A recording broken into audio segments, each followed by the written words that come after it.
now. That looks like it's working. What the fuck? Alright. Also, it's always good for monetization, especially on the YouTube side where you start off with saying fuck. So, fuck. I don't care about monetization on YouTube. Actually, I don't even care too much about monetization at all. Evil Pla, hello there. Dr. Placebo, thank you so much for your lovely rate. Guys, if you do not know who Dr. Placebo is, head over there, check him out for yourself. He has been doing some... Wait a minute, where is he? There he is. He's been doing some... Tomba. What the fuck is Tomba?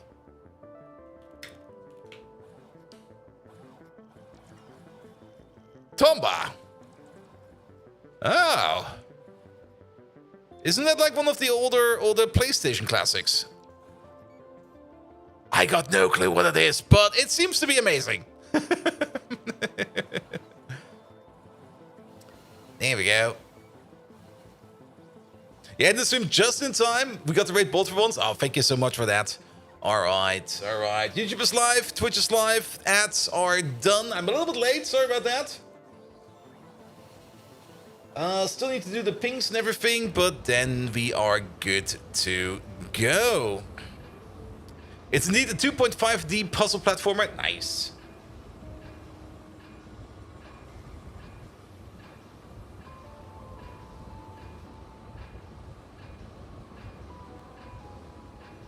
I also figured out what the issue is with small embed and big embed on Discord. It seems to be a Discord issue. And it seems to be that everybody has an issue. So, that's good to know.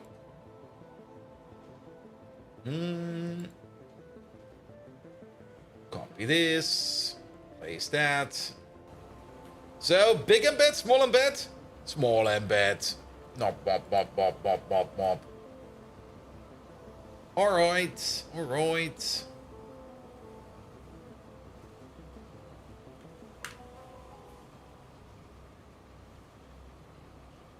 And Spectre, hello there. And bad sounds good. Like today at around 1 p.m., 2 p.m., it was so dark outside and I was so tired that I was like, oh, it's late. I could go to bed. And then I kind of realized no, it's like 1 p.m. and it's just a fucking thunderstorm outside.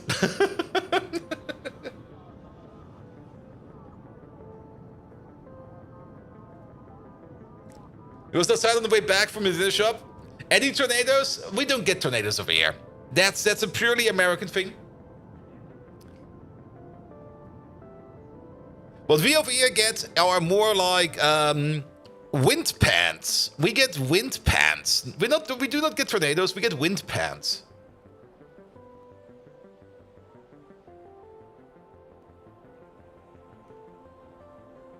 Here we go. It's definitely not fun when you see the storm moving in the opposite direction. Yep. Alright.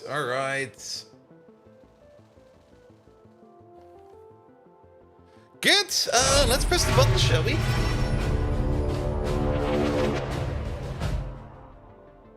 Good evening, Twitch, and welcome back to Factorio, the game that just keeps on giving. And it will be giving us even more in the beginning, well, not in the beginning, in the mid-end of October, first week of October. There we go. Any updates? No updates. All right, off we go. Is it like microbursts which flatten small areas? No, it's... I don't know. And remind you 30 minutes, beer in the freezer? Sure, I will do so. I will definitely never forget anything like that. And Gramonov, hello there, Renee, how you doing? Raygard, welcome. We're gonna pick it up where we left it off last time around because I was actually busy today. I was mostly talking to a lot of people, and also some of my co-workers now also finally got the memo that I will be leaving the project and the company in more or less October. I mean, October I will be on vacation, like I said, and then November I will be gone. And everybody else was like, huh, well, that's kind of fun. Maybe you should also leave. And I was like, huh.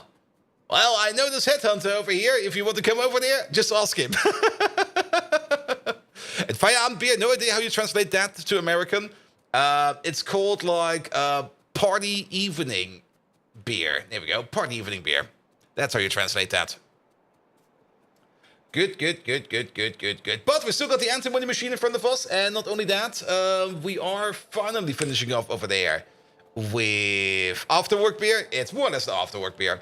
We're also finishing up over here with mining productivity 6 finally, so that we get all of the glorious mining productivity over there. Excellent. We did put in the fix and the solution over here for you, but you're only going to be doing that if you are overflowing. That is perfectly fine as well. All right. So coal for now is kind of dealt with. Coke over here is hopefully dealt with. The coke trains and the coal trains will be coming in whenever they can. You are a bit early. No, you're not. I think we set it to 16,000, so I think you're fine, actually. All right. And coke in general, we are completely backed up on coke over here. So whatever kind of coke issues we had, I hope that they are over, and I hope that everybody can get all the coke they need from this place over here. If not, we're gonna have to put it somewhere else, and we will see. There we go. That sounds like you only drink on Fridays. I mean, drinks on Fridays are amazing, but you know what drinks are even more amazing? Drinks on Monday morning. All right, we still got the antimony place in front of us. We got the ratio over here figured out. The only thing we need to do over there is to turn this over here into a proper build. So let's just start working on that right from the get-go. Give me a beacon, please. There we go. Good. They do serve beer in France, but wine is more popular. That is very true, but then again, when I was in Paris and I went for drinks with Jamatia and Fallen Angel, we went to an authentic beer bar and they had beers from all around the world. And it was fucking amazing. All right, how about you over there? Here we go. And then how about 1, 2, 3, 4, 5. There we go. Pull you around. There you go. Good, that's this part done. Let's see. We can definitely do this. And then this is a row of 4. And then this is a row of 3. And this is a row of 3. So that's a 6, 10 in total. We're gonna have an extra beacon regardless. So I guess we're just gonna live with an extra beacon. Extra beacon will be fine. There we go. It's not really like we are spending that much power on beacons. I mean, come on. There's only so much power in the base. And we're definitely not spending it all on beacons. 2, 3, 4, 5. There we go. I should also not minimize YouTube chat over there. And I should maybe also eject it over there. There we go. Pop it out. Put it over there. Excellent. Orihara, hello there. Welcome. Then, this thing over here also does need some supply structures, which we do need to calculate over here real quick. We can already pick out these things over here. These are definitely no longer required. But we definitely do need to make some Dowfroth on the side. We definitely do need to make some lead acetate on the side. And of course, to make things like the Dowfroth, there it is. On the flow pulp, Dowfroth 250. We're gonna need to make some ethylene glycol. And I'm pretty sure that we are currently not having any kind of ethylene glycol build that is beaconized. We do have, of course, an ethylene glycol build. Glycol, there it is. We actually do have 2 providers. Never mind, I might be talking bullshit. We got this one over there, and we got this one over there. And, oh boy. Are we exporting ethylene glycol over here? It seems we are. Are you part of some kind of special setup over there? No, you're not. Or maybe you are. We have to check this place out. We got a bit of an ethylene glycol built over there. Is ethylene glycol, is that protmonable? It's not, sadly. All right. But it seems we got everything over here. Actually, wait a minute, now that I think about this. All right, that I almost thought it was antimony, but no, this is... Oh, we already have this moved over as well. This is actually a dedicated ethylene glycol build. So we already have that, so we can just import that. You mean the power would be spent on machines instead? Very true. All right, and 1 extra doesn't matter? Pretty much. So ethylene glycol is available. We don't need to worry about that at all, which is great. I think that's slow. Yeah, there we go. That looks good. So let's put you over there somewhere. 2, 3, 4, 5. There we go. Take all of these out. And then, yeah, it'll be fine. And then we got like a triple at the end over there with you. Not you. No. You. Yes, that'll fit. 2, 3, 4, 5. And maybe we need some water in here. Actually, I'm pretty sure we do need some water around here. If not, pressurized air over there. If not, pressurized air over there. If not, pressurized air everywhere. So we can put some water pumps over there if we do need so. Good. Of course, we took notes and we came up with some kind of crafting speed at the end. Definitely. We do, however, know that these over here will be running at crafting speed 6 and these over here will be running at crafting speed 4. But did we adjust for that? I think we did. I could be very wrong about this one. Of course, I have not really picked up at the end of the last stream what the fuck we were doing over here. But either way, each one of these will consume 5 antimony per second. And actually, now that I remember it, I think we came up with something like 12.5 antimony per second for the entire build. And if these over here eat 5 and we've got 3 of them, then this is correct. However, these will be running at crafting speed 4. These will be running at crafting speed 6. So we are going to have an overall crafting speed that matches that. So if you're going to be 4 and we're going to need 3 of these. Actually, we're going to have... If we imagine they will be running at crafting speed 6, we will need the total crafting speed of 18. At the moment, we only got the crafting speed of 12. So we are going to need at least 2 more. I'm going to put down 3 more. Just so that it's a little bit more balanced, so that we have like a nice build over here, and I think it will be fine. All right. But this over here will of course also be done in a special kind of setup. Also, how much oxygen do we need for this? We need 10 oxygen per second per machine, or 180 oxygen per second in total. An electrolyzer makes it at the rate of 10 per second. Yes. And if we put down 2 of them, we get it at a rate of 120. We can probably get the electrolyzers up and running up to a speed that we can most likely... I'm not quite sure why I'm doing it like this. This makes no sense. But I'm pretty sure we can put the electrolyzers in the same part where we can put in our... Actually, it will not make much sense if you think about it. I got some ideas. Let's put it like that. I got some ideas. And maybe we do want to play around with this a little bit more. I'm kind of curious. Sorry. We're gonna have to... We're doing a quick thought experiment. We're gonna put you on AM FM 5. We're gonna put you on AM FM 4. We're gonna put you on AM FM 3. And we're gonna be putting you on 2. So this will give us distribution efficiency of 2.5, 1.6, 0.9, 0.4, 0.1. This over here together, these two together will be the same as this one over there. So that will be 2.5 over there, and then 2.9, 3. So these over here will have an overall efficiency of 3, whereas this one over there will have an overall efficiency of 2.5. I was kind of hoping that we could give this one over there like our speed modules, and then compensate everything else over there with our... efficiency modules. And actually, if you kind of think about it, you got an efficiency of 2.5, and then we get 2 more modules on top of that, and you got an efficiency of 3. 2.5, 3.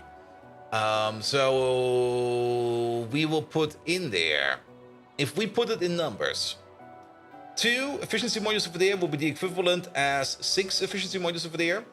And 3 speed modules over there will be the equivalent of 5 speed modules. And then we will be comparing, because we can put 2 machines or 2 modules into a machine, we will have 8 efficiency to 5 speed. So there will be 500% power increase costs, opposing to 240% energy consumption effect.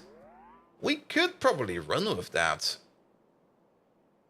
I mean, these do eat 10 megawatts per second. That is a lot. Even if we only increase that by 2.5 times the amount, it would still eat like so much. Good. Agronomist, you just ordered new parts for your new PC. Guide size is amazing. Ooh. But the new Ryzen isn't out yet. Yeah, and I already take €1 per referral. Ooh, let's see it. What did you get? Oh, you got the old Ryzen. That's probably fine. Also, that price is amazing. And then, is that cooler big enough? I usually go for like a little bit more of an oversized cooler. like I usually go also like, can we make it bigger, please? Good, good, good, good, good, good. Oh, there's also a GPU in there. Nice, nice, nice, nice, nice, nice. The GPU is also like half the budget.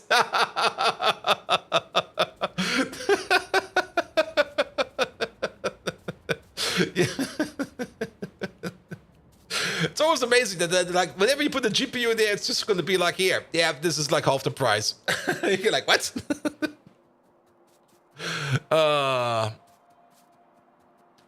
Good, good, good, good, good, good, good, good. But I'm pretty sure you're going to be fine with like the last generation AMD CPU, because we already know good stuff about it, and you never know. It might just be that the next generation AMD CPU will be a little bit crappier. You never know. So yes, and after your 980 crashing on you too often that you was fed up, I can fully understand that. All right, all right, all right. Good. So, yeah, we're definitely gonna go with the classic setup over here. So this over there. Oh, these have actually been placed. We're gonna put you down in a classic pattern. 1, 2, 3, 4, 5. There we go. And then there we go. Speaking of buying stuff, you might remember, especially if you're on my Discord, that I took a small trip through Germany yesterday. It was actually not really that far. It was only from the place where I live all the way to Stuttgart. And then, of course, all the way back again. It was a 4-hour round trip just to spend my office supply budget. And you lads now have the absolutely amazing chance to figure out and guess what I have bought myself. There will be no prize, only the honor that you got it correct. But Howler Gaming, another random sub coming in. Thank you so much for that as well. From somewhere unknown in Germany to somewhere specific in Germany. Yes, you bought Lego. Shit, I could have bought Lego, right? Did they have Lego in the store? They probably had Lego in the store. Fuck, I could have bought Lego. Shit.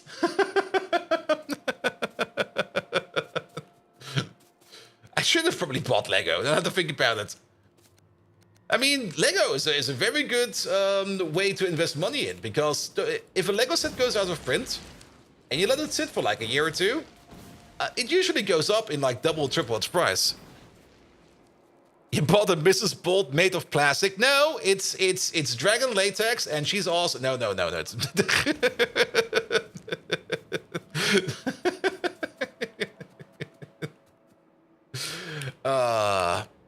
it's real skin TM. It's the stuff they used at Mythbusters in that one episode. Lego's good training material? It pretty much is. There we go. My brother-in-law does it, actually. My brother-in-law usually goes out, and he usually takes some money and invests it in Lego sets, and then he just throws them into like a storage bin. Lets them sit there for a while. Like, he lets them sit there for like a year, 2, 3, 4. He doesn't really care too much about it, as long as the stuff is sealed, and as long as, of course, there's no corrosion or something happening like that. That stuff will still be good. And then when the set is out of print, he just puts them on eBay, and then. Yeah, it is an investment. It is an investment that requires storage space, though, so you can't really do it for a lot of things. And of course, also, as always, things that are physical investments, which you have to store, they can get damaged. They can get destroyed. So that's also a thing. You've arrived at the medical dummy episodes? Yep. Human leather. Ooh. Sadly, the human leather store was out of human leather, so I couldn't get anything. All right, let's place you over there, and let's place you over there. How much do we actually need over here? And the icons sets go 3 times the price most often. Yep. It's a weird and fun investment, and since it's technically toys, and you're selling it, especially if you have a kid, the tax bureau usually just goes like, "All right, he grew out of it. All right. Don't worry about it."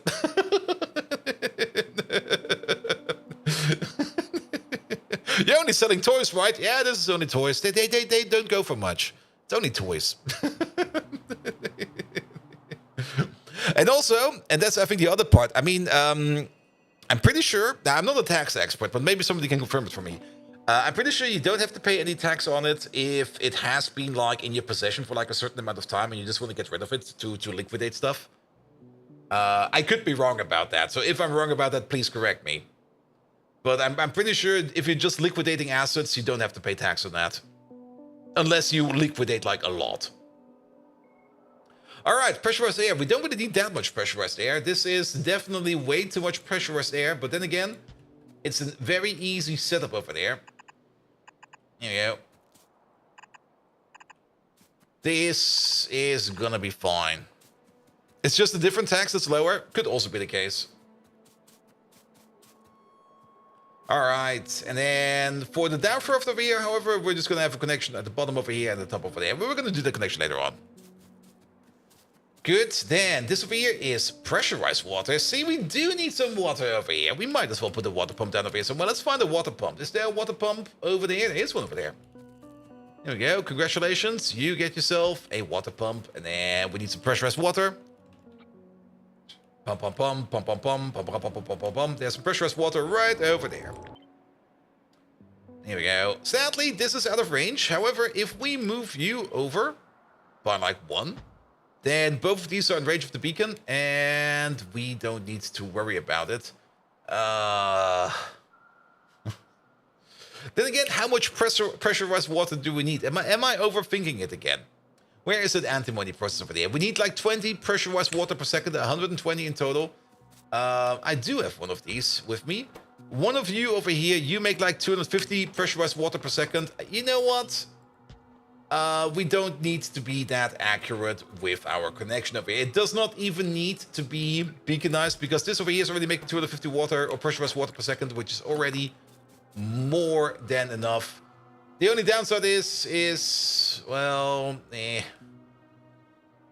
we could maybe try to place it over here. Here we go, and then turn you around like this. This could work. There we go.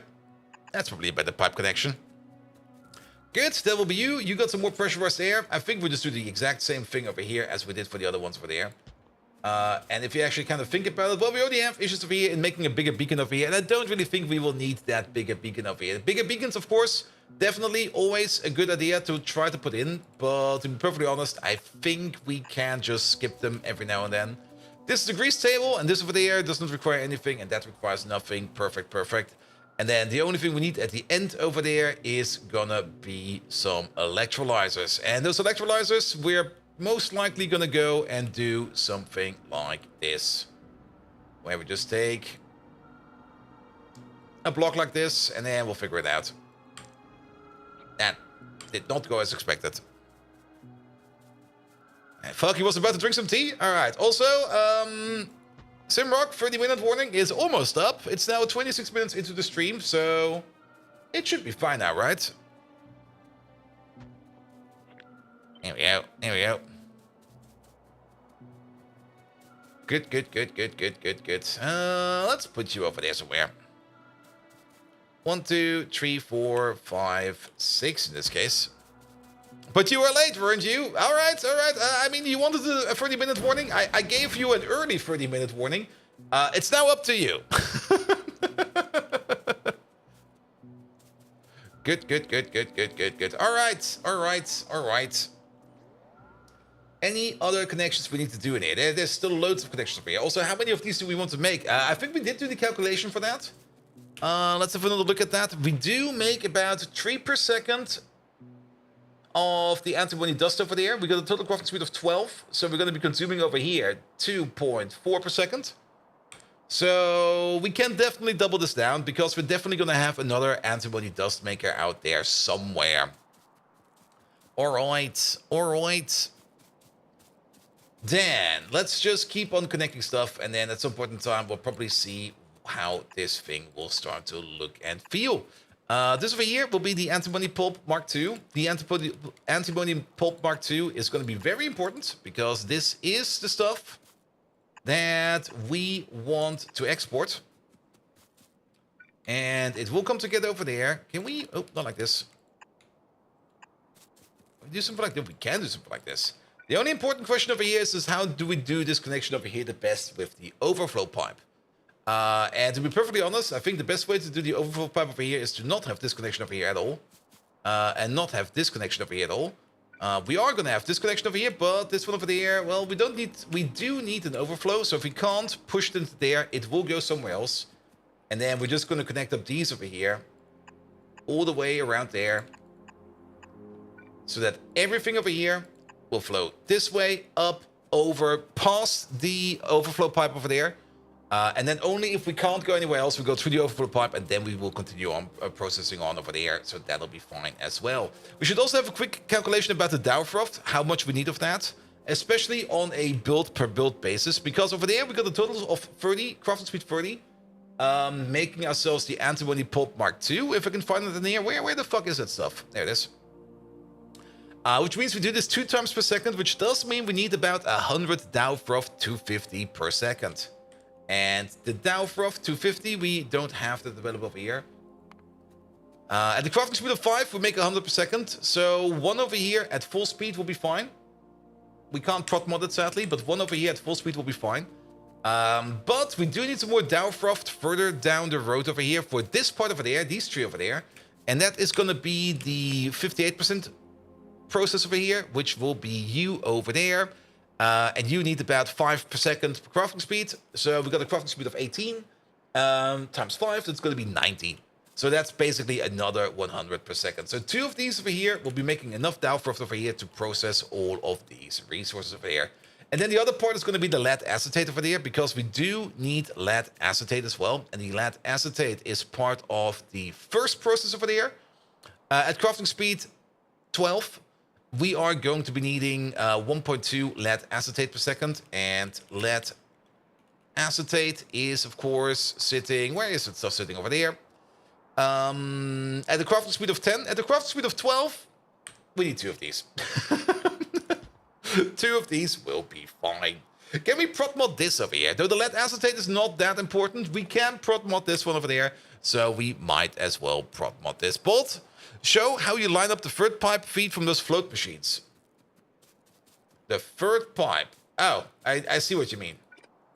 You mean this pipe over there? Or do you mean another pipe and there was another issue altogether in here? There we go. There we go. Then you'll be over there, and you'll be over there. This is also already going to be such a reduction, because we only got, like, input side. Input side? Show how you line up the third pipe feed for the... You mean these over here? I mean, you probably mean this input over there. But this input over there, we can do 2 things. We can either do this... Or we could even just... How do Viking ships communicate with each other? Norse code. Ah!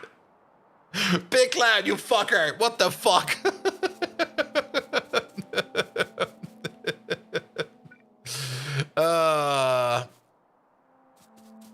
Yeah, there's 2 ways to do this.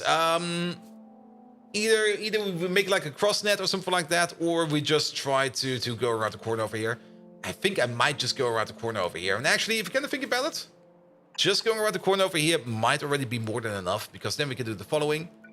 Because you can go down over there, you can go down over there, and then we can connect them over here. Because the Dow froth machine will definitely be sitting on the sidelines. And then we can connect them all like this. Is this a starting base thing? Yes, it is. I mean, we're now in our 5th loop of our starting base, where we're doing starting bases over and over and over and over again. We just keep restarting our base until at some point in time we just accidentally win the game. And we just hope for like some kind of memory overflow or something like that. So, yes. Also, did we fix the plutonium? There's nothing to fix in plutonium. Plutonium is fine. It seems to be intended that plutonium is just making this much plutonium. And at the moment, we just can't process it. And as such, it will back up. And actually, this time now, it's now backed up because... Why are you backed up? You're not back. You're backed up because of you. And you're now backed up because of helium. It will keep on backing up over here. There's nothing much we can do about it. I'm not venting the helium. The helium is way too valuable to be vented. We could try to store even more helium, but overall, yeah, the plutonium process... To be perfectly honest, making a nuclear power plant is... unless you burn stuff, unless you actively waste stuff, a nuclear power plant just makes no sense whatsoever.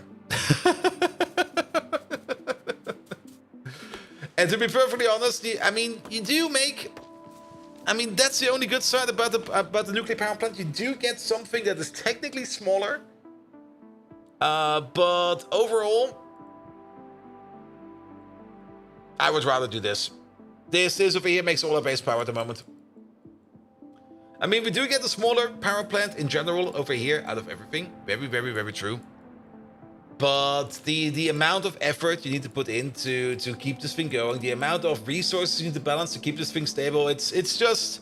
It makes no sense. It's not worth the effort, in my opinion. Like not even remotely worth the effort. So we're just skipping it. We're only going to be using it for nuclear processing, and that's it. Alright, of course, while we're using it for nuclear processing, we might just get like a couple of resources out of that, which is great. That's always good to have. But overall, yeah, we don't care. Good. We might also just want to do something like this. And this is mostly just to make this thing a little bit more compact. Is there an Uber nuke with that at least? No. There's no such thing as an Uber nuke. There's Uber black and there's Uber green, but that's it. Alright, you get lead, you get acetic acid, you get peroxide, you turn that into lead acetate, and then you make the Dow froth over there, and then the Dow froth will be connected in over here. As well as over there, and then we just continue on with the Dow froth further down. We still need this pipe and that pipe. There we go, that's fine. We also make a whole bunch of tailings over here. Oh, good God, tailings again. Alright, this part over there, connected. That over there, all connected. Do we get any kind of byproducts in the Dow froth? No, Dow froth, in the antimony process? Where is that thing? You over there. Nope. It's all liquid processing all the way up to the end. And then at the end, we get still liquids out of it, which we will then be turning... We get some pyrites out of the grease table. So that's something we need to think about. But that is basically it. Good. All right. Anything else over there? No, this is fine. So all of that goes to there. You turn that then from tier 2 to tier 3. Tier 3 will then go into here somehow. And then we also got the floating stuff over there. The tier 3, we can definitely hook it up like this. This will... Wait. Oh.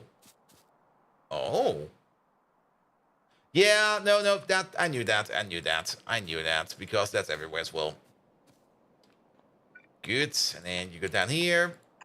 We connect you like this. Pom. And then off we go. No, it's only one of these.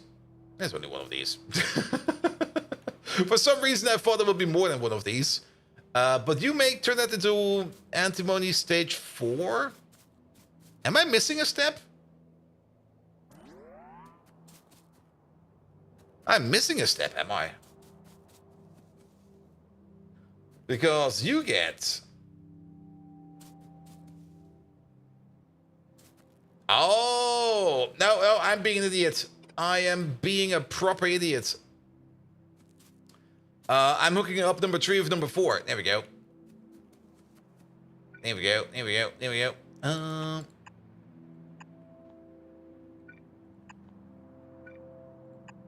This way, that way. These are 2 different machines.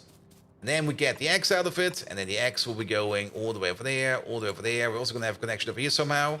Can we get you in some kind of nice way? Not really.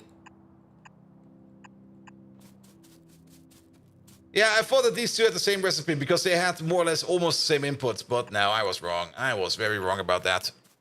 Yeah, tier number 4 and it's tier number 3. Yes. And then 3 turns into number 4. 4 turns that into X.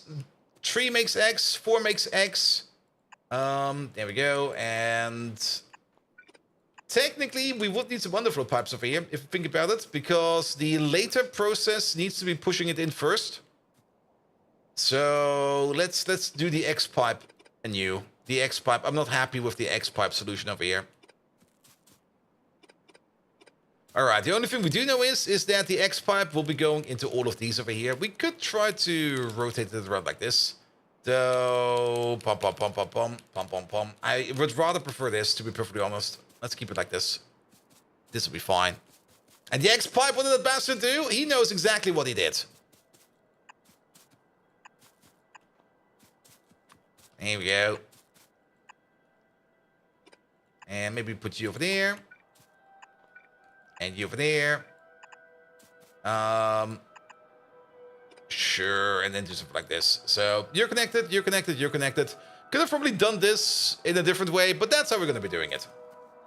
Then this stuff over here will be consumed first. So you come in from this side. That will be first. Then we're going to leave an underflow pipe over there for the stuff that will be coming out from over there. Well, that's not how this is going to work. We do need some space over here to at least get the tailings out. Oh, and Saul Adams, thank you so much for the resub. Also, Big Cloud, I don't think I said thanks. I did chuckle at the joke, but I think I did not say thanks for the resub. Thank you so much for the resub as well. There we go. And actually, if you kind of think about it, if we do it like this, and we do it like that,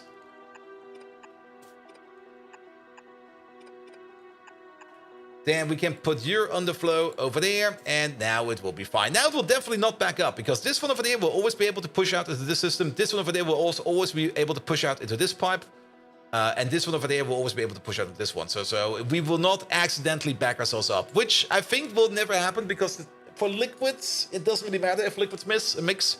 But this way around, we can make absolutely damn sure. And Renee, congratulations on getting a sub from Sol Adams. And Sol Adams, thank you so much for the sub. Also, where is it? Where is it? Where is it? From like 2 days ago. God damn it. I don't think this you will survive this evening.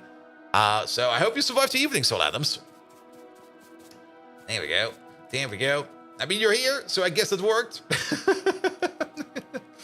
There is going to be a bit of an issue. How do we get you out? Actually, we can just go like this, and then we can operate however we want over there. All right. All right. All right. That'll work. And then this is only connecting stuff in. And then we need to get our output out. This is going to be the 11%. That's going to be the 11%. And then this one over there. I guess we can do something like this. This will be fine.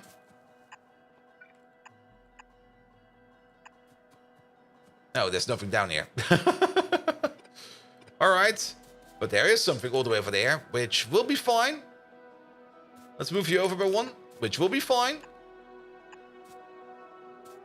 Barely got drained that evening. Too many ways to just be fun. That's fine, mate. By the way, we still have not really figured out what I bought yesterday. I mean, like I said, I went to Stuttgart. I went all the way to a Galeria Kaufhof, because that was one of the only places. I had to talk to 3 different store managers to be like, here. This is what I want to do. Is this possible? And each of them was at the beginning was like, maybe? Each of them wasn't quite sure if the thing I wanted to do was even physically possible or not. Because I basically wanted to pay with like 2 different cards for a product that they did not have in the store. And they had to like buy online for me via the store. It must have been an expensive pen. It was not a pen. But yeah, at the beginning they figured out, all right, what we can do is, you can basically order here and then pay by forecast, or do the payment prepaid, because that you can do at the store. So I was like, all right, that's fine. And now how about paying half and half? And they were like, yes, you can do that if you pay with your cards, like most of the stuff. And then the remainder you can just have to pay like in physical currency. I was like, all right. A chair? Now I got the chair. There we go. There we go. A good chair. Now, this chair's great. I like this one. Shoes or a tie? I did not buy... I only bought one single product, and it was expensive. So it was not a pair of shoes, nor a tie. All right. In the meantime... Pum, pum, pum, pum, pum, pum. Not you. Last time a store told you... a store told me their POS broke. Didn't go there for the last 6 months. The body pillow strikes again. I was thinking about the mattress, but I was then like, nah, my mattress is also still fine. Not a mattress, nor a body pillow. Also, I don't think that the Galeria Kaufhof actually sells body pillows. Would be amazing though. Maybe they would sell my body pillows. I mean, they're basically running out of business. They need more product to sell. I could just go over there and go like, hey, you want to make some more money? Sell my body pillows.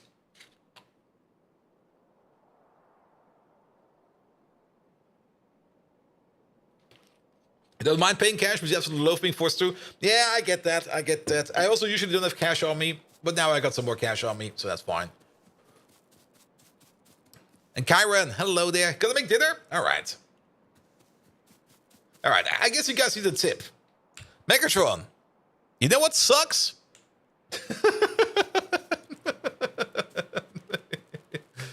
Let's see. We do have the option to make a combination over there. I'll tell you what sucks. Your ability to play Factorio, puff pastry with beans filling, and the horrifying memory of that time when I, Megatron, was forced to wear a pink tentacle dress. I felt like a big metal fluff ball caught in a Terabad anime episode. A Dyson? Getting close. It's not a Dyson, but you're getting in the correct direction.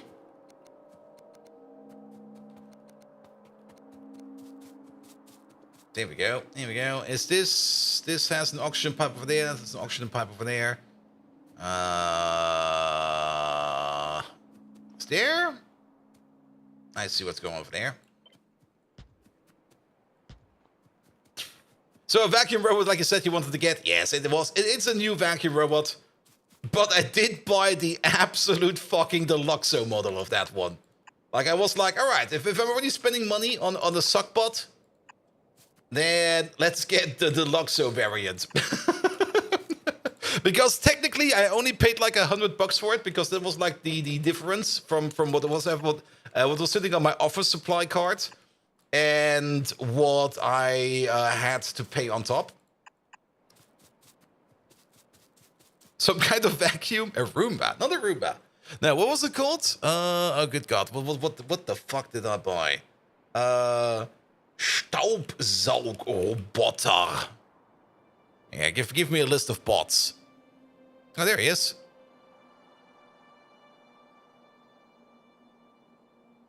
What's this thing called? Not the Dreamy, not the Roborock.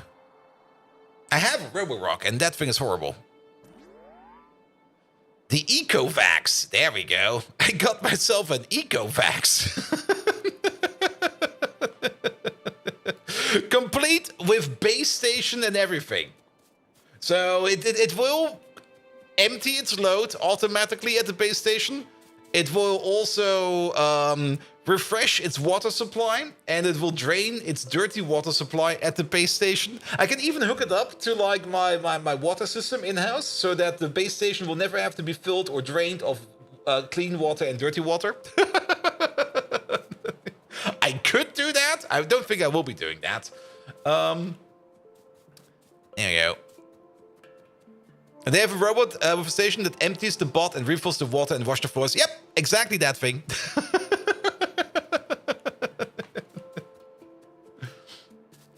There we go. And I thought to myself, all right, if I only have to pay like $100 for this thing, in the total Deluxe edition set, I was like, all right, I'll do that. Give me the Deluxe edition of this one. It'll be fine.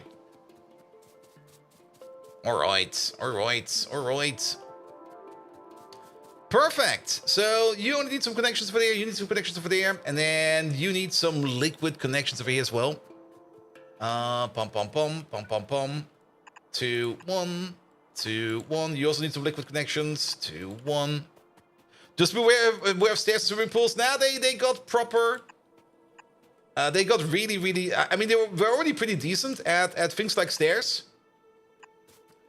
But they got really good edge detection. And not only that, it kind of turned out that the issue of accidentally scooping up and driving over and cleaning up an animal turd is such an issue that they actually do have animal turd detection in those robots now. So when they drive around and they detect something and they go like, that's a turd, then they don't drive over it. Now, that's not an issue that I have, because I don't have any animals over here. But I do kind of like the idea that at some point in time, somebody had to implement some kind of animal turd detector.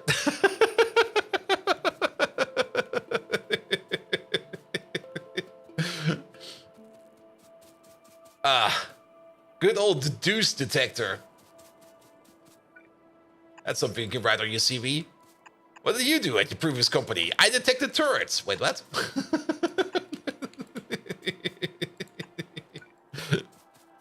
And Tall Man, welcome, welcome, welcome. How you doing? I have to make sure there's no frilly bits, or you have to rescue the bastard every 2 minutes. Yeah. Ew. Ew, almost. Would have been a fun job to test. All right. Somebody take a deuce on the floor, please. We need to test our robot. What? Excuse me. All right. 2 over there. 2 over there. 2 over there.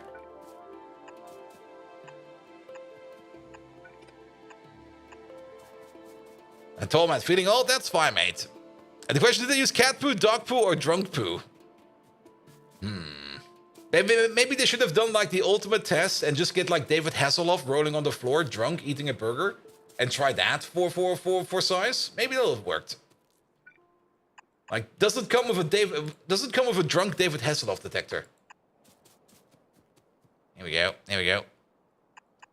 Good, good, good, good, good, good, good. Pom pom pom pom pom pom. You over there, you over there. Here we go. And there we go.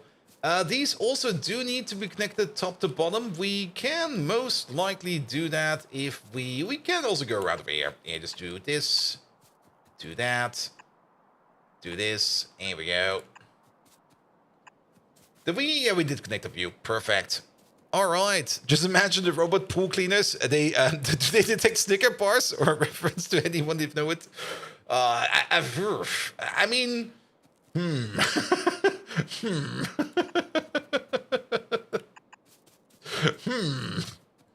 Who knows? No, we can't fit it over there. But we can't fit it over there. Alright, alright, alright. This seems to be coming together quite nicely. Now, we're definitely going to be doubling this thing down. We also do need some power poles around this thing. And then, with the antimony rebuild done... Oh, I'm so looking forward to the antimony rebuild, because then we can get rid of that ginormous ancient build we have, like, all the way in the southeastern corner.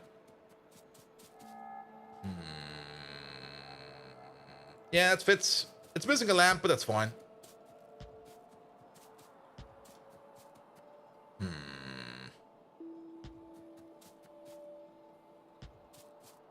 Yeah, we will have to place some custom power poles over there. It'll be fine. You over there, and you over there. And if this is anti-money, where is the pro-money? Pro-money sadly does not exist. But what is next to antimony? Wait a minute, where is that on the PC? It's been a while since I looked at it. Is it antimony? Where's antimony sitting on the periodic system of elements? Is it like in the middle? Is it next to technetium?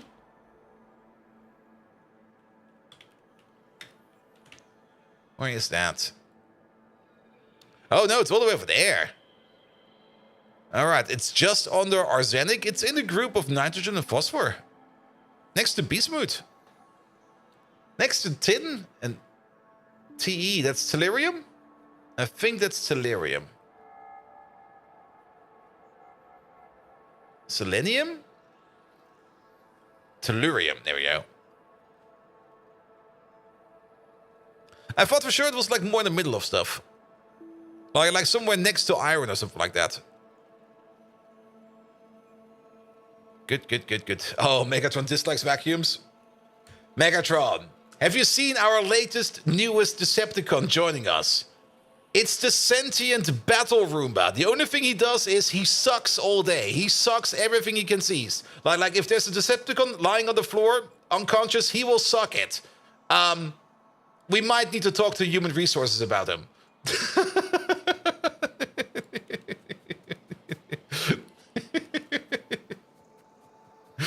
That sounds wrong. Yep.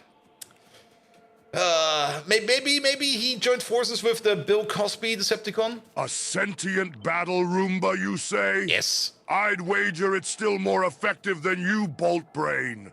Do you remember when I blocked the Autobahn for 14 hours to ensure every frog could pass? Bet you can't even lead a line of ducks without tripping over your own stupidity. Those were the days. Expecting a Roomba to respect HR rules is like hoping for the sunrise at midnight. Oh, I feel so old. All right, we've now learned that Roombas do not care about human resources. Oh, human resources? Sorry. Yes, Megatron, you are completely correct. Of course it does not respect human resources. But what about Decepticon resources? They've got rights too, and maybe they don't want to be sucked off by a Roomba while they're sleeping. I mean, come on. I know the Roomba is there to clean things up, and I do know he has a vacuum to suck up all the dust. But come on, if a Decepticon is sleeping, he might not want to be taken advantage by a sentient Roomba. Come on!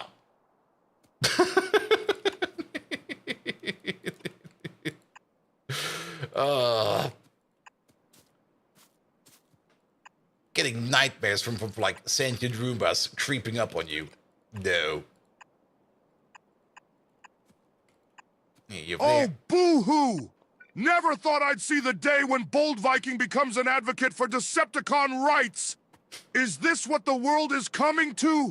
I'm so angry! I'm Decepticon Schnapps distilling! Let me tell you that Decepticons are not defenseless kittens! They can defend themselves against a petty Roomba! Let this be a lesson for that pathetic Roomba, that even the smallest and weakest Decepticon can turn into a fierce warrior when threatened. Now get off my case and assist me in crafting some explosives, you dim-witted slacker, till all are one! Alright, we're gonna make some explosives then. Here we go, here we go. Good, alright. Antimony comes out over there. We will always be able to make antimony. Yes, we will. Just add more resources and antimony comes out. I don't really care about any kind of the byproduct traits, even though I did kind of say that we should probably care about those a little bit more, but at the end of the day, we really don't care. Good, good, good, good, good. The only thing that's missing over there is, of course, some power poles. Why do you have power poles over here? But get us out of here. There we go. Here we go.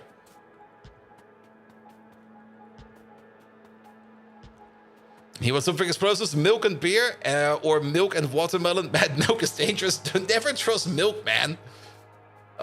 Milk goes everywhere. Good, good, good, good, good. All right, we do need a couple of extra inputs. Do we actually need extra inputs? Let's go through these one more time, step by step, so that we do know that we got everything we need. So, you over there, you only... Oh, you do need the lead acetate. Yeah, the lead acid is over there, and it needs to be going all the way over there. So, let's start off with that real quick. You over there, and actually, let's put you over there. Lead acetate. This way, please. That's the only place where we need it. We can definitely prot mod these buildings, and we are going to prot mod them. We're not going to lose anything in terms of crafting speed if we prot mod them. Quite the opposite. We will actually be gaining a whole bunch of... Well, we will be saving on resources. And saving on resources will be fine. Good. Lead acetate is going this way. That'll be fine. That is done. Then you over there, that's only liquid inputs, liquid inputs, liquid inputs. You over there, liquid, liquid, liquid. You over there, you make some pyrites. The grease tables make pyrites. This is more liquid processing, and the Dow froth, that requires a physical input, and then we're done. So the grease tables over there, these over here create pyrite for us. I'm not quite sure where we're going to be pushing it into yet. Also, is it just me? It is just me. Here we go. Put these together, and then we're going to do the same thing over there. But up there, put them together like this. Pull you over like that, take out these, and then this is where the pyrite will be coming out of. Good, good, good. All right, and that needs to go somewhere. Then these lads over there, these will be running at a reduced power consumption, so we will only need like a little bit of an input over there in terms of coke. There we go. So there will be a random coke belt coming from somewhere like this. And then we're gonna give you like a whitelist. Also, Simrock, I hope you have not forgotten about your beer. If you did, well, it should be fine. It's now been an hour. It's tasty. Oh, okay, you found it. Perfect.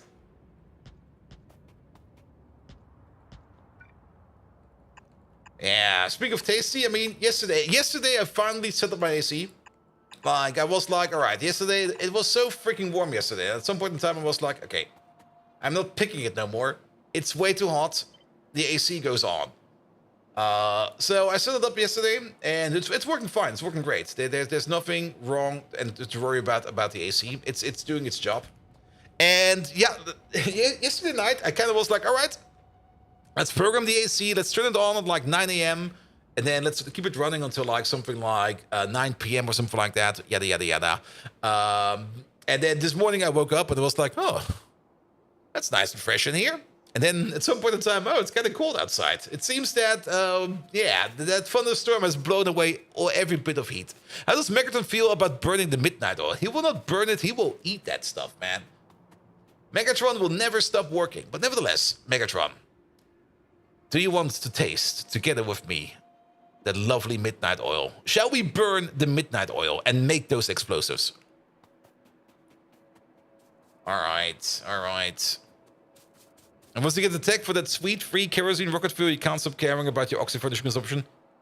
The tech for the sweet free kerosene rocket fuel? Am I hearing this right?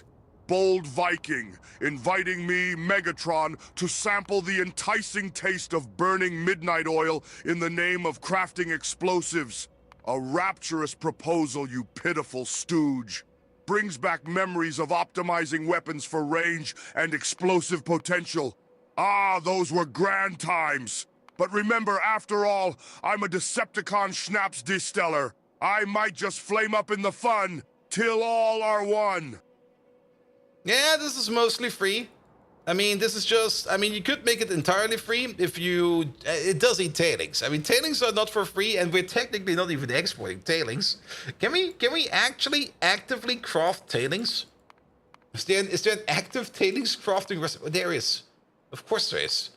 There's tar and water, which will give us saline water, tailings, flue gas, and zoot. Yeah, that could work. But yeah, you're correct. The zinc-enriched moondrop flowers over here, which you can then just turn into sweet, sweet kerosene over there.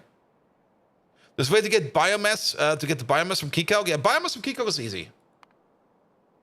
Or you mean this one over there? Yeah, you can also get from Kikau. Yes. But both are fine. But both of these do require... Okay, it's muddy sludge over here. Oh, I see what you mean. And then we also get some wastewater, which is even better. And Chelators are easy. And even if this over here is only making like 1 every 10 seconds, that'll be fine, actually. Because how much do we need? We need like 5 every 100 seconds. So 1 every 10, 5 every 100. That is... Yeah, that's going to be fine. And then you make some zinc-enriched moondrop flowers every now and then. We do need these, I think, for something else as well. Don't we need them for the... Yeah, for the bee upgrade. There's a bee upgrade for these. I was kind of thinking about doing this sooner or later. But to be perfectly honest, our kerosene deposits over here, and our gasoline deposits over here, and our fuel oil deposits over here, not our residual oil deposit over here, because that's being eaten all the time. We're doing pretty good on gasoline and on kerosene right now. Good. But yeah, you could turn into the rocket fuel and then put the rocket fuel over here into the basic oxygen furnace. I think they do eat that, right? What do they eat? Yeah, put in anything. Nope. Here we go. Yes, rocket fuel all the way at the top. Gunpowder, core briquettes. Core briquettes are also pretty good because core briquettes are very easy to make once you get the tech.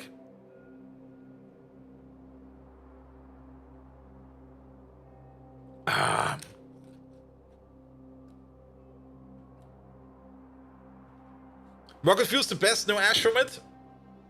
Really?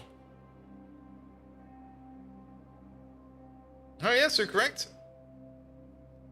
And it's 100 megajoules of energy. Whereas for the coal briquette, put your fingers over here. Oh, the coal briquette is actually less. For some reason I thought it was 150 megajoule for the coal briquette. Oh, you know why I thought that? Because the recipe over here makes 10, probably. But yeah, coal briquettes, it's just coal dust, glycerol, creosote, and tar, and coal dust. You will always be swimming in coal dust. And that's also what we are doing more or less all the way over here. This is where we make our coal briquettes for the power plant over there. And this is also our coal dust sink. Where every now and then the coal dust train will show up and we'll throw some coal dust in here. But if we can't use the coal dust from over there, we do make our own coal dust over here. But this place over there has not really been doing much at all. Profispieler, hello there. Welcome, welcome, welcome. And coal dust is definitely something we can always sink in here. Good. Most of this over here is connected and ready to go. The only thing we need to make sure of is that we got some inputs over there. We need some lead plates for down here. So let's put you over there and you over there for the lead plate. And let's put you over there and you over there for the Dowfroth, which requires chromium. Yes, and then we can just order all that stuff in.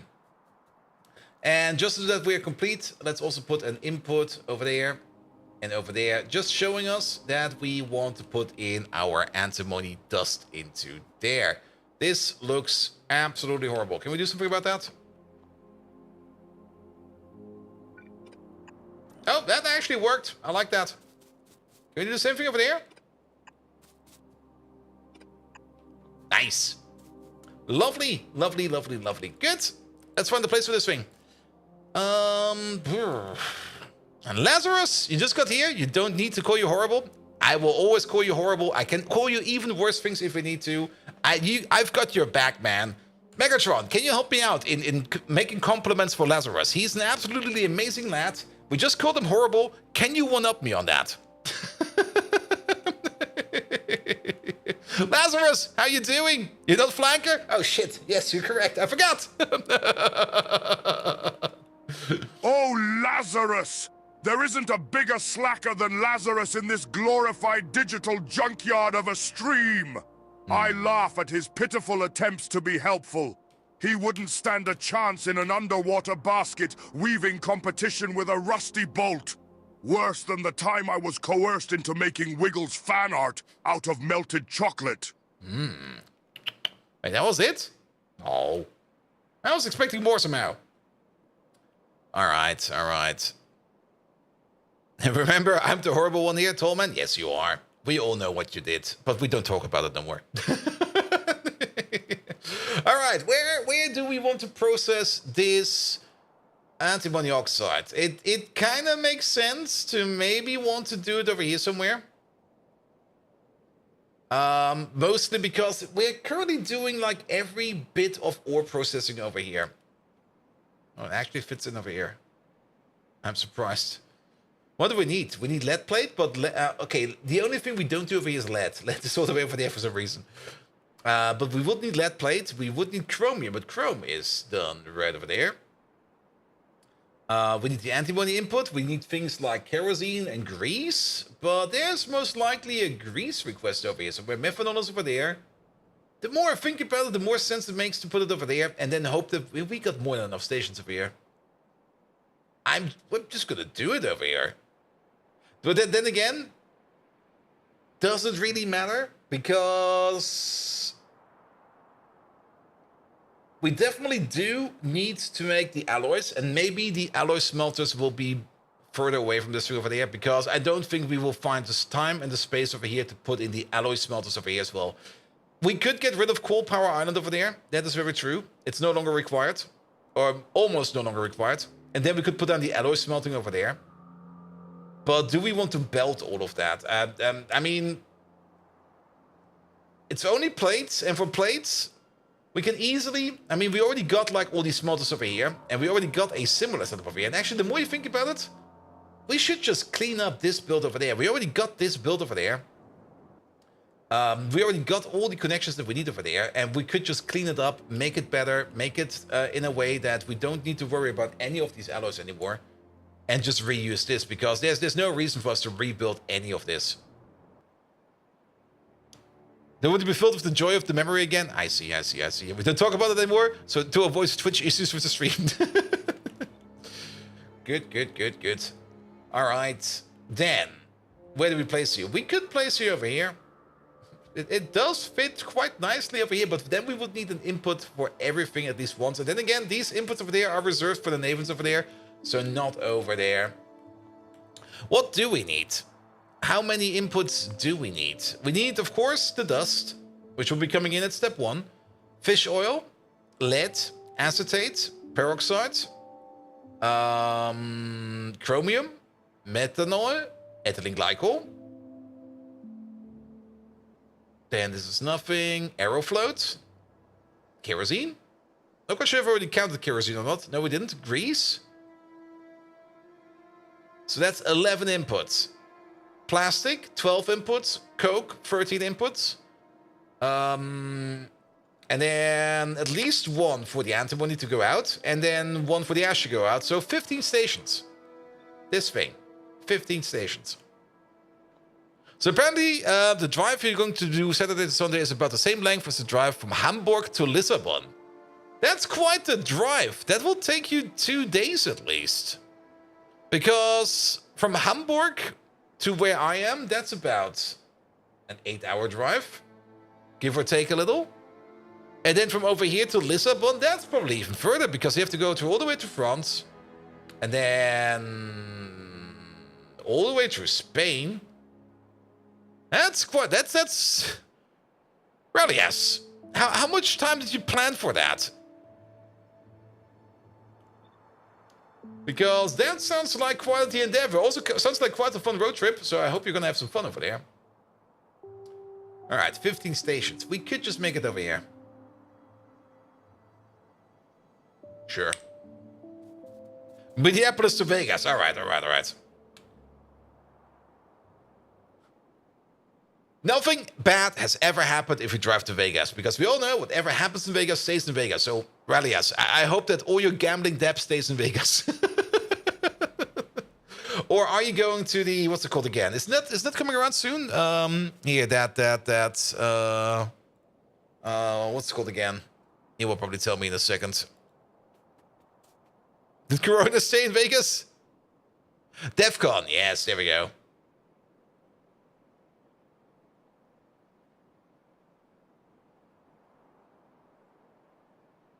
And 2,639, wait, is that from Madrid? I mean, if that's the distance you're going to drive, that is a long distance. I mean, even if you would be driving like on a German Autobahn, that distance, it will take you like about 10 hours. Give or take a little. All right. Let's see. I do kind of like the thing we did a little bit further back, where we had like something like this, and then something like this. There we go. Will this make sense? This actually only makes sense? No, this makes no sense. What the fuck? And lots of Autobahn speed is restricted, or else in construction, or just plain style. I mean, optimal German Autobahn.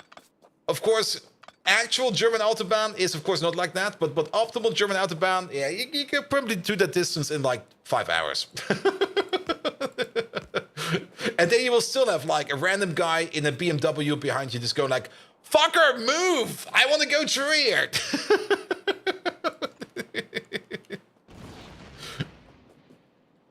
Here we go. And the speed limit is just a suggestion. In German Autobahns, for some certain parts, it is. I mean, isn't the recommended speed like 85 miles per hour? Is that? Yeah, about 140 kilometers an hour. It is not unless you drive a Sprinter. All right. So, what do we need? Well, let's start over here with a requester first. I press all the wrong buttons. Good. So, 1 for the, what's it called again?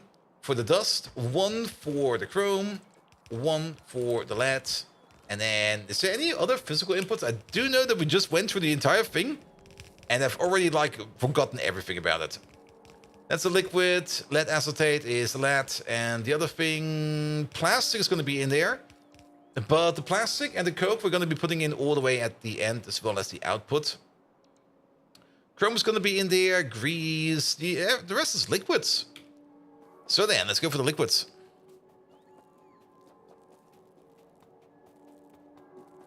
So roughly 80 miles an hour, yeah, something like that. But that's usually the recommended parts. There are parts in the German Autobahn where the speed limit is unrestricted. And you can drive as fast as you want over there. And people do drive as fast as they want over there. And it kind of works. Though it seems that some people are kind of don't like that. I don't really understand it. I mean, if you don't want to well, how to put it? The people that usually drive fast, they usually do know how to drive. There are idiots, but then again, you also got the same amount I of... had a month away. Business travel. Ooh. Do you have exploding pets yet? I don't have exploding pets yet, but we're actually pretty close to that, because... Where is it? There you go. It's just over here. We are very close to it. There we go. And Sinter, you were on a business trip for like a month? I hope everything went fine. I hope you made... I hope you figured out every bar out there and you had a lot of fun over there. And the Chromium, hello there. Welcome, welcome, welcome. But no, sadly we don't have the exploding farms yet. Though, exploding pets could also, of course, mean the Nuka vans. Do we have the Nuka vans already? I don't think so. No, we don't have those yet. But Sinterd, also, thank you so much for your prime sub. Welcome, welcome, welcome. Let's go to some backwards country in Europe. Have you ever heard of it, Germany? Maybe? I've heard some terrible things about it. I mean, I had a business trip yesterday. It wasn't really a business trip. It was more like I need to spend money trip yesterday of about 4 hours. And that was only like for like a 2-hour train ride. But if I went on with the other plan, I had to go all the way to, what was it called again? Siegmaringen. And that's in the middle of Bumfuckistan, Germany. Because there's no like intercity express that goes over there. There's only like a Regionalbahn that goes over there. So that would have been like 4 hours of train travel. One way, and then 4 hours the other way. Alright, alright, alright. Regionalbahn? Yes. And you need to take the train only to find out the route between Cologne and Frankfurt was closed for a few days? Yeah. I could have told you that. It's gonna be closed for a couple days actually, or maybe even weeks, because they're doing some I think they're doing some bridge work and stuff like that.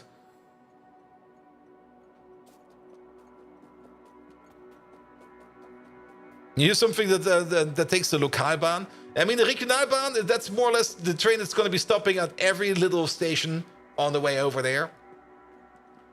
And usually the only reason why it stops at every other station over there is because that's the only connection those people have to the outside world. You had to rent a car for one day, you can't remember why and you remember why you don't want to take the trains? Yeah, if you're not used to driving in Germany, I can fully understand that. I mean, that's exactly what we've just been talking about. Like German Autobahns, not every section in the German Autobahn has a speed limit. And there's definitely people driving like crazy over there. But then again, usually if you don't want to be affected by the people that drive like crazy over there, you just don't drive in the fast lane.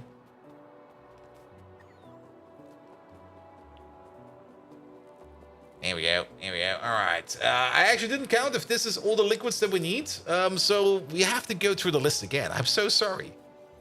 We're not paying too much attention. Yet again, I blame 30 degrees outside, even though it is probably something more like 20 at the moment. How warm is it outside? 24.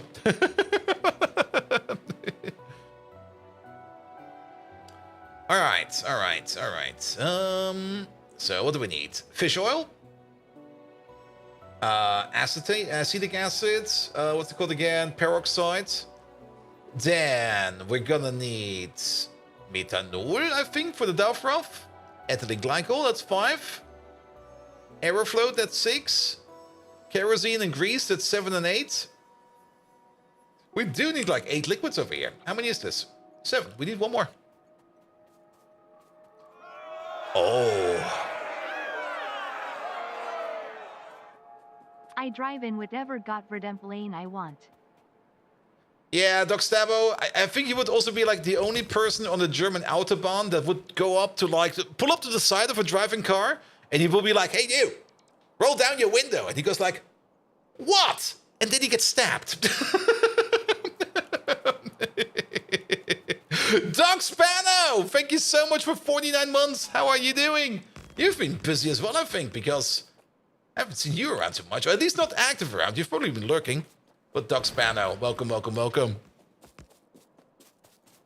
Isn't it what basically the NL on our Dutch cars, New Links? Well, yes, that. And of course also, because they usually got a caravan with them, you can't really drive fast with a caravan behind you. And who rolls down windows these days?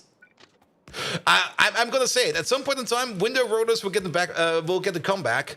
Because at some point in time, there will probably be like... I can already see it coming. There's already like premium features for cars where they be like, here, for like €5 per month, you can get like the special feature in your car that allows you to do this. And at some point in time, they're going to be selling over like the electric windows on that service as well. And then like the window rollers will be getting a comeback. It will be like, here, either you pay us $5 per month to be able to use like electric window rollers, or here, remember this thing? It's back. Oh, lurking, dealing with the CrowdStrike recovery. Oh, fuck. Yeah, I can fully understand that. I hope things are fine over there, man. There we go. It still hasn't been like 2 weeks now? Well, how to put it? There's always like a good chance that whatever fix you did, some other bumbling idiot has undid again. And those CrowdStrike issues will definitely be going on for quite some time.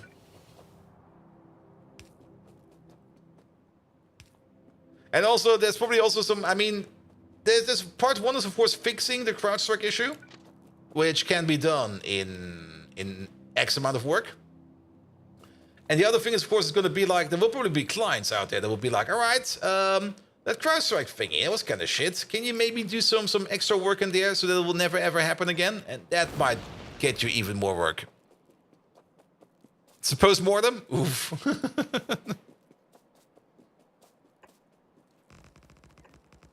Not like that, please. Easy, install Linux.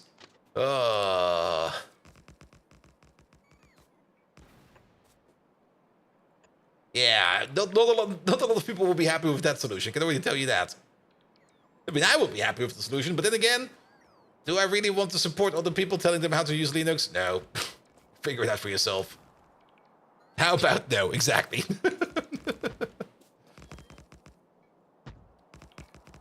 There we go. There we go. Good, good, good, good, good. All right, you there?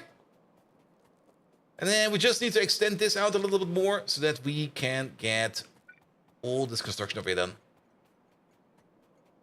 Quick answer every time, RTFM. It's even faster than that. Just man it.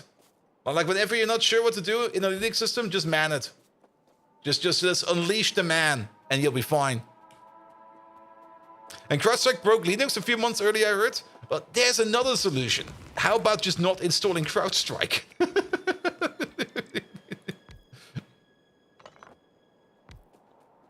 RTF man.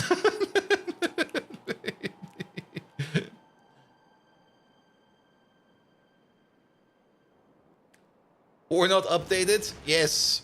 Or... Well, there's a whole bunch of things. I mean, keep in mind, the CrowdStrike issue has only affected the people that blindly trusted CrowdStrike. I'm pretty sure there's a whole bunch of I hope. Let's put it like this. I hope that there's at least a whole bunch of companies out there that at least test every CrowdStrike release they get before they roll it out to their own systems. Now, that might never have happened. But then again, you will probably also never hear about those people. But yes, I mean, just because you get something does not mean you don't have to test it. I mean, that's the basic principle we do over here at my work. Like, whenever we release something, we go like, yep, this is ready, this is done. We send it over to the client, and then the client runs all the tests. And only after the client is happy with it, he goes like, yep, this is good, we'll roll it out. You didn't go down, but you didn't think we used CrowdStrike either? Oof. And I'm pretty sure, nope. I hope. I mean, there's always the optimal way, or not really the optimal way, but an optimal way of doing things. And not having trust in anything definitely works quite well. But it does come at the cost that you do need to check everything every time, all the time. And usually things go bad if you stop doing those checks. Like the moment you start blindly trusting something, that it will always be there. The moment you're not checking for it, that's usually when things go really, really bad. Or when things go bad, it goes really, really bad. Alright, alright. So, can we place this thing in here? Oh, we still have it in there. Oh, we can. It fits. Though, will it though? It's gonna be a very tight fit. And I kind of want to make 2 of these, actually. I do want to make 2 of these.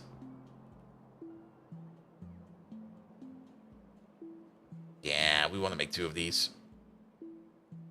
One over there. You don't play often, but when you do, it's in production. Well, keep in mind, best case scenario, your test server is more or less your production server. And then the other production server is your backup server.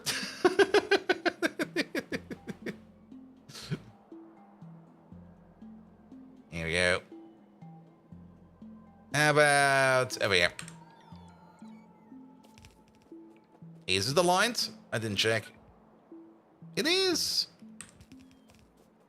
Save so much time and money on the QA tests. Yeah, just roll with it. I mean, just hotfix it. I mean, we got continuous delivery, right? Like, whenever we got an issue, we'll just roll out a patch. It will be done in, like, a jiffy.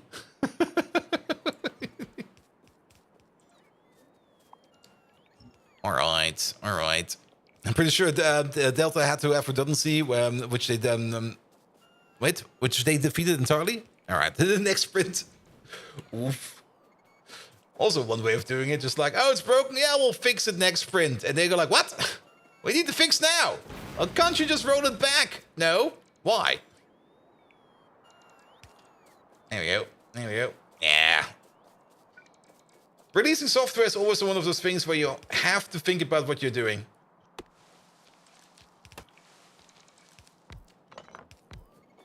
As things can go very, very, very bad. There's always a good amount of risk involved in releasing software. Oh. But then again, if you know about the risk and you know what you're doing, that risk can be minimized. And then everybody will be happy. But there's so much fucking around going on all the time. I mean, I also see it like at our client company. There's so much fucking around going on over there, where every time I see them doing something, where I just go like, what the fuck is going on over there? It was the same discussion we just had, like, before I started streaming. With some of my coworkers, where we're like, all right, why did our fix not get accepted by like, that base team over there? And they were like, yeah, it seems there was a patch missing. And we're like, all right, which patch was missing? Yeah, from that other team over there. And we're like, all right, what's going on with that other team? Why is the merge request not going through? And it seems like that merge request has been stuck for like a month and nobody was taking attention on it. It's just like, All right, all right. This should be fine. All right, this is the new antimony process. Well, not really the new one. It's the more improved process. We also do have more liquid outputs over here as well. Mike!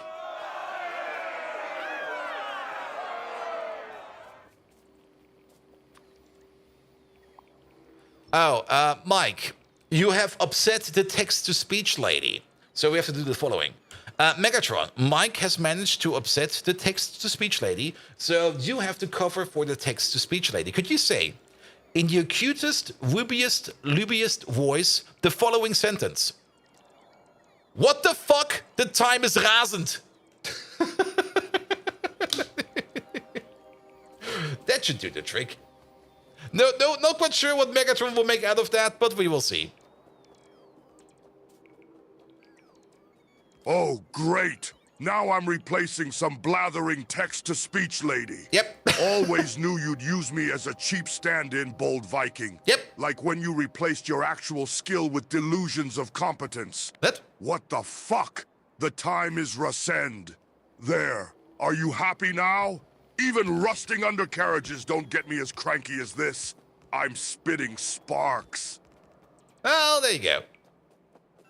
What do you mean? One of your contractors complained in a call that your API was doing something strange. 20 minutes later, the colleagues pipes up. Yeah, it's fixed now in prod. What do you mean it's in prod? You don't have to deploy?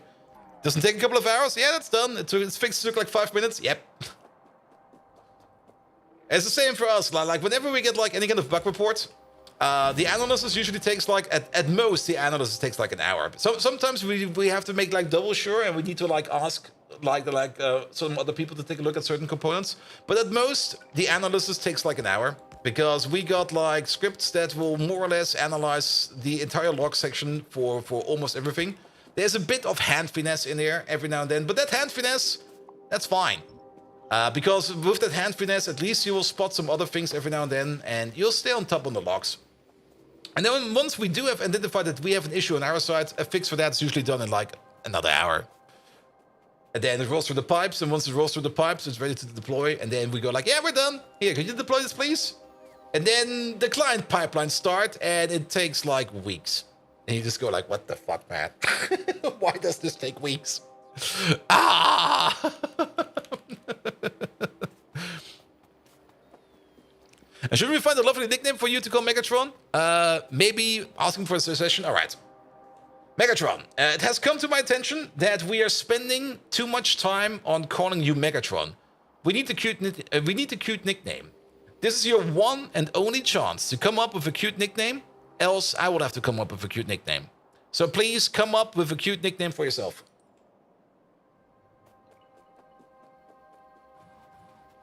Here we go. Here we go. Good. All right. Let's start hooking some stuff up over here.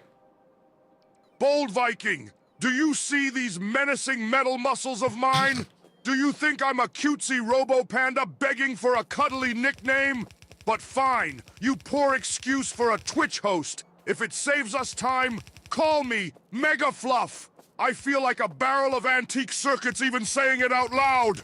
I need to yell a battle cry to get this sickening sweetness out of my systems, till all are one. Metal Fluff. Metal Fluff. Megatron. It's longer! What the fuck? Oh. How did I... What?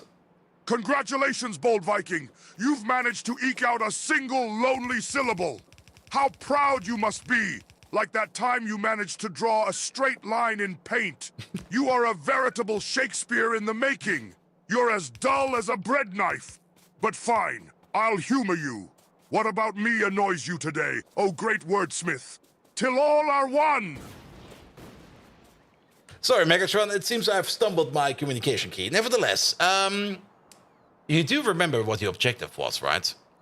We want to come up with a nickname that makes your name shorter, so we spend less time saying the word Megatron. You came up with Mega Fluff.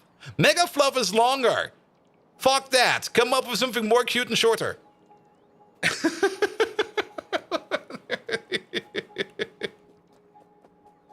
What the hell, man? Mega Fluff. Oh, screw a loose bolt, Bold Viking. You couldn't make sense even with a dictionary lodged in your data processor. Fine. If you want short and sweet, call me Megs. It's like you're reading a bedtime story to a batch of cyber kittens. Happy now, you monument of mediocrity, till all are one. Megs?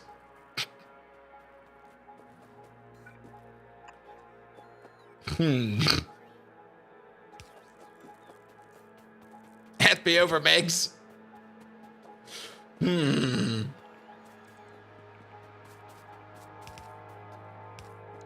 Shut up, Meg. Megatron. How to put this? Megs is a very insulting name. I do hope you are known. I hope you do know the lore and the epic tale of this one particular person that went down in history. His name is Peter Griffin, and he has a daughter he calls Meg. And how to put it? Megs is a very humiliating name. Can we maybe not do Megs? Come up with something else.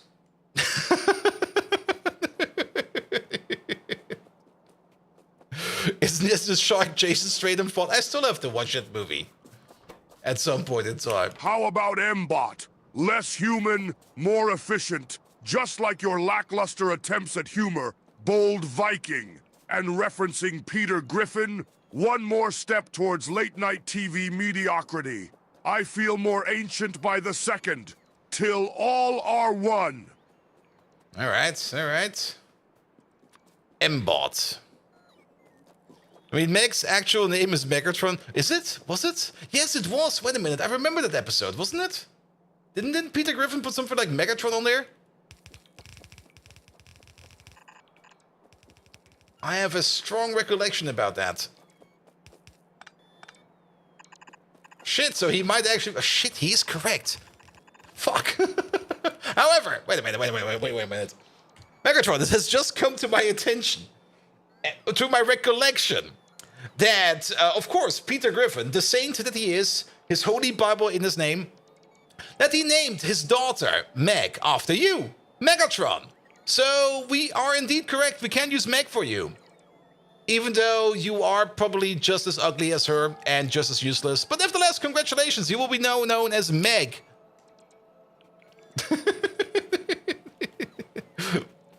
Yeah, he did. I completely forgot about the episode. But then again, Family Guy is also one of those things where you just go like, yeah, it's a thing. Oh, the audacity! Comparing me, Megatron, to a hapless character in Family Guy and calling me useless! I feel such rage that I could tail whip a comet! But fine, Meg it is, if it saves me from more of your asinine babble, bold Viking! You are such a cluster clog of corrupted code! Till all are one!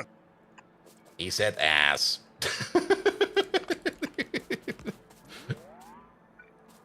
He struck out the name and renamed it to Megatron. Yeah, I remember. I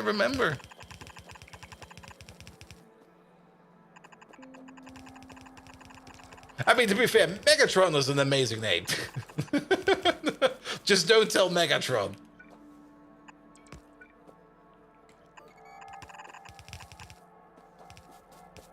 There we go.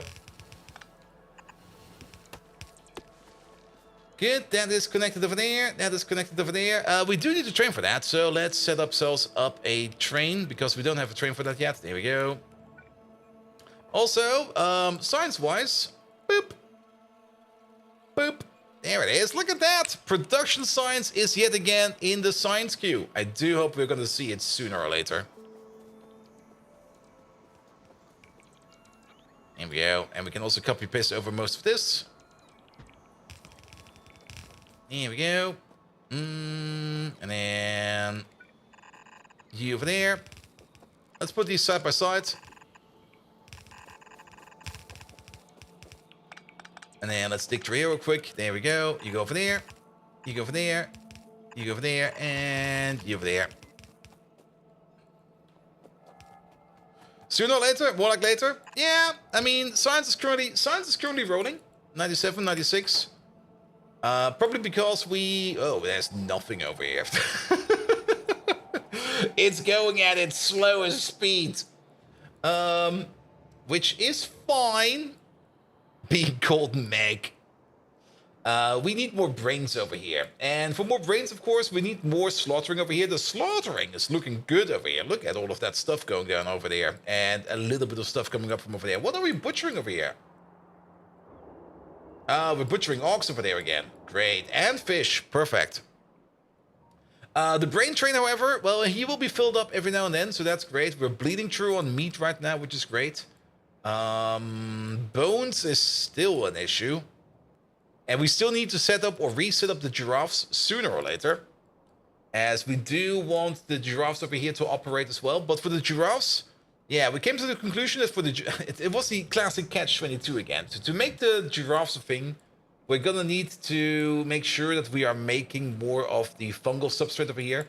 To make more of the fungal substrate, we are going to need more bones. To get more bones in, well, I'm just gonna order you over real quick because we really want these... Oh, these bones are coming over right away. Perfect. So whatever was missing bones up to now should now be getting bones again. And we might also want to put a limiter over here. And we can do that real quick. Do we got these in the pocket? No, we don't. How far away is it? Kind of far away. It's all the way over there. There it is.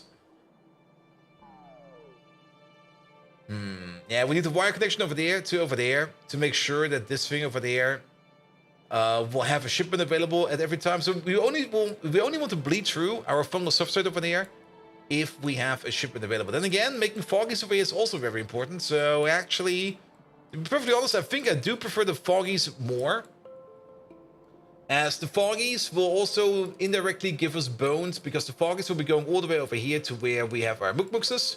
Because these guys, yeah, they're mostly waiting on shrooms over here and some other things over there to make more cows. And cows can also be turned into bones. This train over there will also leave soon, so that is great. How about the Scrondike? Scrondikes are around. Scrondike belt is empty, I think. Pretty much. And currently we're mostly butchering dingrits over here. Alright. Well then, one step at a time again. And it's also kind of surprising how many bots are standing over here. Look at this. Look at this big bubble of bots over there. Alright. So, while we're here, prot mods over there. No prot mods over there, sadly. You need hydrogen peroxide, you need acetic acid, you over there you need methanol, and you need ethylene glycol. So let's start setting up these. We can already start to order in the trains over here for exactly that. This over there will be the fish oil. And we definitely do want to bring the fish oil in. So, you over there. Gart. No. Fish oil. 2-8 requester. Off we go. Then you over there. Bob Fizzle. No. Methanol. 2-8 requester. Coming right over. Perfect. You over there. Raven Hex. No. Ethylene glycol. 2-8 requester, please. Coming right over. And then you over there, you're going to be the acetic acid 2-8. Come on, fingers. Requester. There we go. Also coming right over. Good. Liquids. And then we can already do this as a copy over there. And then pump, pump, pump. We're also going to need all these liquids over there. Not over there. Come on. Be more accurate. You over there. And nope. Here we go. Good. Alright. You're still missing power and stuff like that, but that'll be fine. You're gonna get that sooner or later. You need the downfroth and stuff like that. That'll be coming in sooner. We need to connect up these things over here. So let's maybe start over here with this belt over here is gonna have some issues.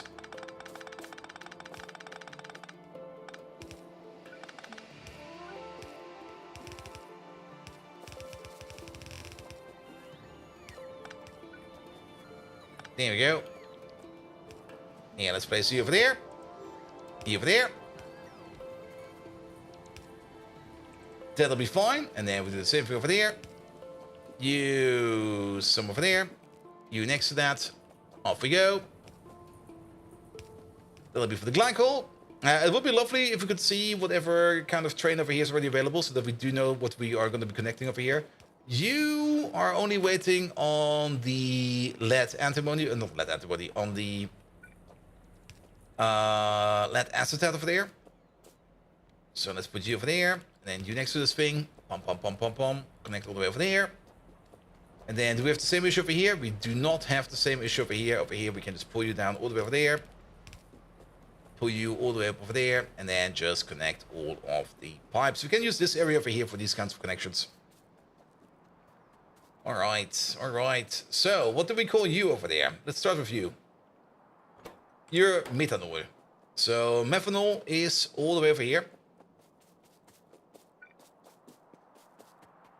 And let's pull you up as far as we can. And let's figure out where you need to go. Methanol needs to go up into this pipe over there, so that will be you. And of course, you need to go further along, so that'll be fine as well. And let's put them over there. And then... which one was it? It was one of the first ones, right? Yes, it was. It was this one right over there. Good. That's the methanol connected. Then, the next one on the list. Let's just go via this. That will be you. That's going to be the glycol. Glycol will actually be the pipe right next to it. Perfect. So, actually that's... Damn. So then we have a connection over here. Sure, why not? Glycol will be coming out from over there. Somewhere over there. Here we go. Put that thing over there. Put that thing over there. Off we go to the other side.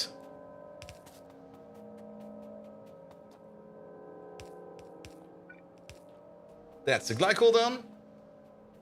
Then acetic acid, we can already see it. That's gonna be you over there, I hope. Yeah, this one over there. And let's go one higher so that we can sneak in over here in the middle. Just like that. Get your corner in over there. Perfect. And then acetic acid. It's one of these two. It is the last one of these. So that will be you, you, and you. Here we go. Sure, and then go all the way over there. Alright, corner over there. Put it in over there. And then we need the rest of these. That is connected. And then the final liquid over there, just to double check. Acetic acid, and then you over there, you are... You don't have a name. Did we miss one?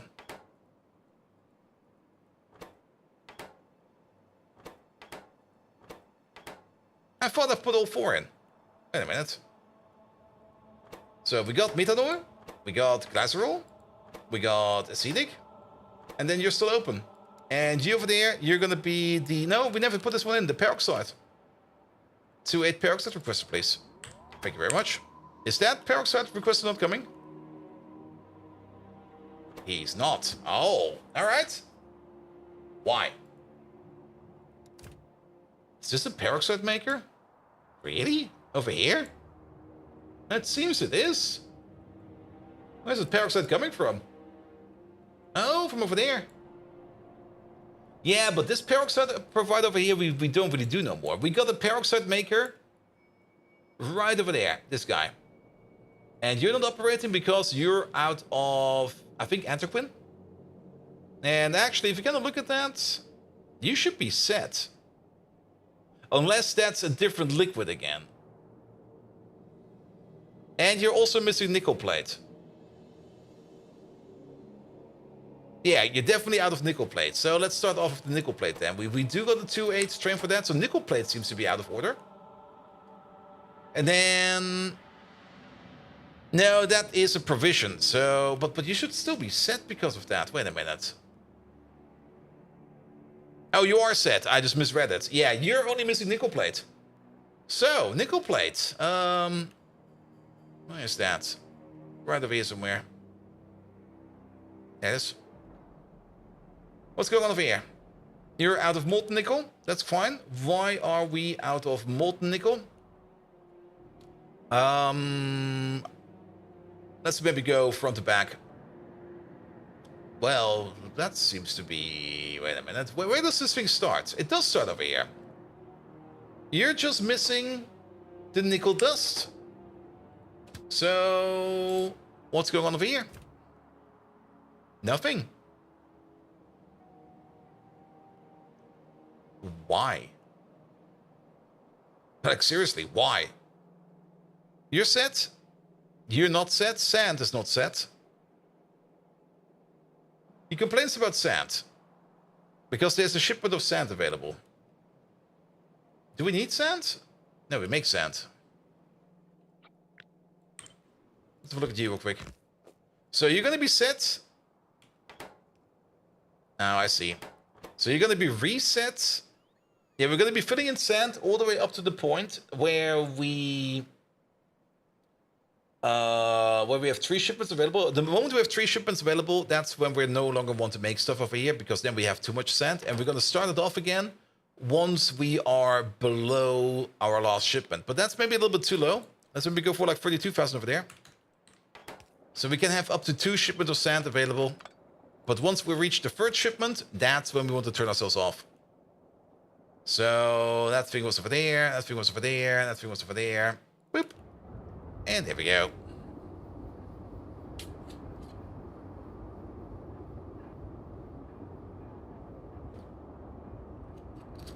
I'm also not quite sure what we're doing with the sand over there. We might need to make a better sand sink or anything like that. Because for sand over there, I think we do have like one sand train.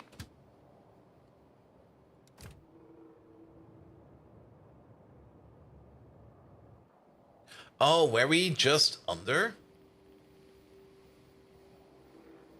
There's 16,000 in there. This station should be open. This station is not open. And this station over here is not open because 32,000? Does sand stack up to... Where the fuck is sand? No. Oh, sand does stack... No, that's pure sand. But sand does stack up to 200.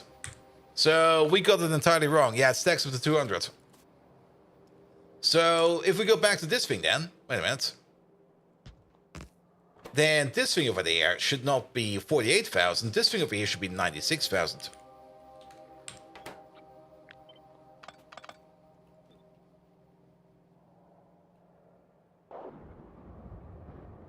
There we go. Alright, fixed it. We'll probably get the shipment here sooner or later. Alright, alright, alright. How much is left in here? There's still a whole bunch of nickel ore available over here. Excellent. How fast are we making it? Well, at a rate of maybe 7, 6, maybe 5 per second. I'm not quite sure. It will take some time to fill this thing up. Very true. But we do get very, very, very dense ore like this. So it'll be fine. It'll be fine.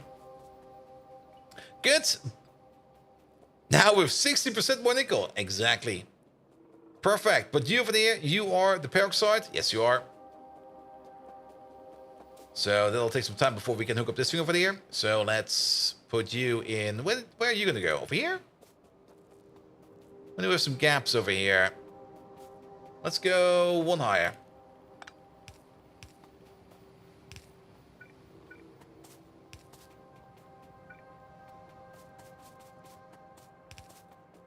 Here we go. And then... Oh, we do need to connect to the top one over there. I kind of skipped on that. Sorry about that. But peroxide will be over here. And then we also need a connection over here. Kind of dislike this one over there. I kind of would rather have it over there. And then peroxide. Good. Then... who needs... You need the chromium, you need the lead plate. So lead plate is this one, this one, this one, this one. Lead plate is over there, chromium is over there. Good. You over there. Atom Legend. No, you're gonna be lead plate 28 requester, please. Thank you very much. And you over there, you're gonna be chromium 28 requester. That is the correct chromium, it is. What? Are you shitting me? Excuse me? Wait, what? Let me double check the station real quick. That's the correct thing, right? We want to... Yeah, it's the correct ingredient. Chrome? Chrome? Wait, Nechrome, Chrome, Chrome? 28 station... 28 provider. We never made the train for this. All right. Hey, you there? Chrome 28 provider. Chrome 28 requester. We do got stations ready for this. That's the Nechrome one. Careful. 2 Chrome requester. Full cargo. Empty cargo. Off you go. Alright, alright, alright. That'll be fine. Perfect. So that over there will at least give us the Dowfroth as well as the lead acetate. Well, the lead acetate is once we get the peroxide. That will hopefully take some time. Then, anything over there? No. Anything over there? No. Anything over there? Kerosene we need. And Aerofloat. The Aerofloat over here has no connection whatsoever yet. But we can make one over here like this.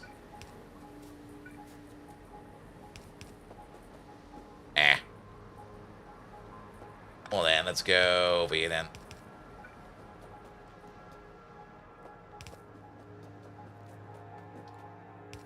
There we go, and we got all the space over here for some extra pipes. Yeah, we're gonna keep stacks like this because that feels fine. That is connected, so let's put you over there. And then the arrow float will probably be all the way over here somewhere. Next connection will be you. There we go. Now let's turn you into an aerofloat requester. Do we have a 2.8 aerofloat provider? That's a good question as well. Well, time to figure it out. Den Skriva. Aerofloat 2.8 requester. We do. And it's coming right over. Good. The other thing we needed over there was the kerosene. Kerosene 2.8 requester, please. Thank you very much. Let's get you in as well.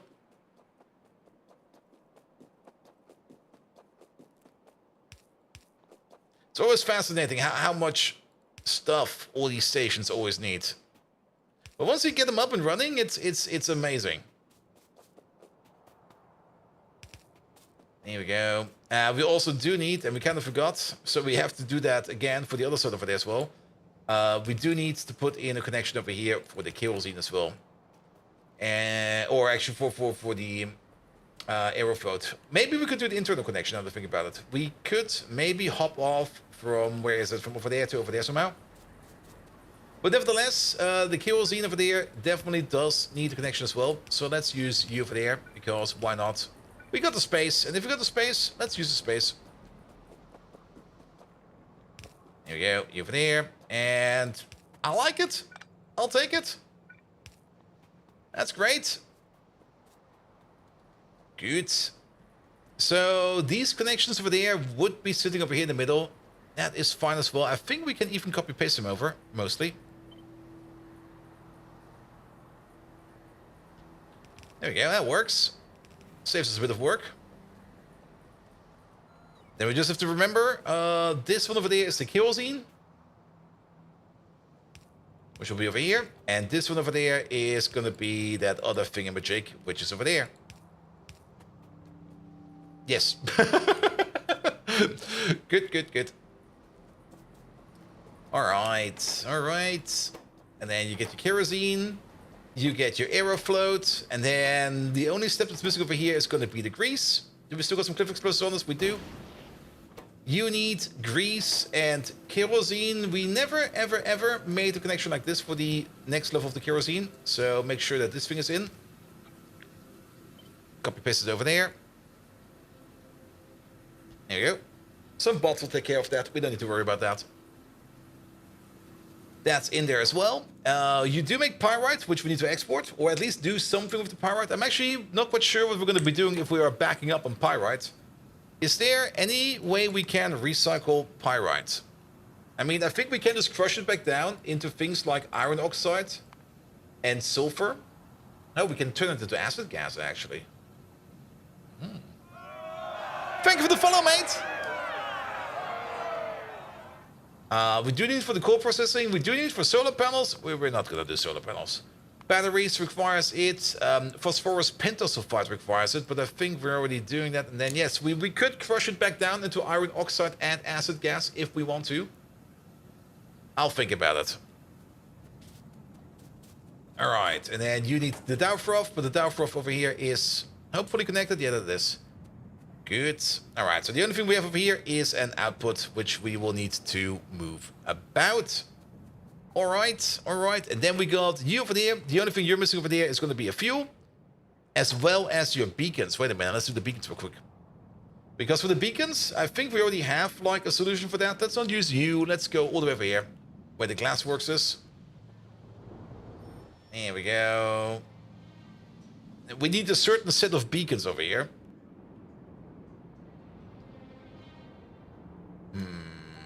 I mean, this will definitely work. We will have to copy paste them together. It'll be fine.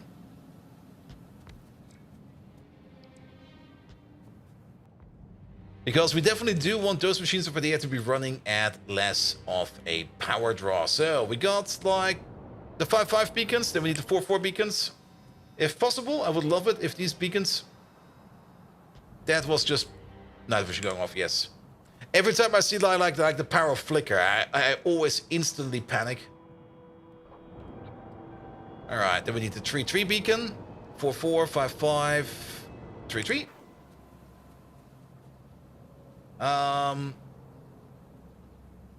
I mean, I guess it doesn't really matter if we are affecting some of the machines over here on the side about that. These machines on the side will then be going a little bit faster.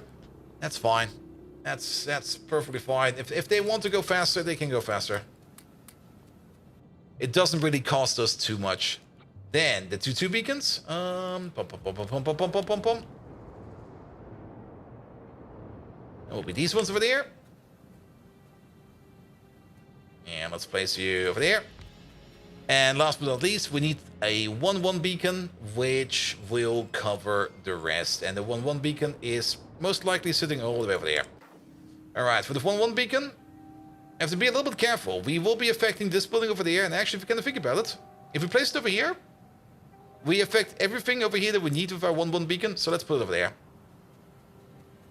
It's going to make these machines over here a little bit faster than I need to, but the most important part is these machines over here running at 4 times or 2 times the crafting speed at 20% of the actual fuel consumption. So this will make these basic oxygen furnaces over here absolutely great. I was always kind of thinking, can we maybe somehow make it so in a way that we can get like the perfect combination over here? It always kind of bugged me a bit that we are so close at 3.92 and 78%. Can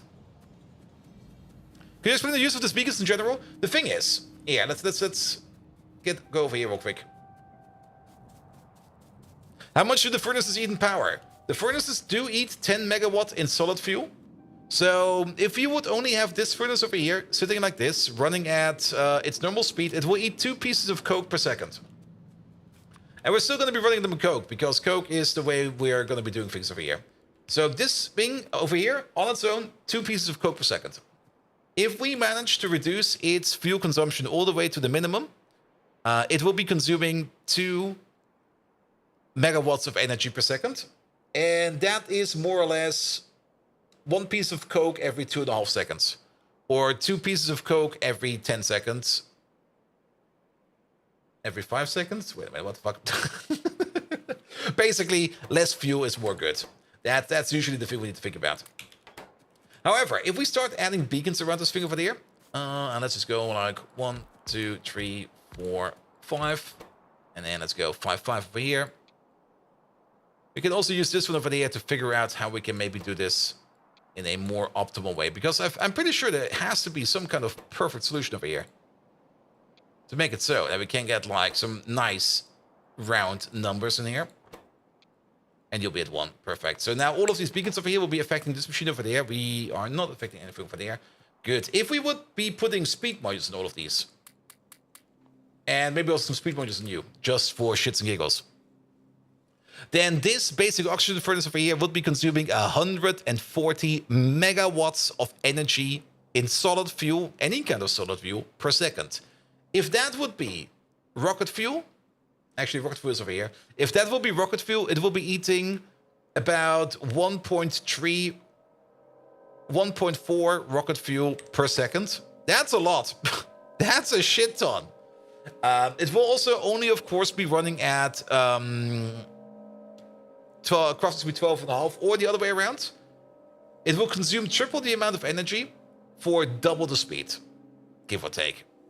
Pipe it in then. No. I would rather have it that these machines over here will be running at twice the speed and almost no of the energy. So if we just go around over here and if we play around with this a bit, we can technically calculate it. We know exactly how much speed we want. And maybe with these beacons, maybe if we just shift them up a bit, we can get exactly what we need. And what is it that we're going to need?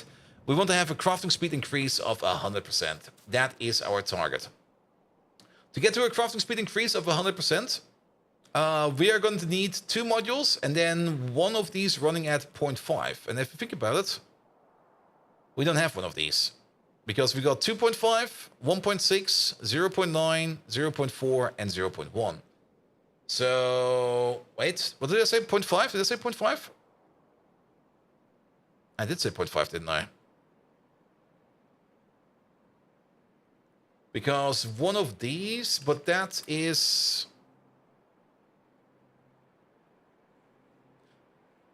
That's plus 200%. That is too fast.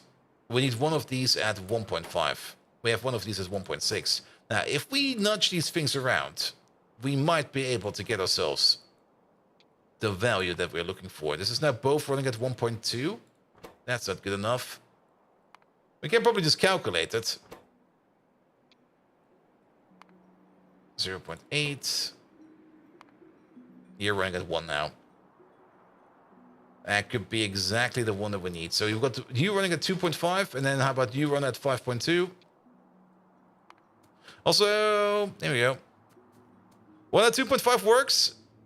Oh, wait, maybe only 1 at 2.5. 1 at 2.5 will be too slow. Then we will be sitting at crafting speed of... Wait, maybe. Wait a minute. Let me check. We can, of course, also half stack these. There's no reason to put in every module in there all the time. All right. It's a bit of a mixed match.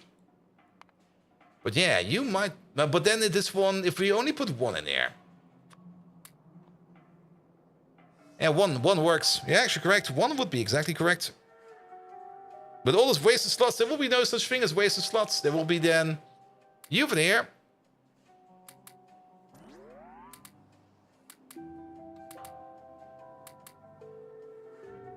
Huh.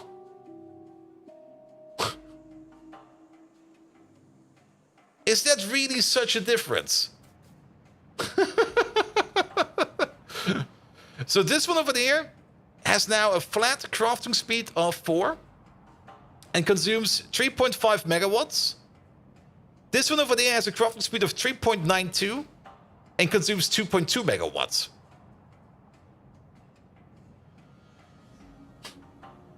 And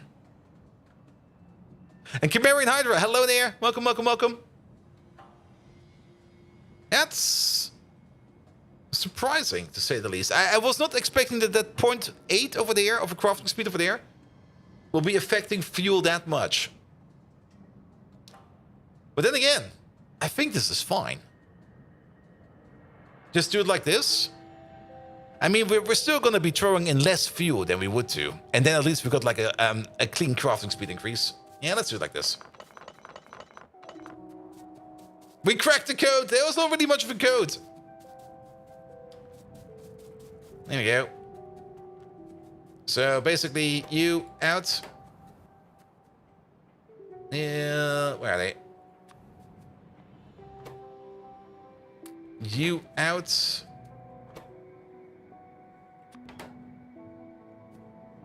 You in? Don't put it on the floor.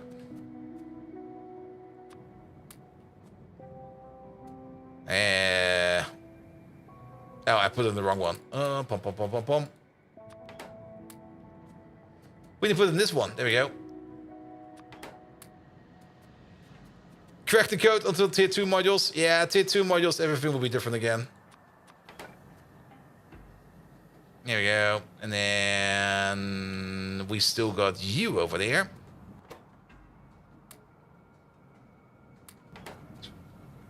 There we go. Crafting speed 4. Clean. And 3.5 megawatts of energy. Yeah, that'll be fine. And wasn't it a different recipe? The recipe doesn't matter.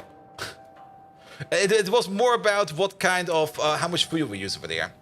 Sure, go for this. Let's do this then. This will then also not cross-contaminate like these machines over here.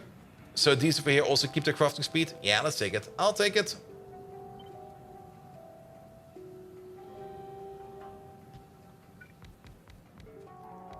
There we go. Good. Good. Alright. So, you're still waiting on... Okay, you got the Downfroth already done. The Downfroth is already available and ready to go. We do still need a little bit more in terms of train over there. Because the train we kind of set up over there was the train I actually wanted to use for something else. Because we still need to pick up over here our antimony, which we are preparing and processing over here. Don't tell me we're backed up. We're not backed up.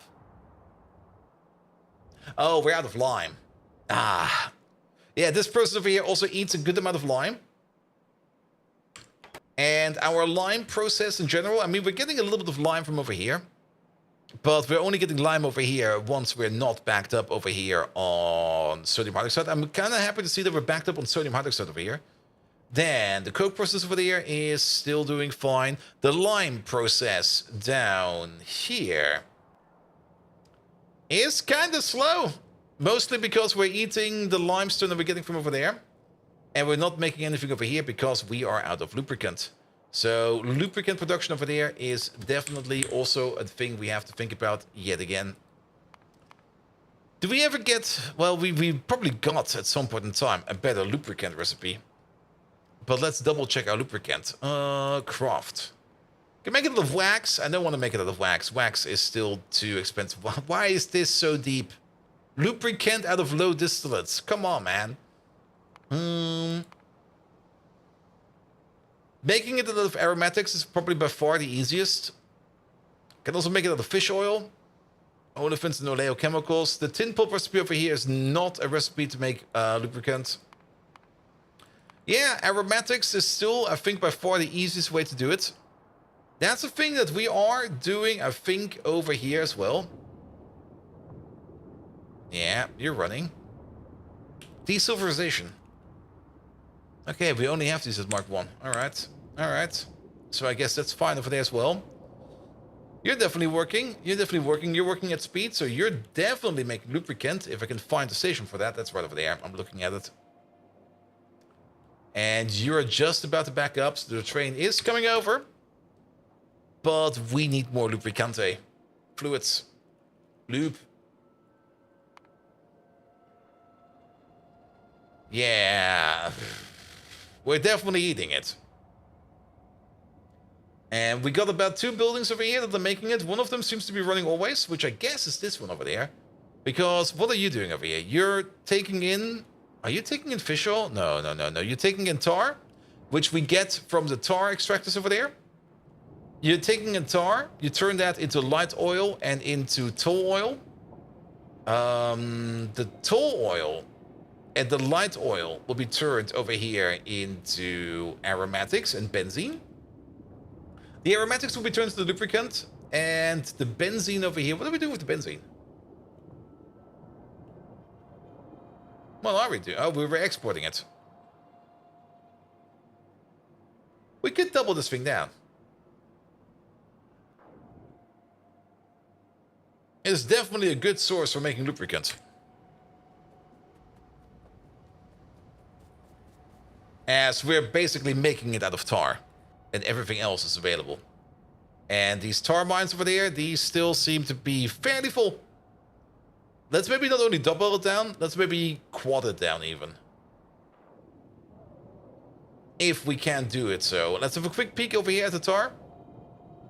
Or the other way around. These tar machines. You're working. These are asleep. Okay, only one of them is working. We can definitely double and quadruple it down. Alright. We're gonna do that soon. We do need some land filling over there then. No worries about that. Alright. You're fine. Grease. We're still waiting on grease over here. We never set up the grease connection, so let's get the grease in. And I guess for the grease, we're going over here to the other side.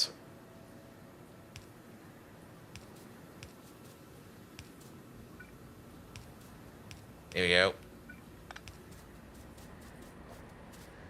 Though grease is also going to be a bit of an issue because things like grease and stuff like that, that is also very much dependent on lubricant. So making more lubricant is definitely the way to go.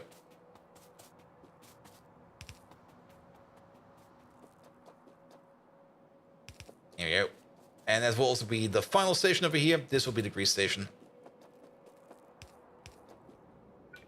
Here we go. Can we get you in a more sexy position, like over here? That'll be fine. Good. Alright, you over there? Crushed head? No, you're gonna be Mr. Grease. 2-head requester, please. Coming right over. Perfect. Alright, then we'll be the grease. And then we got all the liquids in over there, as well as most of the physical stuff. We still need to bring in plastic. We still need to bring in coke. We still need to do something with the ash over there as well. And then we also need to output the stuff. I am kind of thinking about just landfilling this area over here and putting some more train stations at the bottom over here, because pulling belts all the way over this, well, it could work. It's just belts. It's not that expensive. Sure. All right, requester. Not like that. So this one over there, plastic. This one over there, coke. And then we're going to start to provide some stuff.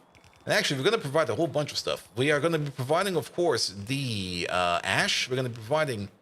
Okay, now that we're encroaching over here to that station over there, let's actually get rid of this station over here as well. We're going to make some stations on the other side.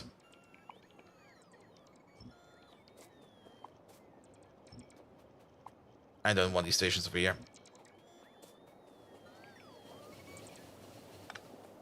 So, landfilling it is. And if we're going to pick up some landfill, we might as well pick up the landfill that we're going to use to double down the lubricant machine. So, let's also do that right away. Good. Good, good, good, good, good. Alright. And while we're at it, we can already kick you off. Robert Nielsen? No, you're going to be the antimony. Is that the one we're looking for? No, that's the ore. That's definitely not the one we're looking for. We are looking for, well, definitely for this request over here. And we need to put in the dust over here for the antimony. Antimony. And that's going to be the antimony dust over there. You're going to be the requester for that. And then the provider for that is already sitting all the way over here somewhere. There it is. Unnamed, unnamed. Antimony. Antimony. Always lovely if those internal names are really not matching what you're thinking it is. Antimony dust provider. Good.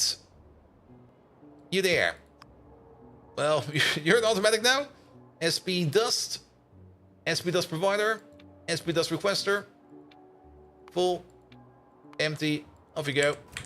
Good. And at least this process over here can already partially start. We're still waiting on the peroxide. I do hope that the peroxide will be coming soon.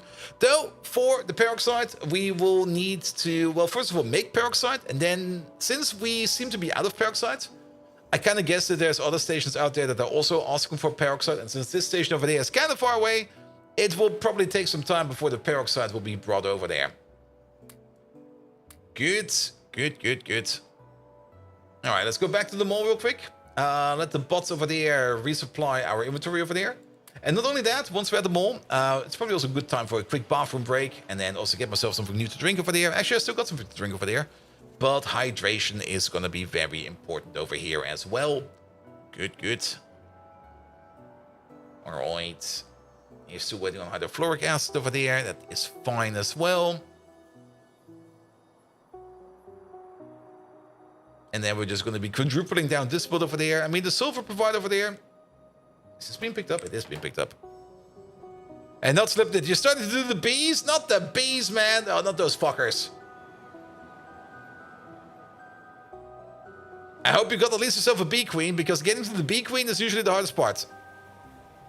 Definitely better than crops? Really? Really? Or do you mean the Greg tech?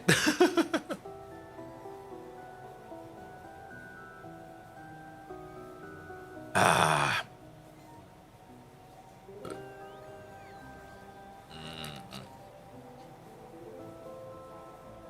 Ah. All right, be right back. Quick bathroom break, and then we shall continue. Since the crops can die if you don't pay attention to the weeds. Yeah, Greg Tech.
Good, good, good, good, good, good. Bottle shuffling ongoing? Yeah, I thought to myself while I'm walking past my bottle stash over there that I could sort it real quick. Alright, alright, alright. Let's get some landfill. Yeah, we got supplies.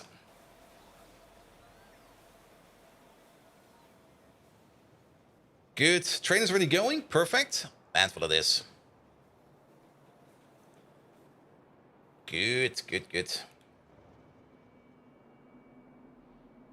Now, technically, we still need to do the iron process. I think the iron process... Is the iron process the last one that we need to make a proper build for? I think we can skip that one for now. Because we technically have one. And the iron process is also very boring to do, in my opinion. Yeah, once we get our antimony built up and running, the only ore... Nexilite. Nexilite is the other one. Iron and Nexilite. Though for the Nexilite one, we might just want to wait for, like, the next tech. And then just do it then. Because I don't really see an issue right now with Nexilite. I think we're fine for Nexilite. Here we go. Here we go. Let's also park over here for a second. And let's have a quick peek over there. Oh, we're missing a radar over there. That's a bit of an issue. Nothing much to peek at if there's nothing to actually look at. Let's put a radar over there. That'll be fine. All right. And then also next step, let's have a quick peek over here at peroxide. You're still waiting on nickel plate. I'm not quite sure if you've moved yet. Nickel plate definitely has not started yet. Ah, I think you just arrived. Yeah, you just arrived. So nickel is... Wait a minute. Wait a minute. Any second now. We just came in time. There goes the spinning. And there we go.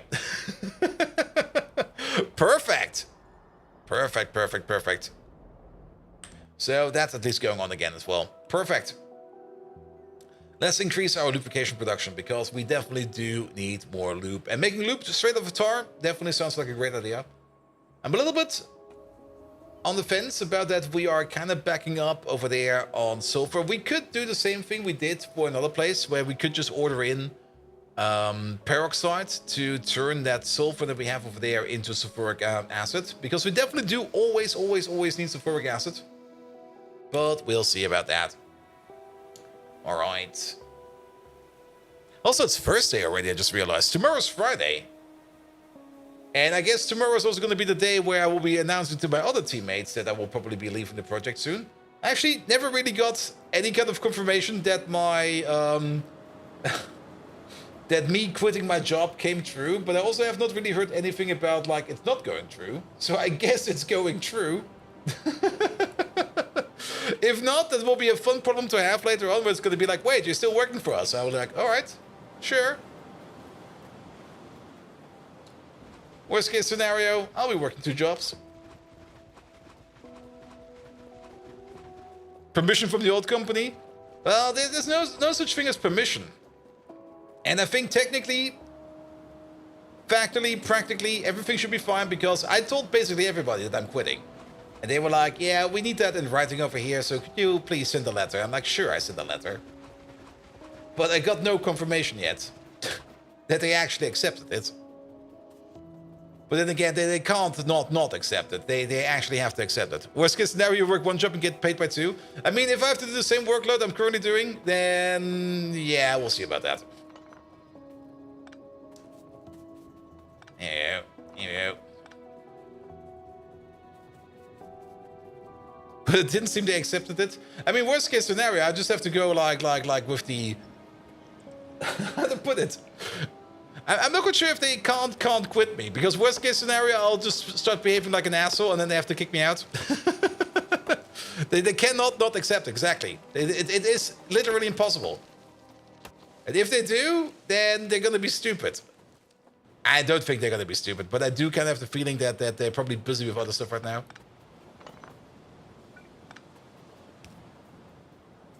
Just ask for receive confirmation. Yeah, that's probably going to be a thing I'm going to be doing tomorrow. Like, hey, dudes, hello there. Did you get my memo?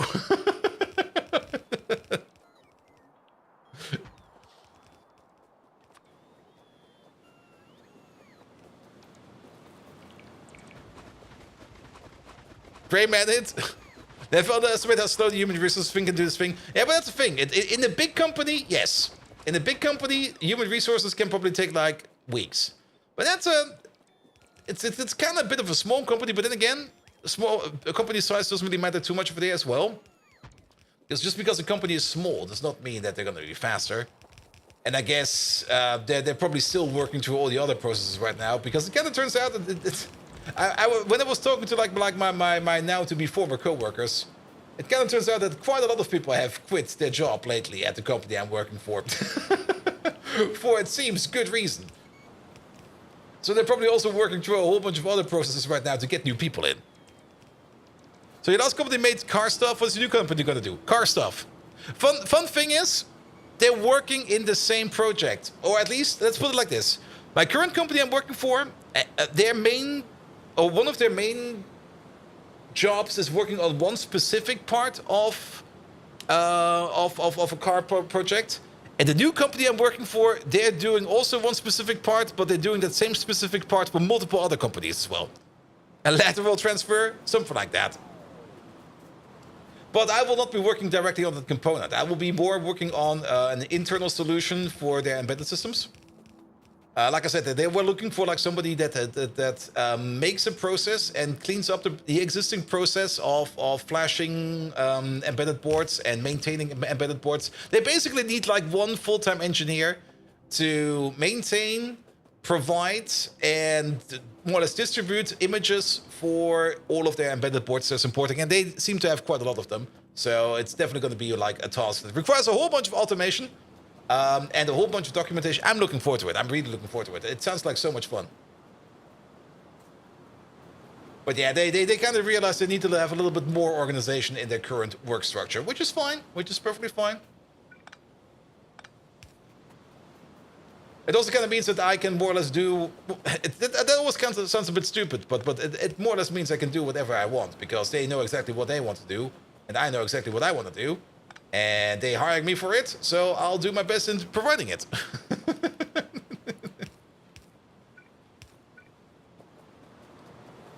And then, of course, at some point in time, the project will probably shift again, but that will be at some point. But I'm pretty sure I will not be working, or at least I will not be talking much to the project, or the current project I was working for. Because another guy is doing that, and technically they're not even active. The product of the company I'm currently working for, they're not even actively supplying that product. It's more like another company is using the product that my company I'm going to be working for their solution. And well, that's how they got in there. So it's a bit weird, but it doesn't matter. Doesn't matter. It's gonna be fun. It's gonna be a fuck ton of fun.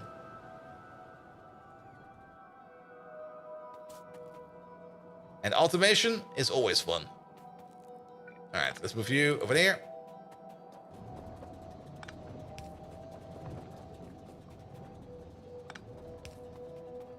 There we go. And you stay there.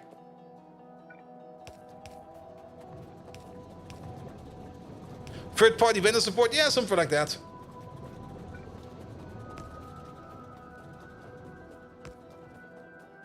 And I'm pretty sure they also got some other projects. I mean, I only know it from like the project I'm working on, because I can see from the project I'm currently working on how they do it. But I guess in other parts they do it differently. But I can't really talk too much about it, as always. It's all under heavy NDA and everything. Yada, yada, yada. The usual flip-floppery. All right. What do we have over here? We also do have some overflow pipes, which you now need to take care of. So this over there needs to be better.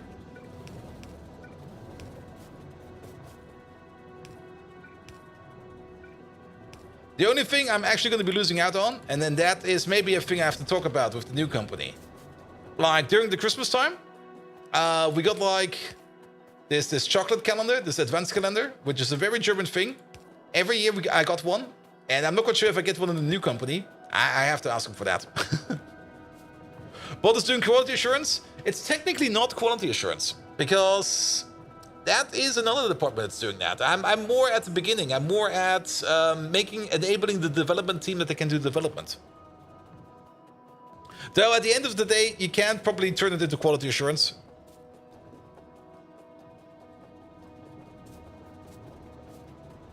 He's the QA for the QA. I'm the QQA. There we go. Alright, where's this overflow pipe going down into? That's probably you. And you. And you. I do hope that we're not overflowing a pipe over here. Yeah.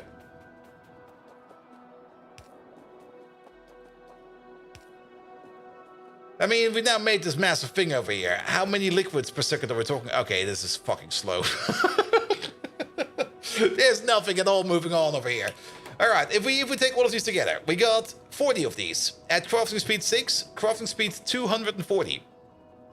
At crafting speed 240, we're going to be making about 2,400 benzene and aromatics every 5 seconds. So it's about 500 per second, give or take.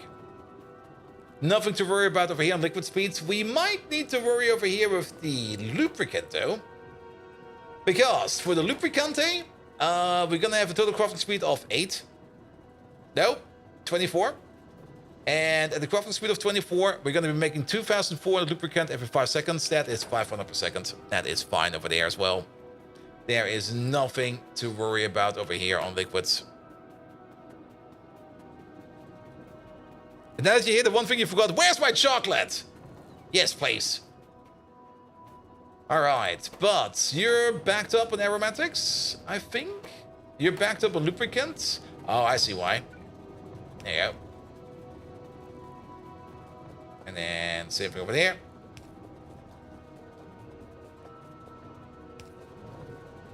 Good.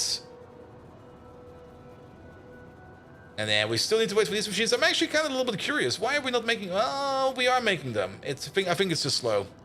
These are... What are these? These are fluid separators. Fluid separators are being made over there. Oh, we're missing something. What are we missing? It's not lead, not... No, we're not missing anything.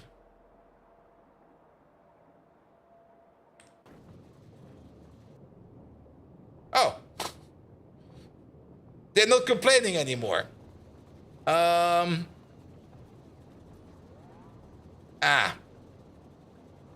see why. They never complained in the first place. Can we get you in over here somewhere? Not really.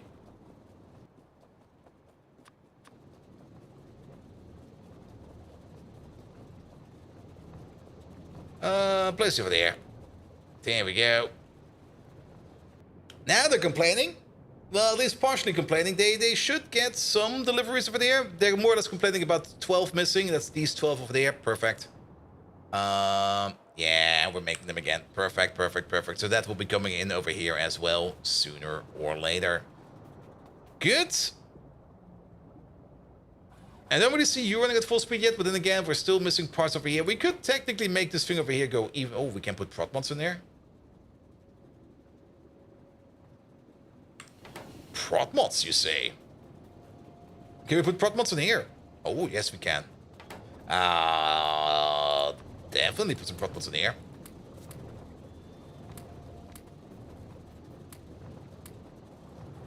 There we go. It's only a 10% increase, but 10% free shit is 10% free shit. Then, what do we do with the aromatics over here? The aromatics over here always get eaten over here every time because we're technically eating over here 30 aromatics per second.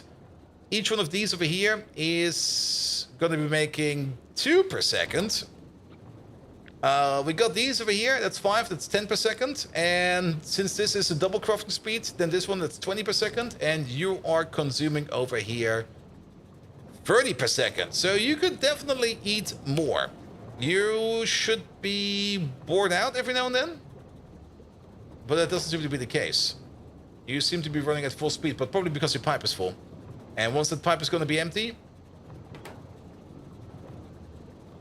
Or are we getting some more aromatics from over here? No, we're not.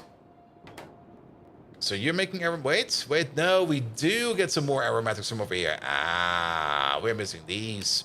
And these. So we're getting over here 4 per second, 8 per second, and then each one of these over here is 2 per second, I think. So that's 10, and then that's 18 per second going in, and you're consuming it at a rate of 15 per second. So the aromatics should be backing up. If we go back to the original machines over here, the aromatics over here have completely emptied themselves out. Why? Because you are out of tar? Because we somehow forgot to get the tar connection in? No. Because all the tar is going in over here, and then it just dissipates. Tar, tar, tar, tar, tar. And the tar pipe is definitely connected all the way to the bottom. But we're just not getting enough tar in. That is fine. That seems to be like a pipe speed issue. Let's have a look at you real quick. How much tar do you eat? You do eat 24 tar per second. At crafting speed 6, that is going to be something, 144 per second. Yes. So 288, let's say that's 300. 300, 600, 900, 1200. So these 4 over here should be running fine. This one is running fine every now and then, but these over here will all be starved. That is fine as well. Good, then let's have a quick peek over here at our tar production. We got these lands over there. This guy's running. This guy's running. This guy's waiting for space. This could be better. It could be better. And the best way to solve this is by means of a happy tank. There we go. Not you. You. Yeah, get rid of these trees, please. Here we go. So, happy tank. Let's put the happy tank right over there. Let's rotate you around. It's always nice to have all of these things over here coming in on like one and the same pipe. That's nice. It doesn't fucking work. So let's reorder this over here a little bit. Everybody over here, come in via a custom pipe connection over there. Rotate you around, and then pick up these pipes over here. Not required. Oh, there's quite a bit over here. So we might need to do this a little bit more special. There we go. Over there, over there. It's more or less just an adapter if you think about it. This is like your classic two-way adapter. So now we have 4 inputs over there. That will be for these 4. You will be connected down over here. We might need some more adaptering, actually. Then again, do we know? 2 of these can definitely share the same pipe.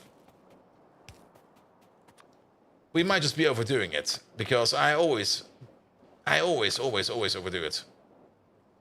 I'm pretty sure 2 of these can share. Oh, that's fine. So, rotate you.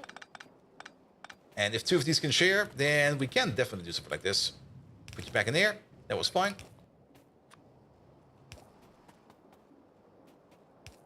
You go over there. I missed. I actually missed. Also... No, I think we're fine. I got the sneaking suspicion that we might be running out of niobium pipe. I hope we're not running out of niobium pipe. We might have to check up on that. It's just a little bit surprising how little niobium pipe I've got in my pocket. But then again, we probably built all of this with our pocket bots. Yeah, that probably makes sense. That's probably where that all went.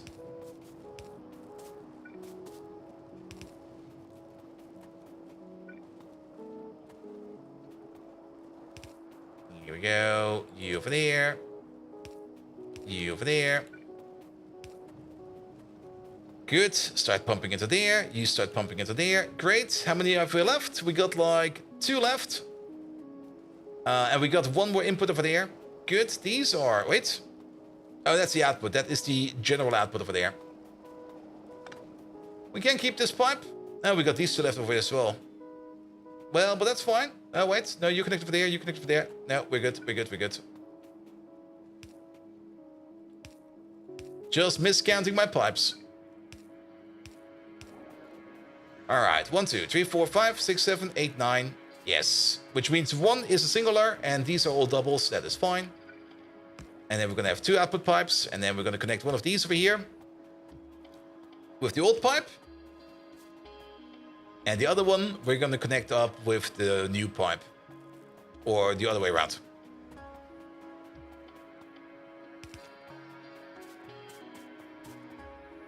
So you go this way, you go that way. Then off you go. That's the old connection. And then we're gonna get an extra new connection.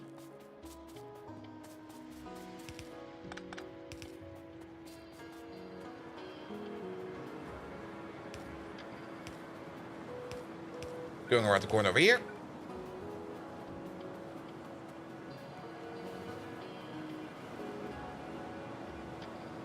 I guess we can do this. And that. And this one over here will be filling up from the bottom. One thing we do want to do over here. We don't want any kind of backflow. So we're going to put the pump over there.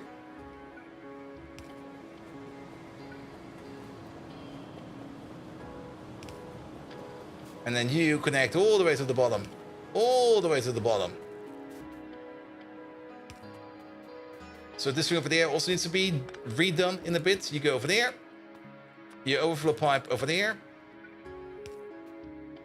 You connect from over there. There will be a pump over there. And then you over there. Can we move you? We can. Bish. Bosh. Pump. Power. Good. So now we got like 2 liquids going into this system over there. One from the top and one from the bottom. And then they can fight for it. I don't care. All of these should... Ooh, you're still having issues? Really? How fast is this thing? 1,100. I'm surprised, to say the least.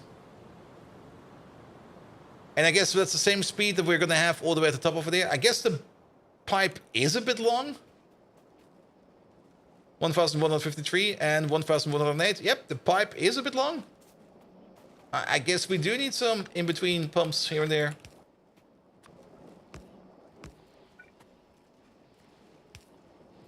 Here we go. Every now and then. We're not going to be doing this super duper exact, but whenever I see like a good opportunity to put in some more pumps, we're going to put in some more pumps. And this over here will be the best opportunity. This is a very... Okay, fuck this thing.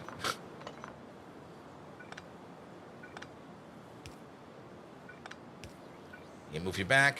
Move you back. There we go. Good. Running at 1,500 and 1,200. And then you're good to go over there. Let's also give you another pump over there. Just for the offset. 1,300 and 1,400. And it should hopefully be fast enough. I'm pretty sure that we need to put another pump over there to make it go a little bit faster. 1,009 and then 1,300. And actually, the moment that we can see that this 1,700, that'll be fine now. So you're always full. You're always full. You're always full. You're always full. There we go. I like this. I really like this. I'm so sad to see this feature go away in Factorio 2.0. Because I really do enjoy having to fuck around with liquid speeds and stuff like that. I do understand why they put it away with, because it's hard to scale up. The liquid feature in Factorio, or the pipe system in Factorio, just does not scale well. Especially when you get like liquid speeds that go like into the ludicrous mode. But I do kind of like that having to put pumps around and having to like make sure that you know how, or have to know how you set up like a proper liquid system. That is part of Factorio. I'm kind of thinking if it would be possible. I mean, they did kind of say that certain things will be optional, but I don't think that the fluid system will be an optional thing we can enable and disable. If we could disable it, it would be great, but I don't think so, sadly. All right, all of these are working. Excellent. All of these are going full speed. If we now go back in here and we have a look at the fluids over here and we go for lubricante and we check for like the last 10 hours, Then we notice that we are consuming way more lubricant suddenly, and we're not really making more. But then again, if we go over like the last hour, we're definitely going up there. You sure there will be somebody making a mod for it? I don't think you can mod that. Since it's a core system, and Factorio does not allow you to change up the core systems, well, technically, I think you can do it, actually. Because I do know... Oh, maybe you can do it. But I've kind of got the feeling that since it's so deep embedded that modders will not be able to touch it. And if they do touch it, it will be worse. Alright, but our lubricant production, it used to be, well, it's not really quite clear where it used to be and what's going on over here. We definitely used to be over here, and we are now most likely making about, what is this? 36,000 per minute with lubricant from tar. So I think this over here is fine now. This also means that we are now consuming these tar extractors over here a little bit harder. It might just be that we are just going to be consuming all this tar over here in like a jiffy. I don't really hope that that's going to be the case, because now we're definitely consuming way more tar. But this process over here, turning tar into lubricant, is definitely a nice one. We might back up on sulfur over here. We will have to see. Good. Speaking of lubricant, where did the loop train go? You're going over there to bring lubricant. That's for grease. That's fine. We kind of want lubricant to be over here as well. Actually, do we need lubricant over here? No. What we need over here is going to be pentoxides. And we were looking at this whole thing over there because we need lubricant over here for our lime making machine. That's the whole shtick over there. All right, all right, all right. Well, we fixed something, and fixing something is always good. Good, good, good. Back to you. So you are more or less ready to go. You've already made... Oh, you know what's still missing over here? A couple things are still missing over here. So it's actually pretty good that you have not started yet, because you are still waiting on the lead acetate. That's the peroxide. Yeah, there's this one important feature over here, and actually that's the whole reason why we brought this whole landfill with us, so we can make some more train stations over there. You could recreate it and disable the new system. Would be a terrible, but could work. Yeah, maybe. It would be great if Factorio would allow you to be able to mod things like that. I'm not quite sure. I mean, every modding API, and that's how Factorio goes. Factorio does allow you to use an API to mod most things. But if they would be able, or if it would somehow be possible to reach or be able to mod that low level of the game, that would be great. Because then you could maybe make some more fun systems out there. Or maybe even some different systems altogether. Like having the option to put in systems that are either something like an electric system or something like that. Have you seen rivets? I have no clue what you want to come up with that. I know what a rivet is, but what?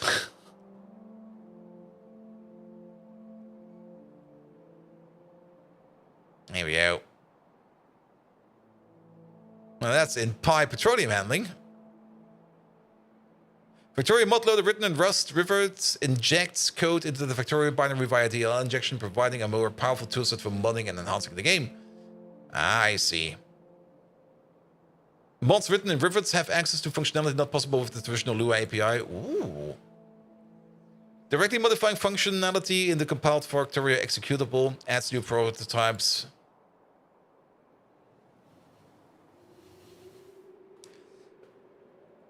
Injects code into the Factorio binary via DLL injection. But is that then for the Lua part, or is that for the C++ part? That is a big difference in there.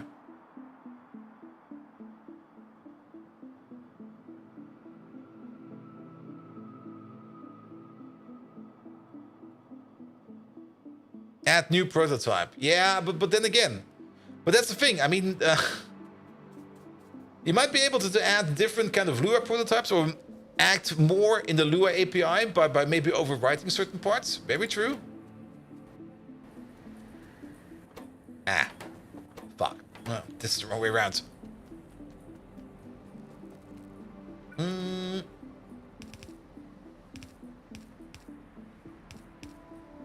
Yeah.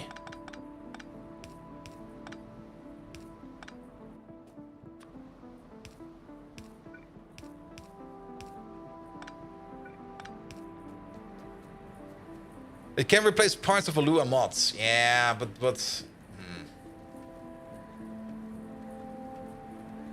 but that would not allow you to interact and tinker, for example, with the power system or something like that. I think. Then again, I also don't really know how deep Factorio modding goes. That's the other issue.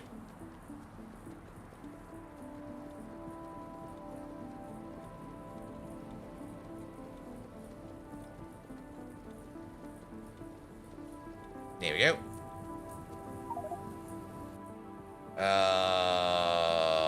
Put that away, please. Wrong stuff on belts. Yep, I flipped them around. Should be fine now.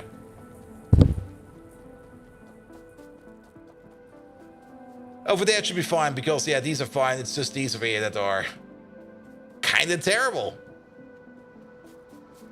Also, let's make this a little bit less terrible. There you go. Now it's a little bit less terrible. Still terrible, only less.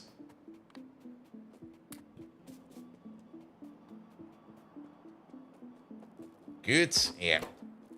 You have this. You have that. Off we go.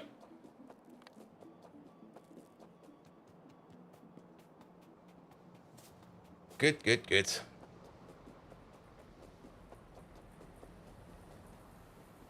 All right, all right. Up we go. Landfall time.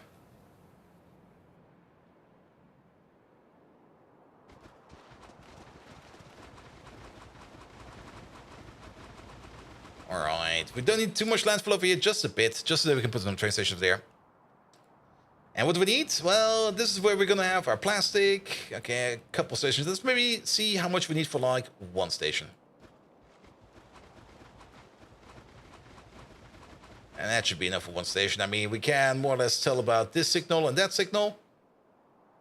Yeah, let's use these over here as the base, actually. So let's landfill like a little bit more. Something like this, that'll be fine. And then... ah, come on. Alright, and then we know where it is. This is only going to be a placeholder. We're going to actually move this up a bit. All the way to here.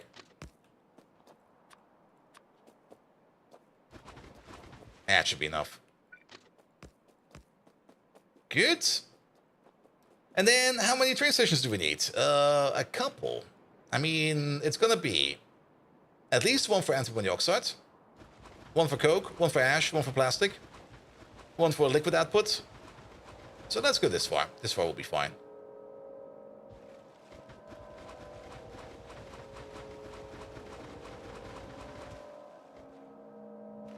All right. Pull it down, please. Also, it's getting warmer and warmer in here. And actually, it's not really the warmth over here. Since I turned on my AC yesterday, my AC also has like a dehumidification option. I like to just dehumidify the air.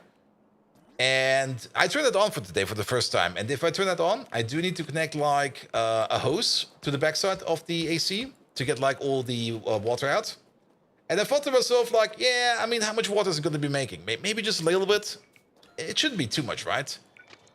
So I just hooked it up to like a 1 liter cola bottle I had standing around over here. And I was like, yeah, it'll be fine. It filled that bottle up in like 20 minutes. And I was like, what? Excuse me, how fast? All right. So one request for the coke. We're definitely going to be providing our ash. I don't really want to be dealing with it over here. Then one request over here for the plastic. One provider over there for the antimony oxide. And one provider over there for... not you. One provider over here for the antimony pulp, which we want to export as well. And loads of space. Look at that. But yeah, I was kind of surprised how good that dehumidifier over there was working. I'm kind of thinking about turning it on again right now because it's not really that warm over here. It's not really the warmth over here that's currently getting me, but it's just the moisture there. We're like at 80% moisture in the air. It's just like ugh. It feels like I'm sitting like in the sauna over here.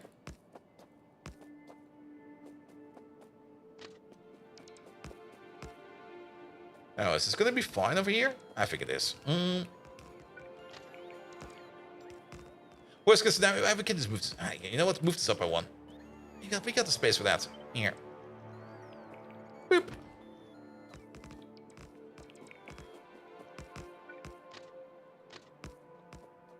There we go. There we go. Good.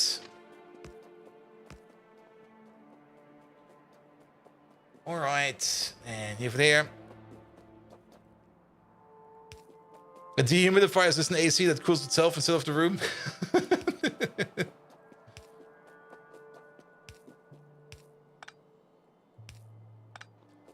And also it's like 27 in here. Too wet. That's too late to turn the AC on. My neighbors will complain.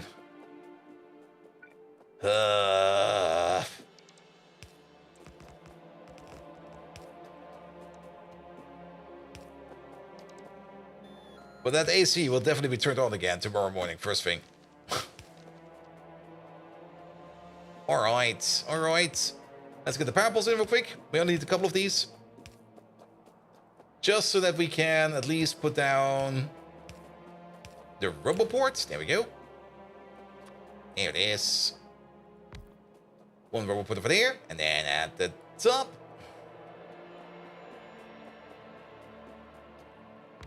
We're going to be putting you.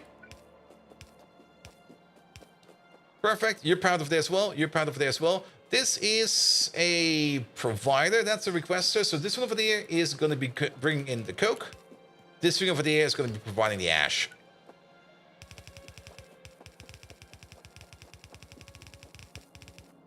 There we go. Let's move you up a bit. Let's move you down a bit.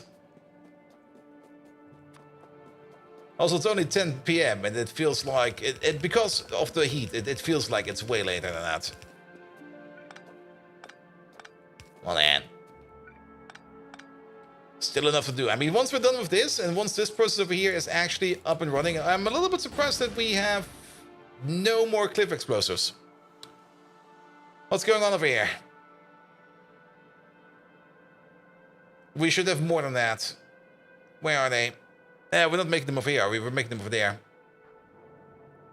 You are missing grenades? You're missing grenades. No, you're not missing grenades. We should be able to make grenades for you. You've got enough grenades. You are missing explosives. Yes, explosives. Because you're missing glycerol. Really?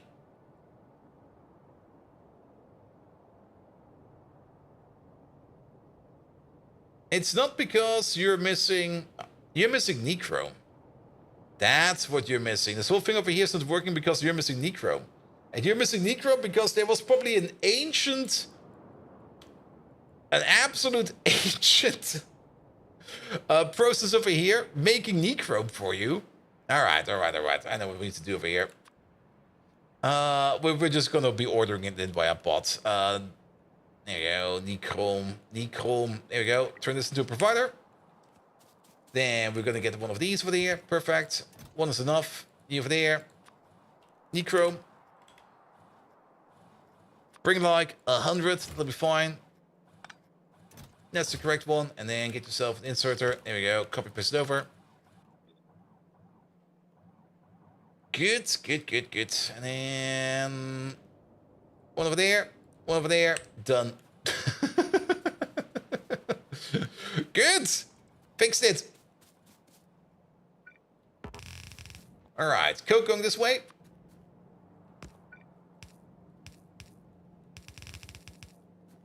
Off you go. You over there. You over there. You get an underground. Pick up these. There we go. That'll be fine. And now to think about it, let's do it like this and that. This can be our ash belt.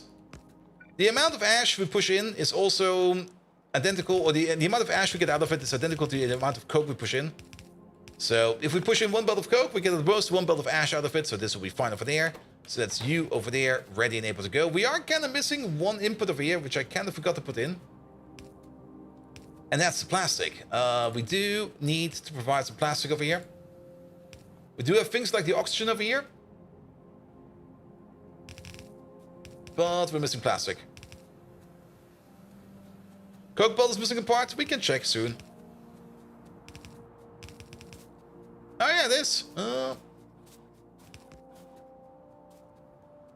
Good. Plastic is coming from over there. That will be you.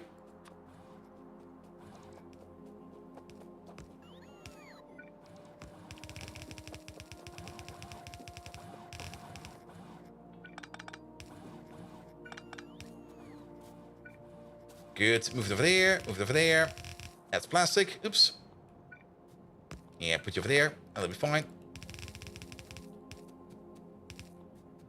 Alright, plastic is coming in, coke is coming in, you over there. Nobody to you. You're gonna be the coke requester.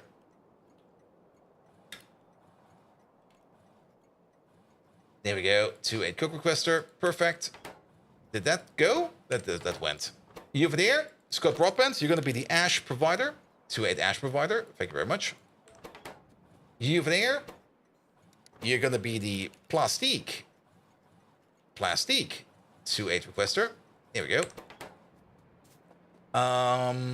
Then this over here will be yet another. This will be the plastic requester. This over here will be the antimony, the SP oxide 2-8 provider. There we go. Good. You're still heading over. You're heading over to the plastic provider. Perfect. You are the plastic requester. Excellent. And then this one over there, that's going to be the very important one. This one over there is going to be the anti-SP pulp. Yeah, SP pulp 2-8 provider. You're still standing at the provider. That means we still got some antimony pulp available over here. Quite a lot of antimony pulp over here, which means that this place over here has still been working somehow. That's great. But we need to get our antimony pulp over here together.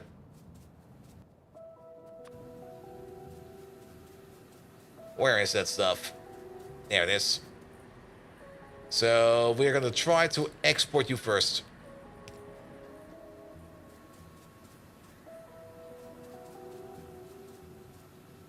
There you go. Underground over there. Underground over there. And then we try to get it together over here somewhere. I have to be a little bit careful over here because we don't have any cliff explosives. Which is kind of annoying. I do hope that we're going to get them soon again. Wally! Hello there! Welcome, welcome, welcome. Welcome to me over here just sweating immensely because it's just way too warm over here.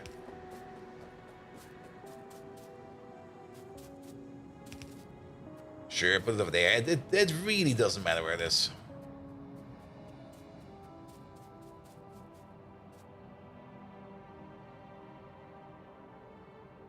Yep. Yeah, it's fine. Good. Pull you over. Someone over there. Excellent. Put them together. And Mr. Draco. Hello there as well. How are you doing?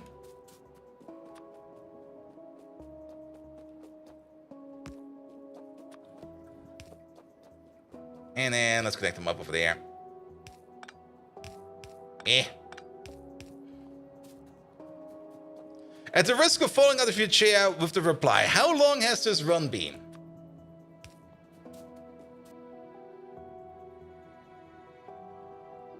Started 5 minutes ago. Yes.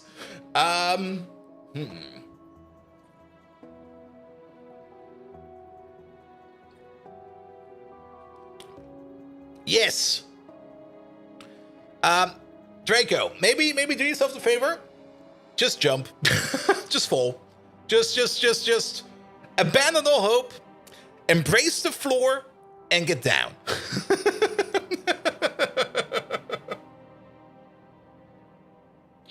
The floor welcomes you.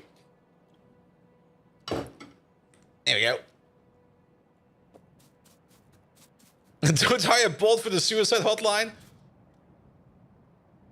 No. It will definitely... No, definitely not. No. We've been at it for 1,600 hours. Then again, I mean... If you just make them play Pi, and you go like, here, don't do that, just play Pi. It will definitely help, I guess. Would be a solution for like a couple thousand hours. Here we go. Alright.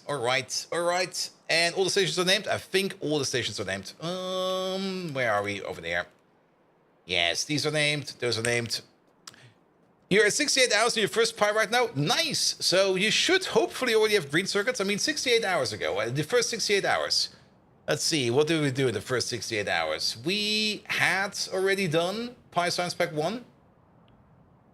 Really? We made our first wood over here? That seems a bit odd. Really? I don't believe that.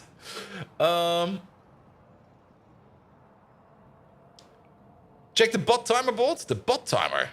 You have logistics and just build your first coal power plant. Nice. Then you might be a bit faster than us, because the first coal power plant... Yeah, for the first coal power plant, you definitely do need... Yeah, logistics science over here. But for the first coal power plant, you definitely do need mechanical parts.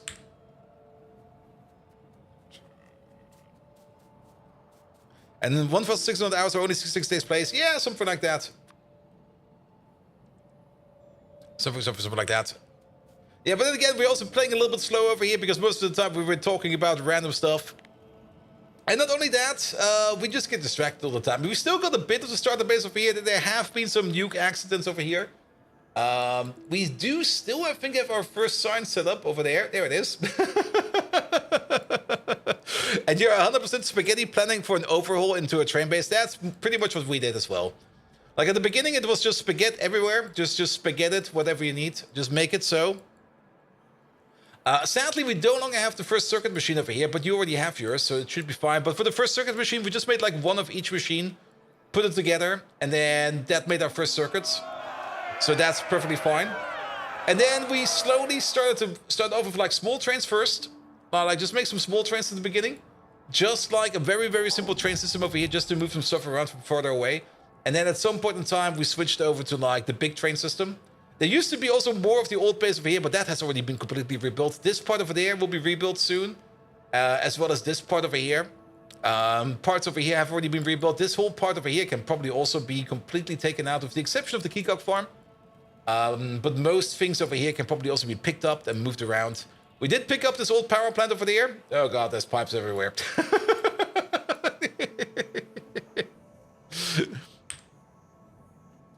Alright. Hey, wait a minute. I only hooked up half of these. What the hell? So, okay, what do you need? You're not running at full speed yet. Yes, because we never, ever had these brought over. Good. So it's 3.5 megawatts of power. So that's 7, that is 14, that is 28, and then that is... Why the fuck am I calculating it like that? 21, 42, 96. 84. 84 megawatts. Every piece of coal is like 10.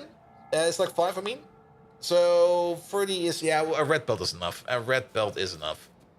So if we want to get power to the other side over there, we can just do it like this.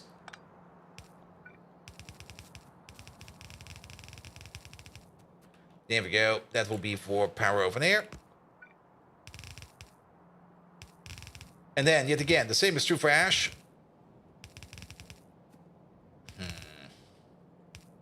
Well, that doesn't fit right.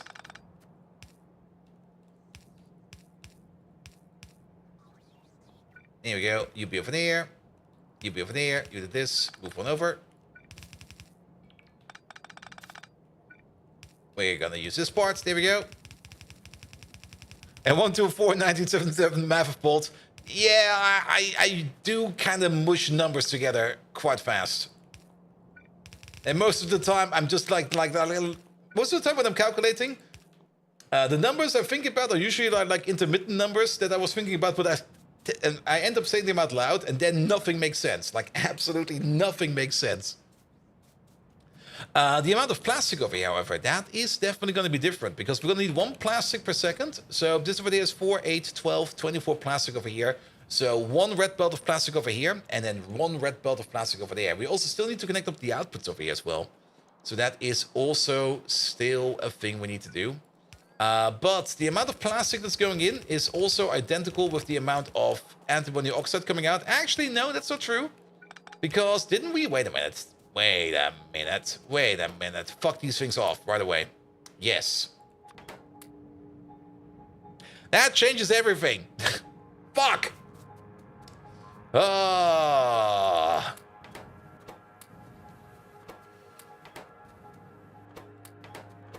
So I guess we do have to spend some extra power over here.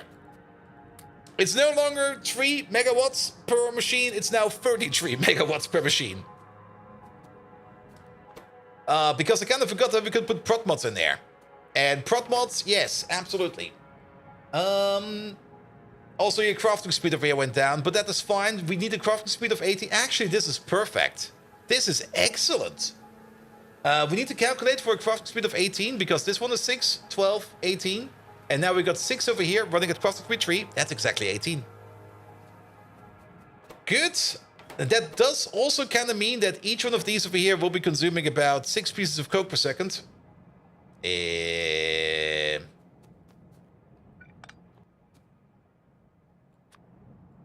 we go. Congratulations, you're getting a loader.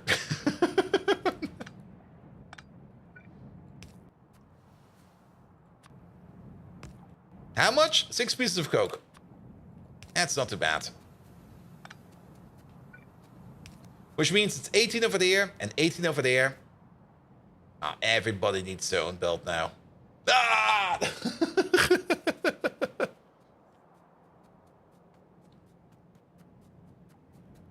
And 6 times 6 is 36. Yep, together it's 36. But it's 18 over there and 18 over there. Actually, it's a little bit more than that. It's 6.5 each. So that's 6.5, and then that is 13, basically 20 over here and 20 over there.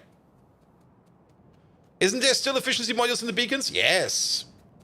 And they're counteracting it. But keep in mind, prot mods over here do increase the energy consumption as well by 120%. That's usually something... what, is that a vanilla thing, or is that something that Pi added? I don't remember. I have not played vanilla in ages.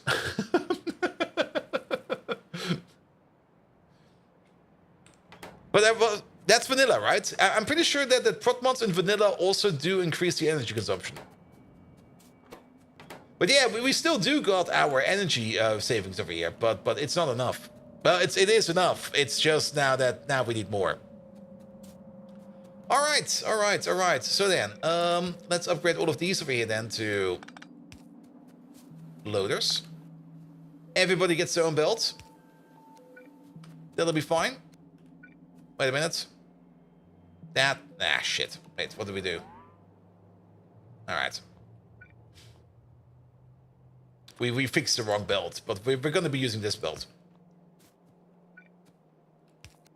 As long as coke is not coming in yet. Actually, why is coke not coming in? Okay, coke is now coming over. But let's cut this belt over here real quick, because this used to be coke. And this over here used to be plastic. Alright, let's cut the plastic belt for now. We're gonna redo this one. And the green ones normally decrease speed as well. Really? No. The green chips don't decrease speed. I'm pretty sure that the green ones do not decrease speed. If they do, that would be weird. Alright, but let's redo part of these belts over here, because these belts now no longer make sense like this.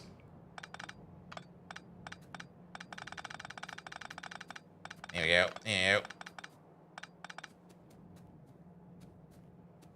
And abuse rocket fuel was not nerfed? Nah, I'm fine for coke. Coke is fine. Coke is perfectly fine over here. And no one actually knows what efficiency mods do in vanilla, because they never used. The only reason to use efficiency modules in vanilla is when you're playing either on a dev world Or if you're playing on any kind of setting with biters, and you got like an outpost that's a mining outpost that you want to reduce the pollution on. That's the only time where you'll be using efficiency modules in Vanilla Factorio. Good, alright. So, even this output over there is going to be different. Alright, quick redo. Sorry about that. We're gonna need 4 belts of ash. We're gonna need 4 belts of coke. Well, that kind of escalated. And rocket fuel uses 1 building, where coke uses 50. Yeah, but coke also makes sulfuric acid. Keep that in mind. Do you ever regret taking on this pack? No. Because this is my second tour. I've already finished Pi once. Nothing can bother me over here no more.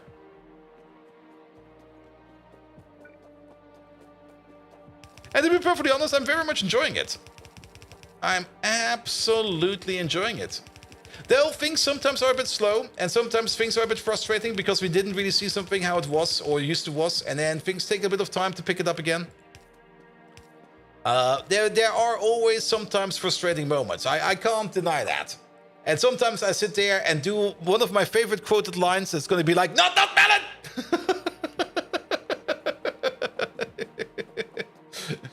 It's a charm we say every now and then to appease our soul and to become one again with the tranquility that is blaming not melon for weird changes, even though King Arthur did it. But we're not blaming King Arthur because we like King Arthur. We also like not melon, but we're just blaming not melon.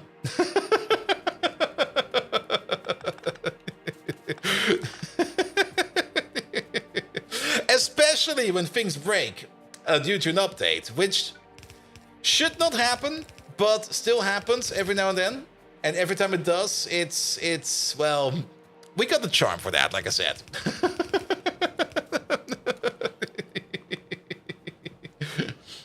Hey, that's the peroxide coming in. We've been waiting on that. Alright. This thing over there also needs to be done a little bit more over there. Blaming not melon. Megatron. Do you have the need to blame someone today? Alright. This over there will be plastic. The plastic input is still going to be the same. I mean, even though... Actually, it's going to be less now. Because it's now only going to be eating 3 plastic per second instead of 4. So that's 9. That's 18 in total. It's still going to be a singular belt of plastic for this entire thing over there. So that'll be fine. You go this way. You go that way. You'll be sitting over there. Actually, can we place you over there? It seems a bit odd, but... Do I need to blame someone? Have you looked in a mirror recently, Bold Viking? Your ineptitude is the sole reason I'm even required on this stream. Your performance gives new meaning to the term crash and burn. It's as irritating as when you insist on speaking in Imbisdeutsch. Truly, nothing's made me this matchlessly miffed since the furry raids, till all are one. There we go. Alright, he doesn't want to blame Donald Melon. In fact, I heard recently that your iron build has been broken for a month because of the Hydro Vortex update. Yep, and that was also... I think the iron part was in the patch notes. Buster, be sure... Because there was something that was missing in the patch notes, but be sure to check your fiber build. There it is. Because fiber is now made in a ball mill. It's no longer made in a centrifuge, it's made in a ball mill. Now, fiber is a thing that you don't really need that often. There's only a couple of things that require fiber. So we also only recently found out that our radon build over there was broken. And our radon build over there still seems kind of broken because nothing is moving over here. What the fuck is wrong with radon? We're missing something over here. We're missing whatever is coming from over there. Which is... urea. Which is going over here for now. I think that's fine, because we probably want urea over here so that we can start... How are we doing for this stuff over there? Okay, we are just out of that stuff. That does hopefully mean that we made some more over here for you. We made 9 products over there. That's not even remotely enough to make any kind of additional body.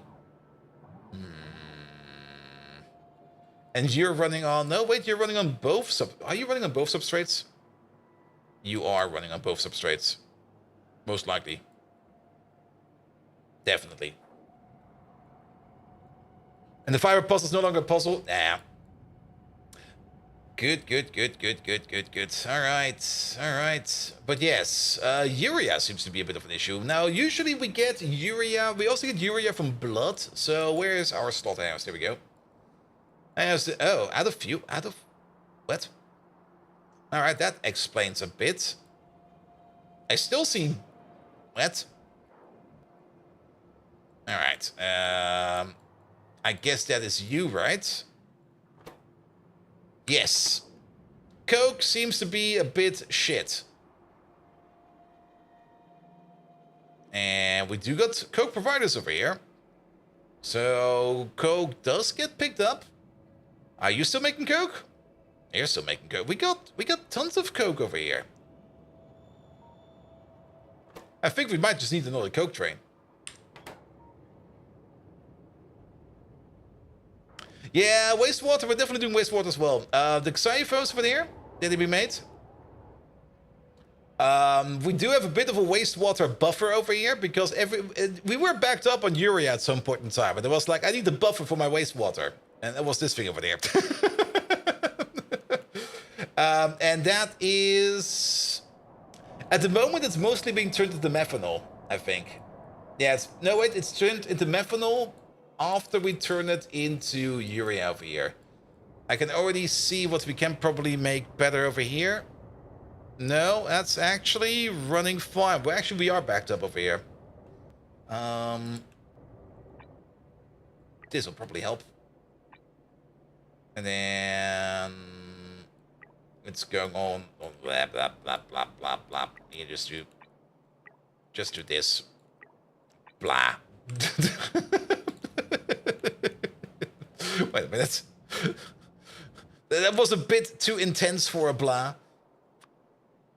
Because there's gaps. There's definitely gaps in here.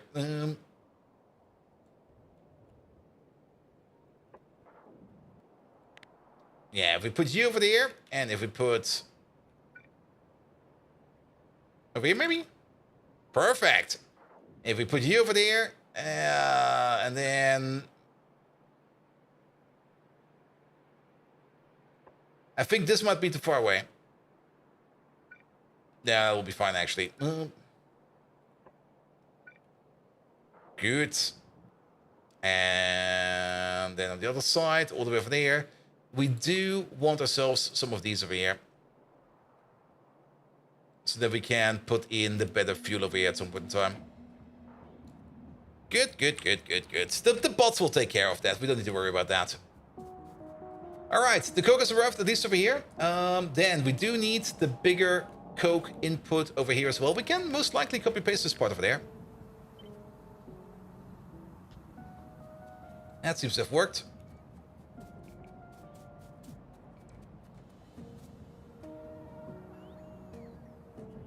Did they replace... What? What the fuck did they pick up? Sure. Paying all the attention today, absolutely. Here you go, all the way over there. And then you connect up over there. The modules were picked up. Oh yes, the modules. There we go. That was the green things. I only saw they picked up something green, and I was like, what the hell did they pick up over there? They picked up the modules because we got some prod mods in here now. Yeah, thank you. For some reason, I thought they picked up some stack inserters because I saw they picked up something green. I was like, well, what the hell did they pick up? All right, and then we got the ash output over there. Let's clean you up a little bit. We can probably still use this belt over there. And then this belt over there. There we go. Just go around, it'll be fine. Good, and then we go over there. We go over there. This is also an ash output, and that's an ash output, so we go over there. We go like this. Ash, ash, ash. Now, with this amount of ash, we might actually do need to put in something like a localized ash processor. I'm going to skip on it for now, because I just don't want to do that right now. But I think we might actually need to put in a dedicated ash processing machine over here, because we will be making quite a bit of ash over here when this thing over here is running and operational. Lucifer Senpai, hello there. Welcome, welcome, welcome. How can you be raiding in these temperatures, man? What the hell? It's way too warm outside. But how you doing? Welcome, welcome, welcome. All right, plastic will be coming in. The coke is connected as well as soon as everything else over here gets put in. I'm kind of thinking of just helping out these bots real quick. Then again, these... If my pocket bots are not doing this, that does kind of mean that there's a bot out there bringing this stuff over. It was schedules. Ah, I see. We cleared the last pull, so you're so happy. Nice. Nice.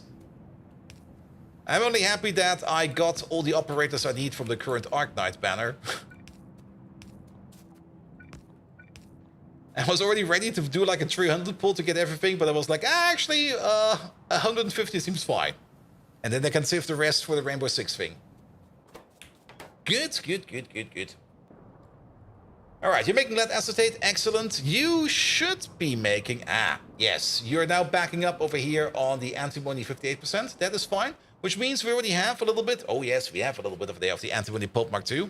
Great. Great, great, great. Downflow over there is also fine. That is also fine. So the only thing we're waiting on over here is to activate you with the plastic. I'm a little bit surprised... Ah, there it is. I just wanted to say, I'm a little bit surprised that we did not get any plastic yet. But let's open up you, and there we go. Then, we definitely do want more coke over there. Bring up to 16,000. Same is going to be true for the plastic. Bring more of that. This is going to be the ash provider, and ash provisions are going to be opening up at 160,000. You already set to ash provider. And then you over there, we still need to get the output together for this entire thing over there. Good. Actually, yeah, the output is still missing. So, output. We are pushing out over there 3 per second. So 3, 6, 9, 18. We can put all of this onto the same belt somehow. It's kind of hoping that we could maybe, and actually I'm pretty sure we can.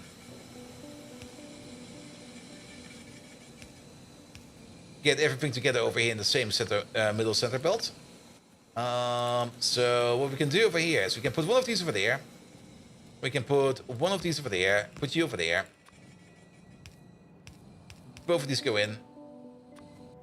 We do need to filter. We don't need to filter the output because we can't get the ash out by means of loader. Then you go all the way over there. Nope, I broke it. There we go, and then you over there and you over there. Wait a minute, I'm missing one. I'm missing the middle one.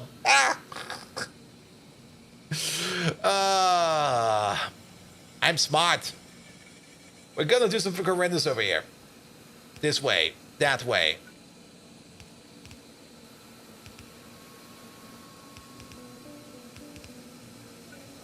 We're gonna move you over by one. Here we go.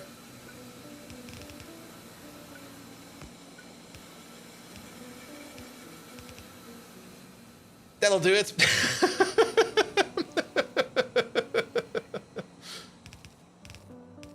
And then off we go. Yeah, go this way. And then we're at least gonna make some antimony oxide over there. And most importantly, we're gonna be making the antimony pulp over there. Once we back up on the pulp, we're gonna be making even more antimony oxide. But this over here is already going to be fine. All right, copy paste over this entire thing. One more time.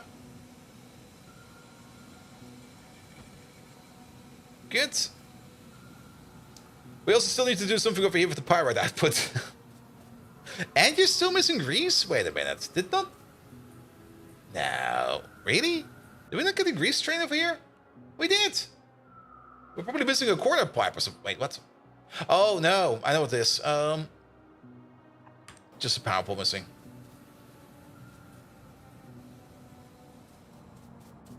There we go. There we go. Alright, over there.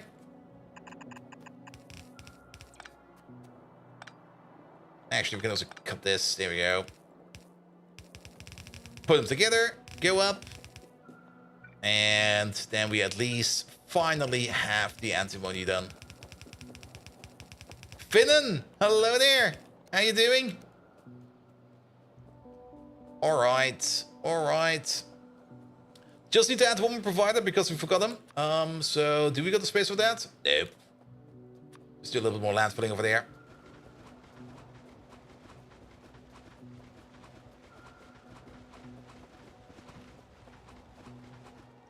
There we go. And then 2-8 provider.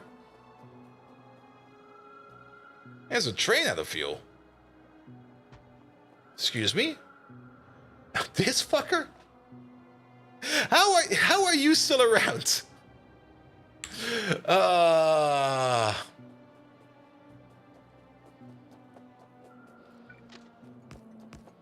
Yeah, that train, I think it's about time that we retire that train. Because that train, I don't think it does anything anymore.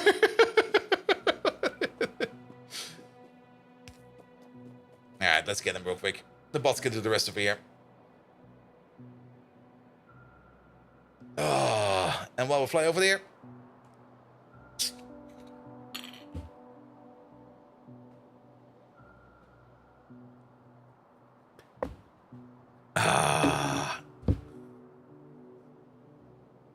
Warm, warm, warm, warm, warm. Why is it so fucking warm? I think the station is missing a signal at the bottom. Could be. It's not too important because nobody will be going over there yet. But yeah, I think it's about time that we retire that very ancient supply train. Though, I guess we're not going to be like super retiring him. We'll probably just give him enough fuel to go back home. And then once he's back home, we're just going to turn him off. Because he's really not required. The call of a field? What was it again? It was probably the quartz over there.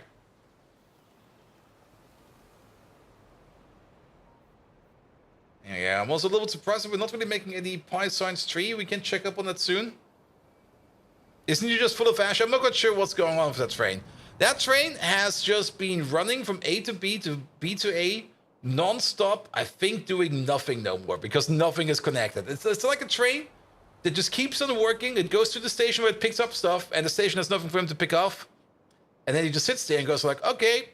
And then he goes on, soldiers on to like the station where he needs to drop stuff off. And then he doesn't drop anything off, but nobody cares because nobody's there anymore.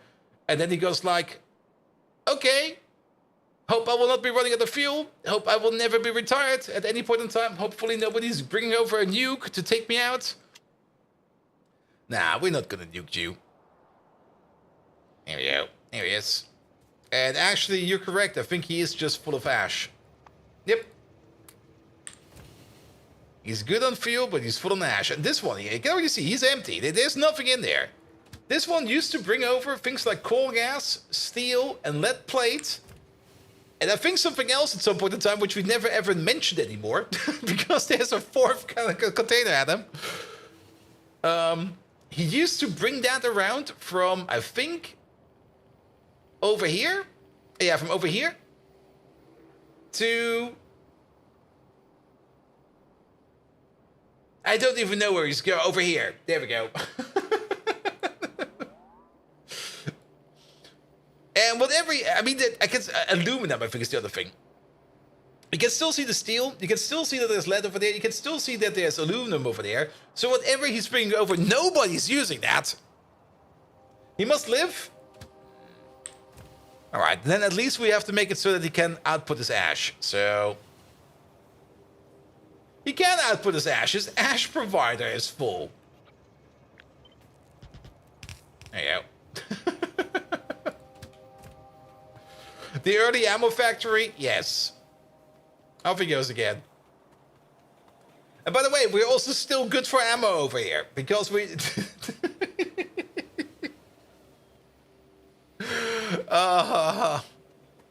Let's go to the mall. There we go. Hello there, bots.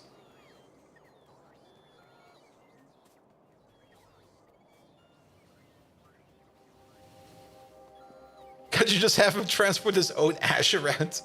It's like that one robot, that sweeping robot that's continuously losing hydraulic fuel, and if it runs out of hydraulic fuel, it can't move its arms anymore. But since it's a sweeping robot, it can sweep up its own spilled hydraulic fuel, and it will sweep it into a tank until the moment that it just runs out. And how often do we get run over by our trains? Not as often anymore as I would have in the past. It can still happen every now and then, but since we're mostly flying everywhere by means of jetpack, we don't get hit that often anymore. We almost got hit last Tuesday. Like, we were just standing around somewhere, and the train just more or less caressed our nose. And that's the art installation. It's an art piece. Here we go. You're still not full? Nice. Alright. Oh, these bots are taking their damn time over there.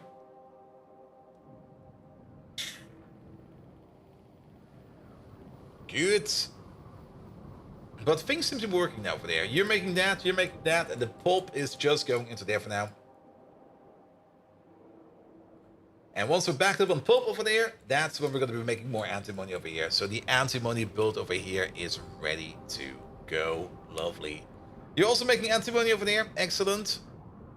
I'm a little bit surprised that you somehow managed to back up on antimony acetate. No, not antimony, lead acetate. But you just kind of didn't. Actually, you are backing up right now. Never mind. Alright. You're working. That's working. Everything else is working, and there we go. Did we set your name? We did. Wait, you? No, you're somewhere else. Good. And then the only thing we need to do, and we can do that via remote because it's not that important. That's gonna be this thing over there. And I'm gonna do 2 distinct inputs. Maybe 2 inputs is too much. But at the end of the day, it doesn't really matter too much. Because this will be you over there. Where are the frames? The frames are stuck in, I don't know. I fumbled the key twice. Megatron will scold me. There he is.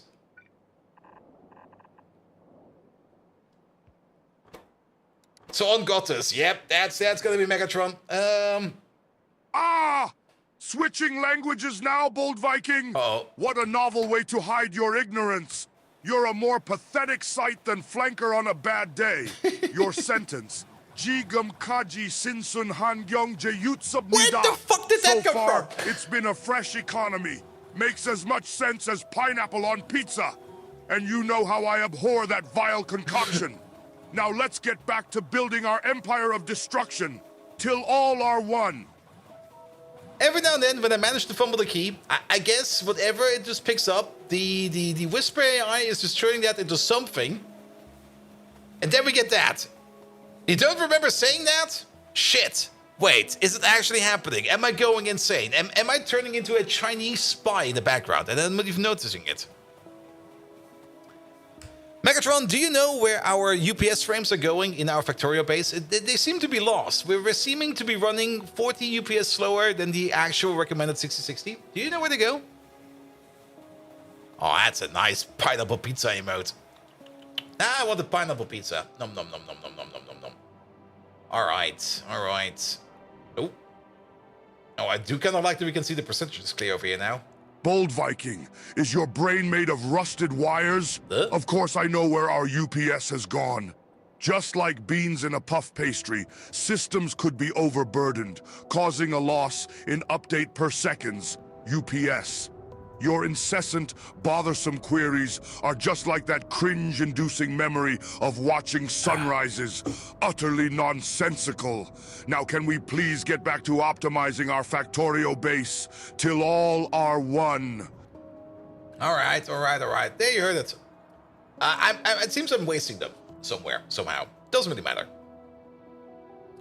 Good, but antimony is now done and ready to go. So, the most important part, and now we're gonna really be wasting some UPS. Where is that fucker? There he is. Alright, you're running out. Perfect. We're gonna disable you. This one doesn't even have a name yet. It never had a name, what the hell? We only had this one request over there. Alright, we have to wait for this thing over here to empty itself out. So we're gonna take a look at this thing over there in like 10 minutes or something from now. And then it's gonna get picked up entirely. What's happening over here? That's a gravel output, that's a stone output, that's an iron oxide output going to some kind of dump over there. So, good. Perfect! Which means we are now going... We're going to be skipping the iron part for now. The iron part, let's just check up on iron, but I think that iron is mostly doing fine. Yeah, iron is good.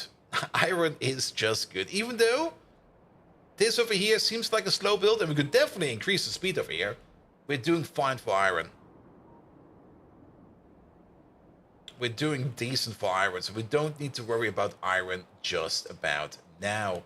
How we're doing over here for all the good steels. We are low on stainless steel, but the reason we're low on stainless steel is because we're missing whatever the fuck you are.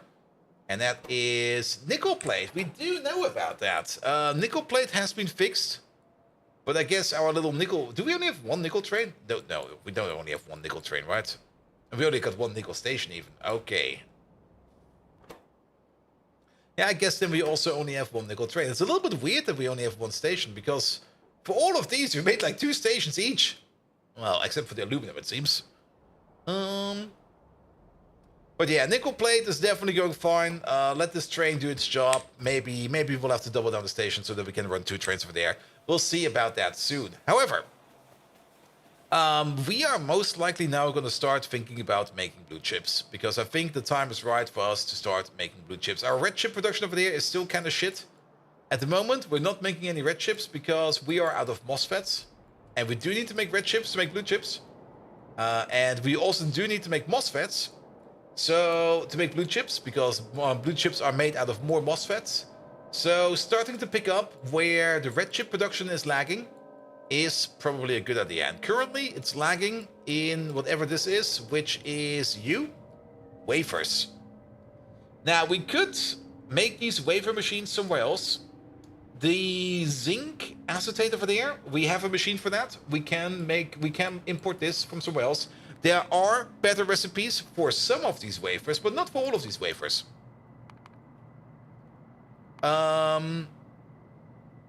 Is it not called? What's it called? It's called doped silicon, not a wafer. All right. There's not an alternative recipe for the heavily N-doped silicon wafer. I don't think there's an alternative recipe for the heavily P-doped silicon one. There is one for the lightly N-doped, which we get over here. Not really. Yes, we do. It's locked behind the tech. But for that, we need some arsenic. And for this over here, we also need to be in production science. So we're nowhere close there yet. However, there is one for the P-doped. The P-doped one has a better recipe over there, which requires lithium as well as zinc acetate. I think zinc acetate is already something you require. Yes. We put in, let's compare to the other one. We add lithium and we add deborane. And then we get more P-doped over here. Though P-doped over here is not really... It rarely is the issue over here that we're running out of P-doped silicon over there. Nor is it an issue over here that we are running out of N-doped. We're mostly running out of heavily N-doped, which has the requirement of, whatchamacallit again? Does this one does not? Okay, it does not. Which is the requirement of the rare earth oxides. If we go to our heavily N-doped over here, currently nothing's happening over there because we are out of our rare earth oxides. Can both recipes be propped? Yes, all of this can be propped, I think. This one over there can be prodded. I think all of these can be prodded. I'm pretty sure that every part of the electronics built over there can be prodded. And that's another part of the things that we can do over there. We can condense these machines down. We can make them smaller.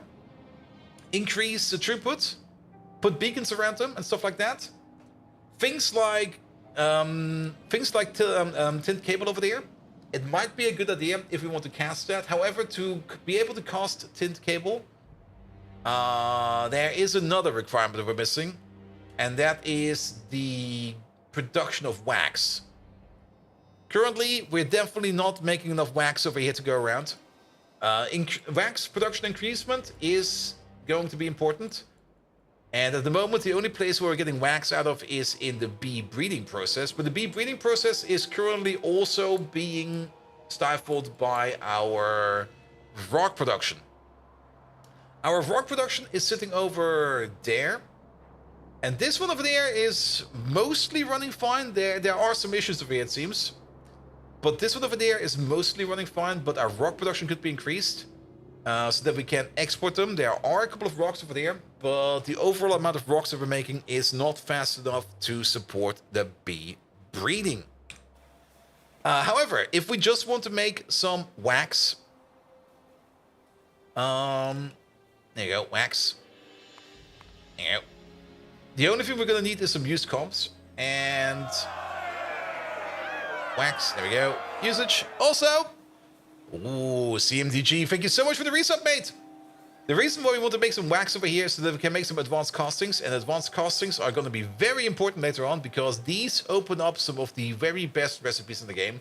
The ability to use liquid metals and hot air. Actually, is hot air going to be that good? Because sometimes you get an option to not use hot air, but then you can use prot mods. But most of the time, the hot air over here is just going to be acting as a prot mod for us. Yeah, doesn't seem to be the case over here. But yeah, to make things like, where are they? The tint cable over there, which we can also make with hot air. There you go, there it is.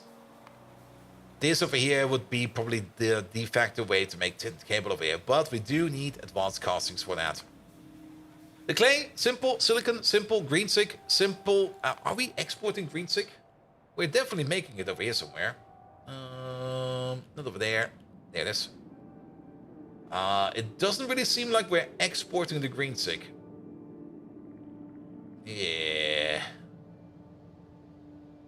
We can export it from over there. Though. Okay, we need to figure a way out of here how we can export the greensick. Can you put cables in a tin can? What? Maybe? I don't know. But we could definitely also export the green stick from over there. Oh, tint cables. I see what you mean. I see what you mean. Like the tint peaches? Yes. Yes. We could definitely export the green stick over there. We could even think about of just making the advanced castings over here, because I don't think that we need the green stick for anything else. Nope. So we should not export it. If we want to make our advanced casings, we want to make them over here. So there would be a little bit of landfill over there. But for that, we definitely do want to work with the bees. Now, what do we do with the bees? Well, the bees will get a very special job. There is one thing which we can do. To get more of these used comps over there, we need to do the filled comps, and for that we need to do this bee builder. I already said kind of that we wanted to do this one over there at some point in time. We're now going to commit to it, so we're going to make a bee build. And this over here only requires bees over here to set up the process. We don't need to supply this with bees. We do need to supply it with things like Yadles and sap and stuff like that. We do need to supply it with empty comps, but that is great because this is an excellent thing for tailing dust.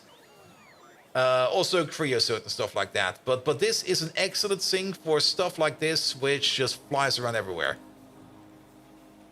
Alright, there seems to also be another recipe available or two for these. Oh yeah, we can also make them out of wax. We don't want to make them out of wax. And we get them out of this weird recipe over there. We don't care about that. We care about this one. Alright. How big of a bee build are we going to be thinking over here? Well, the important part is going to be that... Wait a minute. You, you, this one over there. We do get the better recipe for this, but the better recipe over here only requires more stuff in faster. We're probably going to be calculating with this recipe, even though we don't have it unlocked yet. There's no new ingredients between the level 3 recipe over here and the level 4 recipe. These are the exact same ingredients, but this one over there is just plain more. So, we could, I think, what is our current crafting speed in bees? Crafting speed currently is 2. Technically 4 if we would use the Mark II bees. And if we go all the way to the last level, it's going to be crafting speed 60. But we will never get to that. But that's just more or less as a pointer. Like it could be 16. Which means this recipe over here, we're going to be doing 0.6 times per second. So 60% of this is what we need per second as an input. To be or not to be? Definitely to be today. We've talked about the bees so often that we're definitely going to be doing the bees today. Which does kind of mean that we were going to be needing about 12 empty combs per second over there. And these over there are going to be made at a rate of just about 3 per second. Alright. This is going to be the limiting factor. Alright, I got some ideas. Let's get some stuff on the road. We can also get rid of some of these machines in here. We don't need these. We might pick up the same machines again, but currently we don't need these. We don't need these either. Nor these. How do you upgrade the bees? You play them a tune that has an upbeat...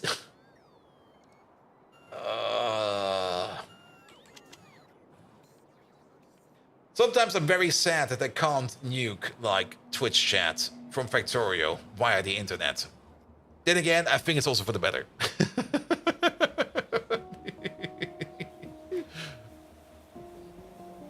Good. Alright, we need an assembly machine. Let's pick up some assembly machines. We're gonna blueprint this whole thing somewhere in the boonies. Come up with some kind of nice plan for this thing. We're definitely gonna be doing this step over here. So we're gonna be filling them up. We're gonna be emptying them out. We might as well smelt them on site, because I don't think there's any reason for us to move them around. So we're gonna be smelting them around. Turn them straight up into wax. This over there is done in an assembly machine again. Is this prod moddable? Sadly, it's not. All right, and then this over there is done in an apiary. And this over there is it again, done in a thingamajig. The apiary. Bees. Fish. Giraffes. There they are. And was there also talk about 2B? And you want to play Nier Automata again? Nier Automata is an absolutely amazing game. I very much enjoyed it, even though it sometimes was a bit weird, but then again, that's usually how those games go. There we go. It's gonna be 500 miles. Oh, good God. Well, let's be prepared. And I'm getting distracted again. Alright, I think we got everything we need. We're just gonna go for it.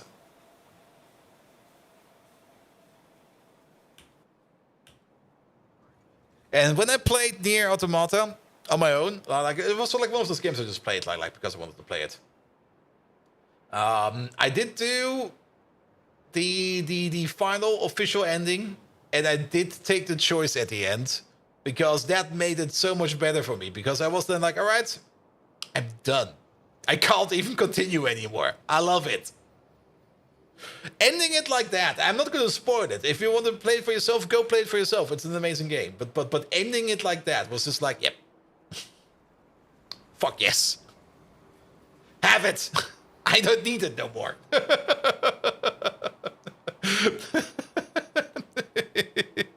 I really enjoyed that. And I'm pretty sure I'm still missing like a ton of secrets in the Automata because there was just so much stuff buried in there. I can't believe how distracted Boulder's getting. What?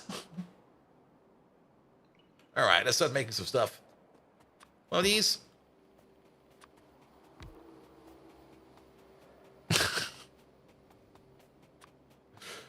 Why do I have the feeling that you guys will never stop with the bee puns? Alright, we want to do this thing over there. By the way, we also need some ZPX for that. ZPX is currently... Now, we definitely do want to improve that as well, but our ZPX production is currently over there. It's currently absolutely backed up. It can be better. It'll probably be fine for now. Why would we? No, those are wood jokes, man. You have to do bee jokes. Here we go. Here we go.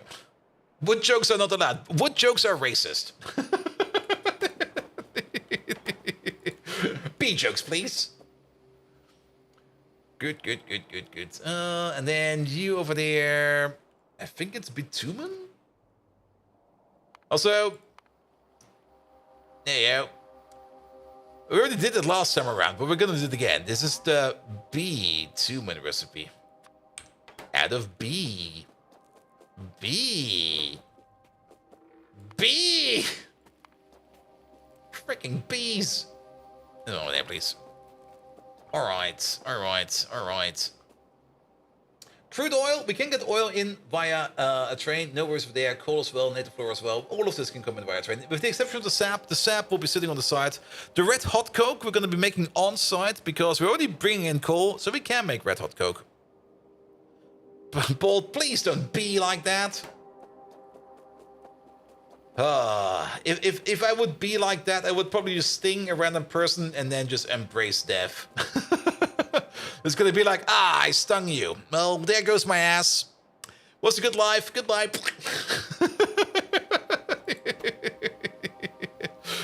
So a wasp?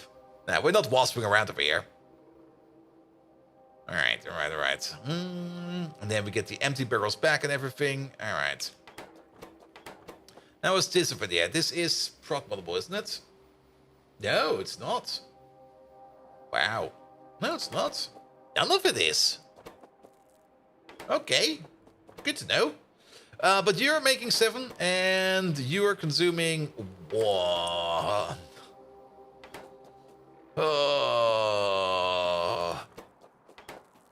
Alright, alright.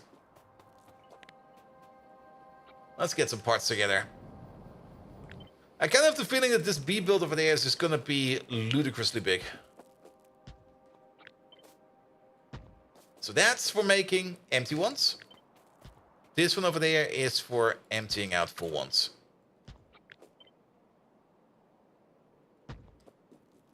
Good. Nevertheless, it doesn't matter. You over there, every 5 seconds, 0.2 per second is what you push out. And you over there, you consume 5 every 4 seconds. Wait a minute, what the fuck?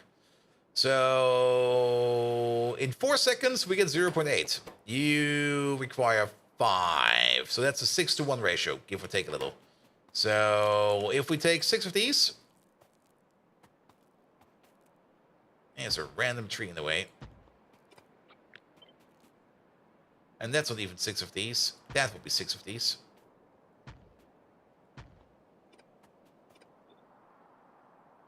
So, 1 big block of these over here making bitumen. Really? All of these? Let's have a look at this one. This would be a crafting speed of 24 times 6. That's 48, 96, 144? No. 24 times 6. That's 144. 144 is actually correct. Which would mean that we're doing this 28 times per second. This recipe. And if we do it 28 times per second, so we're making 28 used comps per second over there. If we have 1 block of you over there at crafting speed 24, and we're doing 6 times per second, and that will be consuming 30. Yeah, that fits. That fits. Did you know there's a mod that turns the bots into bees? But I don't want to talk about the bots and the bees. Every time I talk about the bots and the bees, I get banned from Twitch. And I'm not quite sure why it is. Maybe it's because of excessive inserter usage. Or maybe just unlubricated solicitation. Or something like that. But every time it just escalates. And then it's going to be like, no, bot, you can't do that on Twitch. You can't just talk about randomly inserting something without using any lubrication. I mean, that's not how, but that's not even how Factorio works. I mean, in Factorio, you can't even insert loop with an inserter. It doesn't even work like that. See, we're getting distracted again. Stop it. All right, this will be a somewhat perfect build. Somewhat perfect. We do need to match the input over there with you over there. So, again, we want to make 30 per second over there. If we have a crafting speed of 24 over there, that means we're going to be doing this recipe over here about 5 times per second. And then 5 times 7 is 35. So one of these will be fine. We can actually... Ooh, look at this. This kind of fits. So this is going to be the support structure. Creating empty beacons over there. Probably shoveling them over into some kind of apiary system on the top. The apiaries will then be filled over there. They will be coming down, will be turned into bitumen over there. Turning them into bitumen is definitely a very good idea because bitumen is one of the things that we use to create sulfuric acid. For some reason, one of the better recipes to make sulfuric acid over there is to get it out of syngas over here. And this over there is definitely one of our main sulfuric acid making machines. And the more sulfuric acid we can make, the better. Also, this thing runs on bitumen. So the more bitumen we can send over there, the better as well.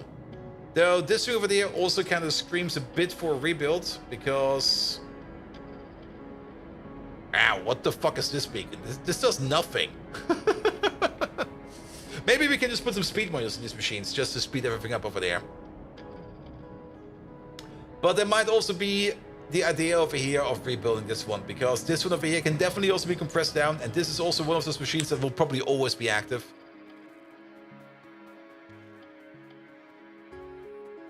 And the beacon was prepared for modules before we had modules? Probably. All right, nevertheless, we're going to be calculating over here with about 30 hives per second, oh, not really hives per second, but 30 comps per second over there.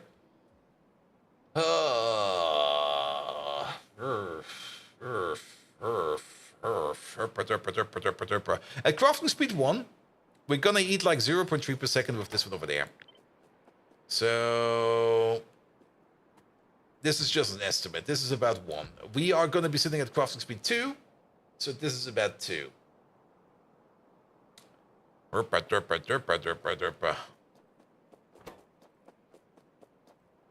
It's gotta eat a lot of native flora.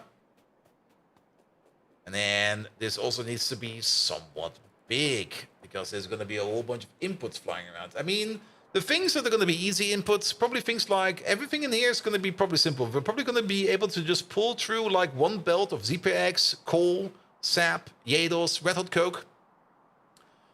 Each on an individual belt and just put it in with like an inserter.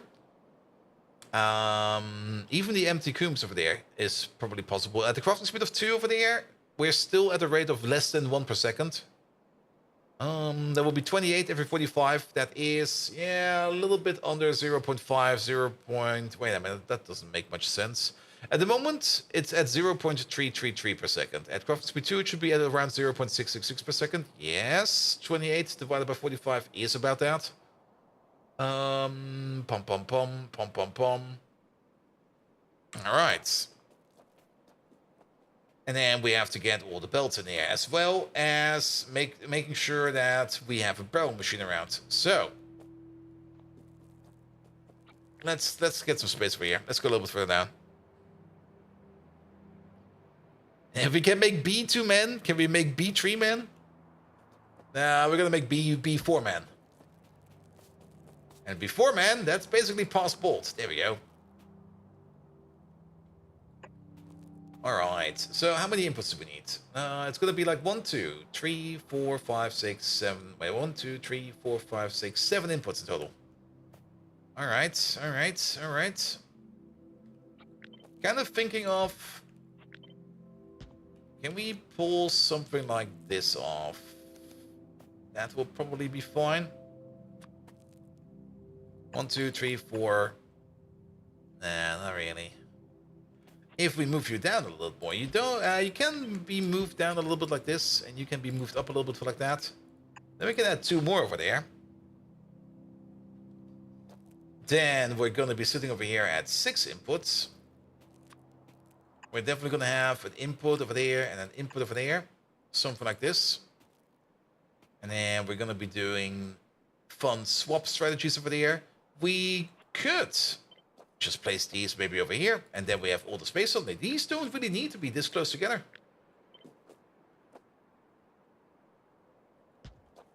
And then we just go like, pom, pom, pom, pom, pom, pom. I like this. This makes way more sense. All right, 7 inputs. Put them in the middle, put them at the bottom, put them at the bottom for now. All right, 7 inputs. No worries about that. Even the empty coombs over there. We might just go for a second belt of this one. Because what do we want to process? At the end of the day, actually think about it. At the end of the day, we want to process about a single red belt of comps. So, yeah, a singular input over there will be fine. 7 inputs, 7 inputs. Let's check again. 1, 2, 3, 4, 5, 6, 7 inputs. So we're doing exactly that. Good. And since our empty coomp input is going to be the highest, that's going to be the limiting factor. So that'll be fine as well. All right, all right. Then we're going to have one of these on top. With you next to it. Random people screaming on the street again. We're gonna have an input and an output over there. The input's gonna be fine. You over there, you're gonna be whitelisted over there for actually. Now we should still do that. Empty barrels over there. And just to be complete, we're also gonna whitelist you over there with crude oil barrels. There they are. So these over there are gonna be doing the flip-flop. Not only that, we do kind of need this over here to be a little bit more meticulous. We can put that in later on. What we need to think about is more things like we don't really want to be inserting barrels or moving these inserters at all if we are running out of crude oil. Because if that happens, we might break the machine over there. Good. And then we could do something like this. We could do something like that. Maybe over there. Yeah. Yeah. Ah. Alright, do you over there. Which means you'll be over there. But then you'll be over there and you'll be over there. This over here will at least slot together. So that's good. Get some lamps like this. You get some more over there.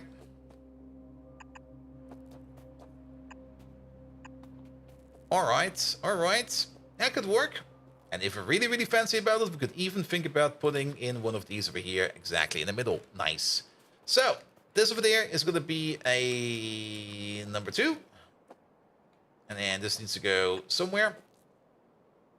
Ah, but now it does no longer slot together. So we do need to move these power poles around a little bit. And then very important, wait a minute, we're forgetting about this one. These over here will be going the other way around. And then we're going to be snaking through this machine. We're probably going to have like 2 or 3 rows of these on top of each other. Alright, alright. But to be able to do something like this, I think that you need to be over there. Actually, you need to be over there.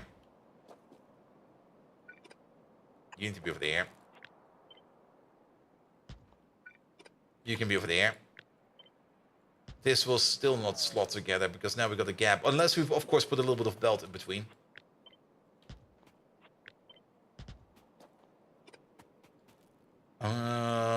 Let's just see. Yeah, there's now going to be like a gap of 1. So we actually want you to be over there. So we pulled you out a little bit too far. Sorry about that. You need to be over there. You need to be over there. You need to be over there. And now these over here can go back to back to back. Good. Lovely. All right. Then we do need a bit of an output over there as well. For the empty stuff. And we're going to have 2 of these for that. Whitelist. We definitely do need to whitelist these. Else we will be accidentally putting the barrels onto... There you go. you over there. This might be an issue. Will this be an issue? This will definitely be an issue. This is an issue. Can we do it differently?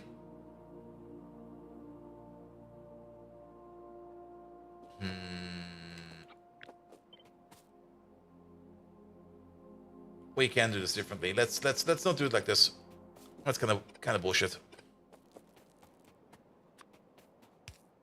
You fail to see the problem? The problem is if we stack them together, we're gonna have something like this. The inserter puts it over there, and then it fucks off. That's no bueno. That doesn't work.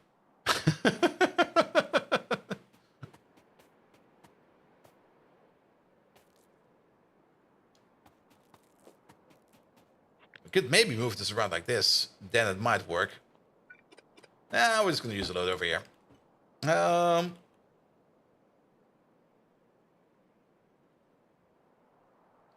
Yeah, I do kind of realize that we could probably extend the underground a bit, but we're just gonna do it like this. This will be fine. Because then we're gonna have you over there like this. Will this work? Wait a minute. Yeah, that snatches together. Let's do it like this. It'll be fine. Good. Yeah, it'll be fine. And then apple product over there. Yeah. Then again, sorry, we're gonna read this one again.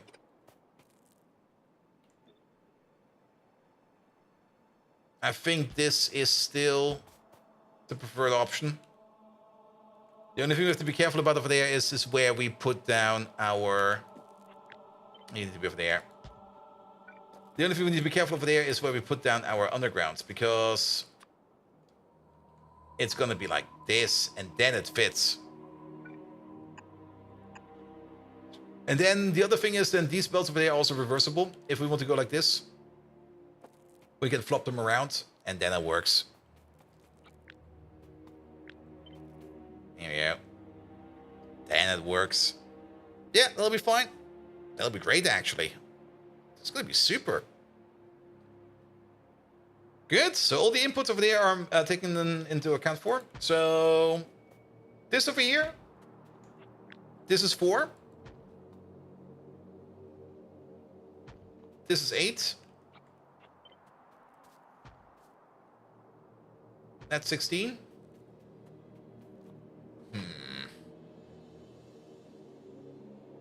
Now comes the question. We do know that we get a recipe at some point in time that will double the speed. It will also take a little bit more ingredients as an input, which is fine. We can make a block like this for 16. And then we make a separate block for this again, for 16 again. And then we're going to use that. That way around, we should be able to upgrade this however we see fit. Also, then we have like 2 distinct input belts over there for stuff, which will also be absolutely great. So let's do it exactly like this. I'm not going to be connecting the belts over here at the corners just about yet, because I'm not quite sure where we're going to be feeding it, from the top or from the bottom, from the left or from the right. But we're going to make 2 of these. And then these over there will be able to help us out over there with making all of the empty combs that we need. Then, let's move along for like one step. We are now getting the combs out. Those will be then going into this support structure over there. So we're gonna have something. Yeah, we're pretty much gonna have something like this over here on the side. Let's try to finalize this thing over here a little bit more. Yeah, let's get yourself. Actually, this one over there. Can we make this a little bit different? We can probably put. We can most likely do something like this. We usually put our power poles in a different pattern, but I think for this one, it'll be fine.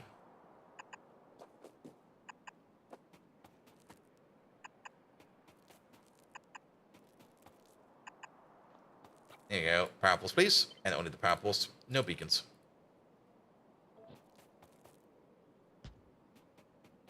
So a little double, you could just deconstruct the bottom of that part and you no longer need the belts for them.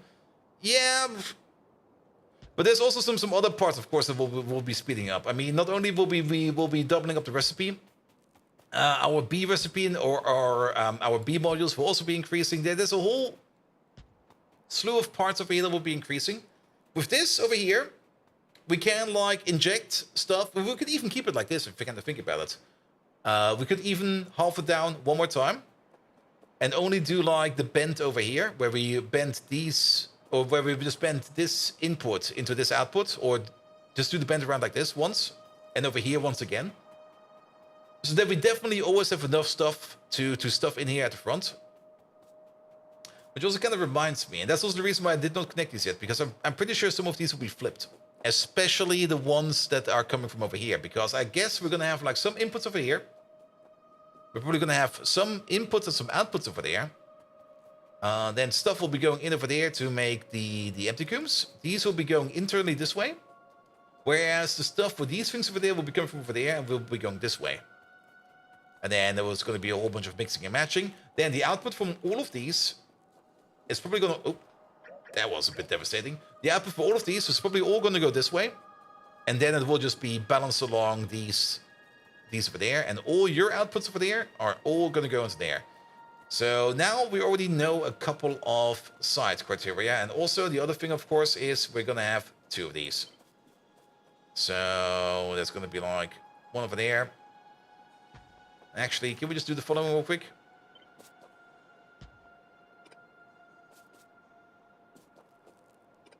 That's just a placeholder. We already know that we're going to have something like this. Going into something like this. And then let's try to find the middle over there, which is somewhere over there. Place you right over there. So that is going to be our connection over there. Then, how do we do this thing over here in the middle? We could flush everything down and then everything up. That seems like a good idea. As for these over there, there's also the issue over here with the liquid output.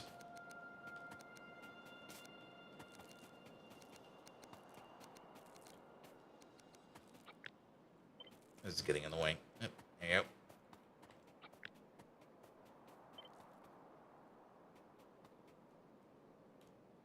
They all point up now. Good, so we flush all of the filled ones to the right. We flush them down. To the right, we flush them up. Do we want to use loaders over here? Nah, I think we can do this over here with inserters. Because I'm pretty sure that this process over here is going to be... I mean, they need like... What is it again? They need... One like this. There you go. 1 every 5 seconds. So even at crafting speed 6, they're going to be eating like 1.2 per second. This is inserter land. Absolutely inserter land. We don't need loaders for this one. And then we're going to do some over there. For the output, we're probably going to be using loaders. Mostly... Don't place it. Mostly because the loaders will balance themselves. We could, of course, also try to output with inserters. Both are equally good options. There we go. One thing we do need to do over there is something like this. There you go. And something like that. Let's make 1 copy over there and 1 copy over there.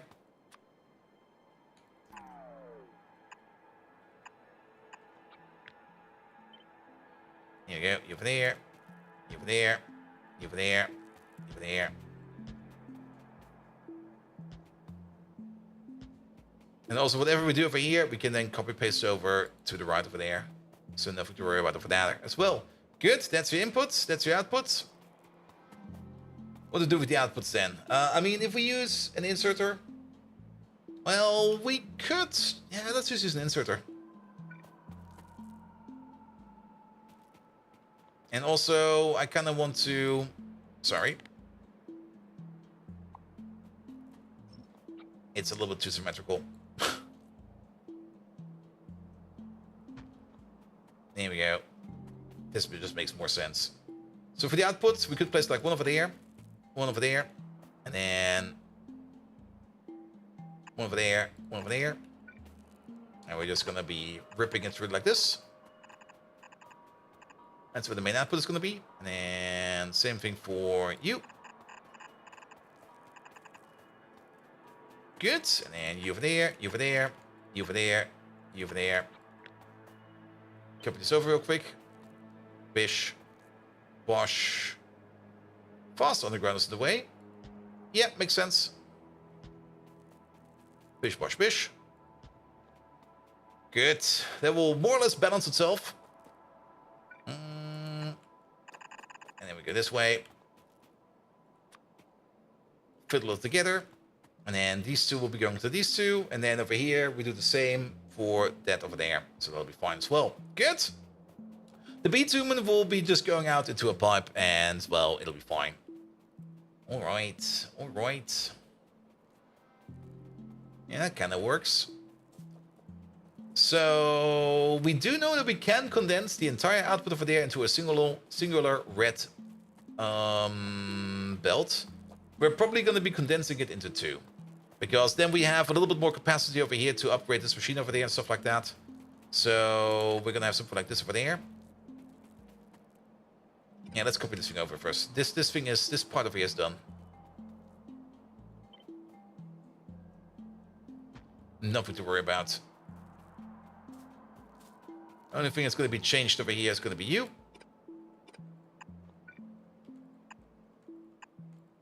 You're going to be something more like this.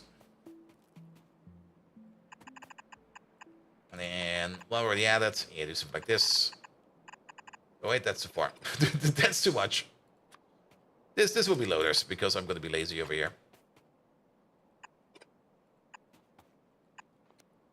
Here we go, here we go, here we go.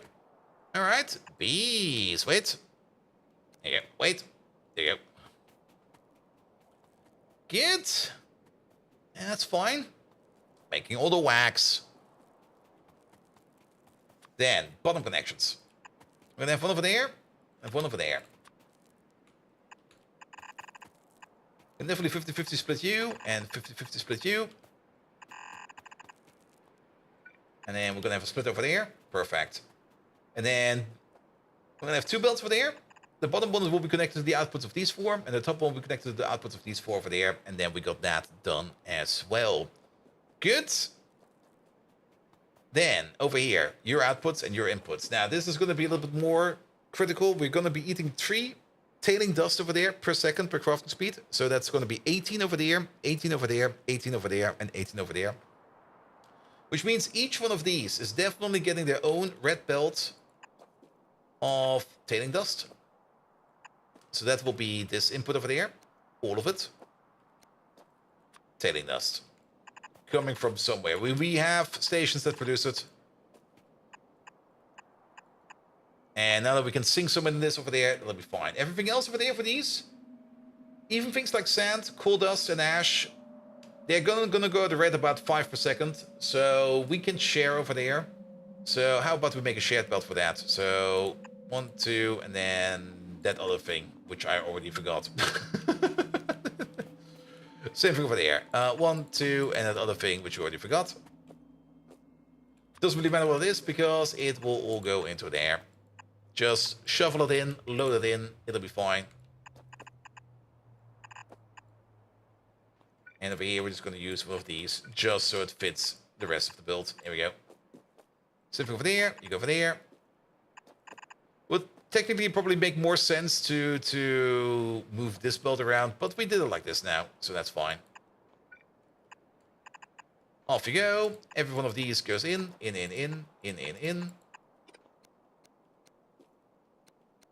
Creosote is a liquid, so we can get it in by either side. Nothing to worry about over there at all.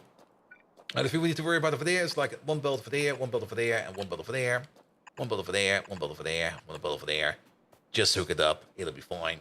And that will be coming from over here. The sand we might even be making on site, because we will definitely be importing sand, and we will probably be trying to prioritize that sand, but we will definitely also be making sand on site. Oh, good. All right. And then the only thing that's going to be important is going to be your outputs over there.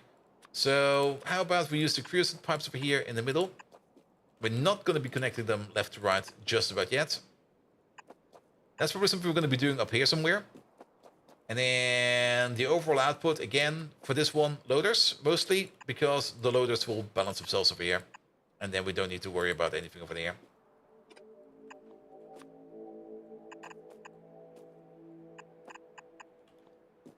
There we go. And then you go over there, you go over there, and even better.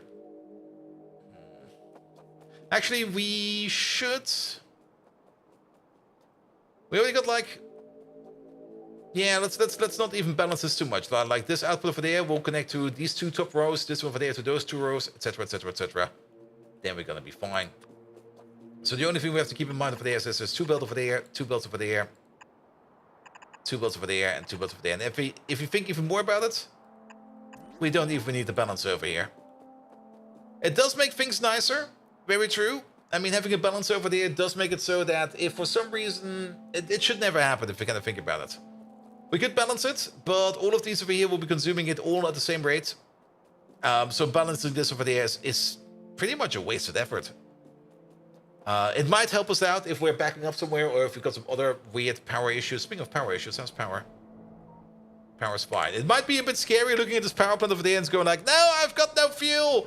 But that's fine because we're not really relying much on coal power these days. We're mostly relying on fuel oil over there. So inspecting these bins over there and these bins over there and these bins over there is way more important than checking up on exactly this power plant over there.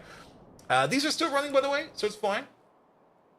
The gas power plant over there is also still... could be going better. Something is not entirely running. Well, we're checking up on power. How are you? You're working. If you're working, then I don't need to check anymore. Are you operating? Yes, you are operating. Oh, even this part over there is still operating. Wow. How about these over there? Looking good. Looking good. Again, over here, you might see the occasional missing power over there, but that's fine. As long as these tanks are full, it's fine. Alright. And last but not least, nuclear power. Yeah, that's not doing anything. To stabilize nuclear power, we would have to waste and burn so many resources. It's not even funny. And I just really don't like burning and wasting resources. Alright, and then at the end of there, out comes the wax. So this is gonna be a perfect process. How much bitumen are we gonna be making over there? It's 10 per second per crafting speed. Again, 24 over there. 144 in total. We are only gonna be making like 1,440 bitumen per second over here. That's not a lot. That's a reasonable amount. And we're actually going to be making less than that because things over here will not be super duper balanced. Good. Then, the only other thing we need to check up on, and that's something we're going to be doing on the side, the amount of sap that we need. So, since we're going to be expecting that we're going to be consuming 30 empty cubes per second, we can estimate that we're going to be needing about 15 sap per second. It's a very, very crude calculation. Because if we need 19 per second of one and 8 per second of the other, that's about a ratio of 2 to 1. So we're just going to calculate with 8 sap per second. Currently, we're making sap at a rate... There's a sap recipe, and there's only one sap recipe, going at a rate of 1 every 20 seconds. That's still the same. Just wanted to double check real quick. And we are currently making sap over there at a rate of... Let's say it's 6. Actually, 5.7 is fine. We could even go for 5. I would rather undercalculate than overcalculate this one. So let's say we have a crafting speed of 5 over here. So 4 of these together will make 1 per second. We would still need 60 of these. What? Yeah, we need 15 sap per second. About. 4 of these together have a crafting speed of 22.4. That will make us a little bit, that will make us 1.1 sap per second. So we could save on 10%. We need about 54. Good, good, good, good. We could maybe import the sap, but then again, sap is not that hard to do. And this over here is already like a block of 24. So we need 2 of these blocks. 2 of these blocks is actually going to be fine. I'm just going to copy over you real quick. And we can put it on the top. One over there. And one over there. That's going to be our sap production. Good, good, good, good, good, good, good, good. And tech brain of the day, Logitech is floating the idea of subscription-based mouse. Wait, what?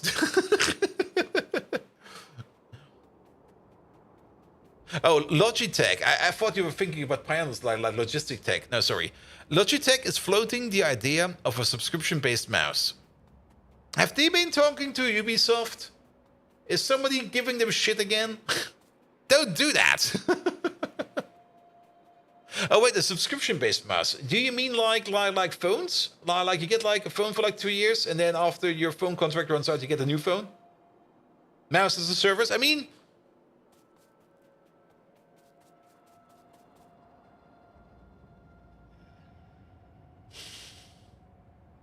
no. No. I'm trying to find any kind of argument for it, but no.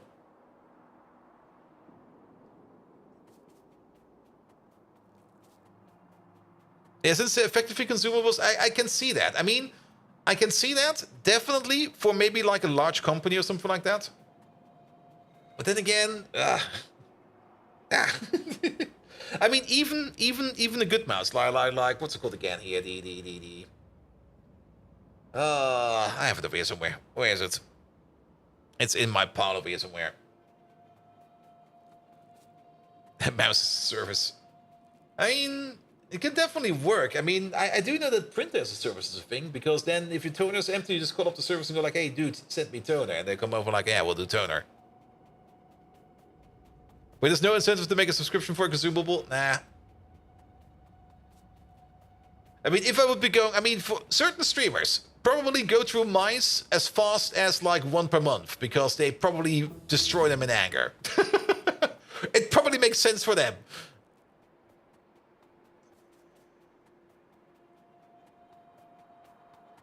And like HelloFresh, I mean, HelloFresh at least gives you the incentive that you're going to save time to not have to buy groceries and you still get some decent stuff. But like a mouse, I mean, how often does a mouse break? Like my last mouse broke after like, I think 2 or 3 years, but I also do heavily abuse my mice as well. And I do end up buying like a new one. I do end up buying like a new one every 2 or 3 years. But I would still not do like a subscription for that. It would be more like, no, I'll just buy a new one. All right, sorry, I'm getting super distracted again. Do we need anything else over here? ZPX, native fluoride coal. We do need that red hot coke thing over there. Red hot coke. So, we're gonna need 3 red hot coke per second, give or take a little.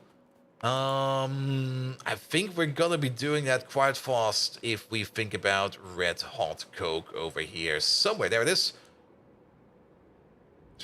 Yeah, one of these is already gonna be making, like, if we put down one of these, we're doing this recipe like, we're gonna be, one of these is enough. One basic oxygen furnace sitting there at crafting speed 2 is gonna be making enough red hot coke over there, and we don't need to worry about that. All right. Perfect. So this over here is gonna be our B build. The issue is even 100 plus mice use crap switches and scroll encodes and will break after a year of actual usage. You can even order complete replacement boards for them. Yeah. I'm still kind of trying to find like a better mouse for me. I mean, I got this ergonomic mouse right now, and I'm not quite sure what it is. It's not really that I really enjoy the mouse. It's decent. But at the end of the day, it's like, I don't know. I got so used to it that I don't care no more. And whenever I buy a new mouse, it's always going to be like, I don't like it. And then I have it for like half a year and I go like, all right, this is fine now. Every damn time. Also, what happened over there?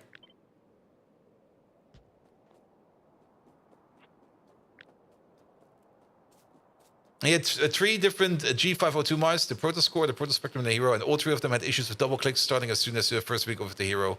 You're done with Logitech. Yeah, that's the other thing. I mean, the only good mouse that Logitech still makes is, what's it called again? Yeah, the thingamajig. Not the gaming mouse, like the office mouse. Like, where is he? I still have him over here. Never returned it because I thought like, maybe I have it over there somewhere. Where is he? What's it called? Here he is. The MX Master. This one is super duper nice. Currently it's off, and probably it's also completely uncharged. Yeah, there's no charge in there. I probably need to recharge you. The only problem with this one over there is it has like 0 mouse acceleration. Like 0. Absolutely none. It's a really, really nice mouse. I love the scroll wheel. It's like, woo. But it's fucking slow. Yeah, let me power you up real quick.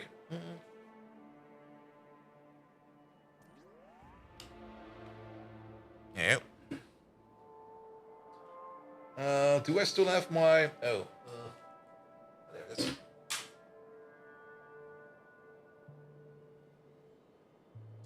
There you go. Okay, it's at least fine for desktop, it's fine. But for gaming, usually, like, especially things like GTFO, it's always like, to the left, to the left, to the right, to the right. I should maybe try to switch it around again. Yeah, let's give you a bit of a charge. Let's go with you. There we go. Oh, it feels so different now. Hi, Bold. Oh, King Arthur, thank you so much for the resub. All right, guys, you know what we need to do over here. We need to do our love charm. I mean, we're right on top of this lovely little love mountain over there. And our love charm for Pyanodons, of course, is not melon! King Arthur, how you doing? Welcome. Oh, it's so weird using this mouse now. But I do like the scroll wheel. It's more distinct. Good. Yeah, King Arthur, you were talking, or you asked about the plutonium. The one thing I kind of noticed over here about the plutonium, and I'm not quite sure if it's intended or not. I'm not quite sure. Maybe it is like that. Maybe I'm just thinking too much about it. But oh yeah, that is the mouse speed over there. There's like 0 mouse acceleration. It's like the amount of movement I do is the same amount of movement I would expect to be all the way over there. All right, fuck that thing. You're just too fucking slow. And yes, I do know I can increase the acceleration in my Linux. It's already maxed out. It's already maxed out. All right, about the plutonium. So where does that start? I think it starts at plutonium dioxide. Yes, plutonium dioxide. Good.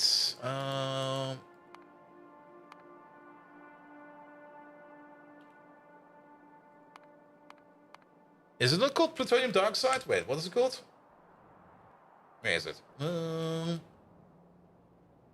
It is called plutonium dioxide. What the oh, it's a liquid. It's a liquid, sorry. Plutonium dioxide, there we go. You was till I ate shit the driveway. Wait, what? What? You was till you ate shit in your driveway yesterday and you broke your good arm? Oh, good God, mate. I hope it'll be fine. I'll blame not Melon that you broke your arm. Damn you, not Melon.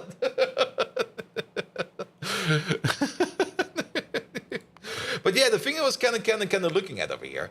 Yeah, we take like 8 plutonium and 100 uranium to turn that into 250 plutonium dioxide. That's fine.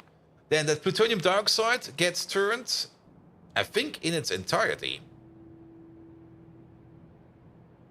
Maybe, yes, it does. The plutonium dioxide then gets turned entirely into high energy waste Mark II. There you go. Good. Yeah, that's where we get to spend MOX fuel out of. So, if I remembered correctly, we do spend 200 plutonium dioxide over there to turn that into 200 spent MOX reactor fuel, because we have to run this thing for 10 seconds, and to run this thing for 10 seconds, we're gonna be consuming 150 plutonium dioxide, turn that into 200 MOX reactor fuel, which we then turn into 80 high energy wastes, which we then turn into 80 MOX plutonium fuel, which we then turn into way more than 80 plutonium again, because over here we then turn that over there into 60 plutonium 238, another 10 plutonium 229, so that's 70 materials, another 75 over there, so that's 145 materials, I think. I might have miscalculated somewhere. Another 4 over there, let's just say it's 5, so that's another, oh, this is again. 75 over there, 150, and then another 120 over there. No, another 90 over there. So 240, about 250 materials, give or take. 250 combustible materials, which they can all turn back into whatever. It just kind of feels like we're generating massive amounts of plutonium with the plutonium setup over there. I'm not quite sure if that's intended or not, or if that is somehow done weirdly, but then again, I think if you change that now, people will really start to complain. I do understand that we make the plutonium over there, that we definitely consume a lot of the plutonium over there to turn it into fuel rods, especially Mark 1 and Mark 2 fuel rods. And we also turn it into helium and stuff like that. There's a whole bunch of processes over there where we can turn that stuff back, but just the magic increasement of fissional material over there is what I kind of don't really understand. Because we start off with a total of basically 110 combustible materials or fission materials, and we end up with like double that in plutonium. We're backed up on 238, we're backed up on everything. We're currently backed up on helium. That's why nothing is working. But we're backed up on 238, we're technically backed up on 239. We made a bigger dump over here for the 240. The 241 at least will be turned over there into Americum 243, I think. We're also very good over here on the other American. We're turning this American over there into fuel rods, but that's just only consuming it a bit.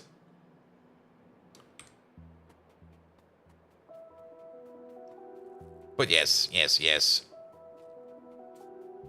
Also, I can also fully understand that... there we go.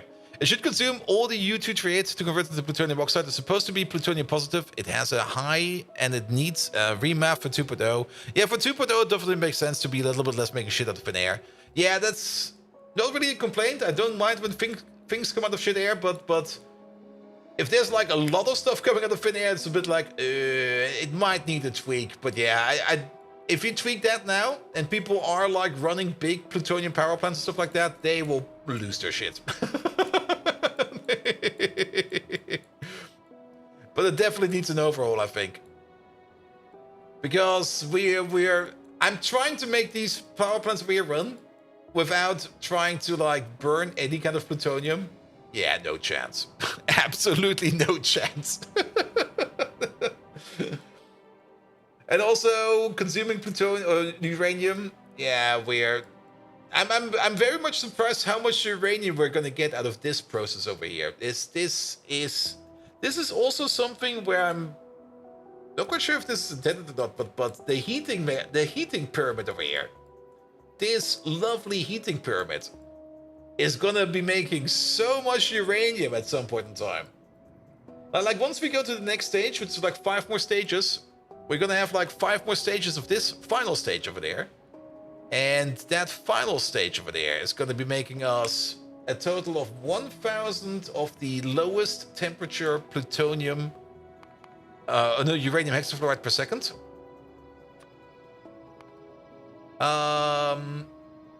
Yeah, that's going to be making us 1,000 per second. It's going to be making us 1,000 uranium 238 per second.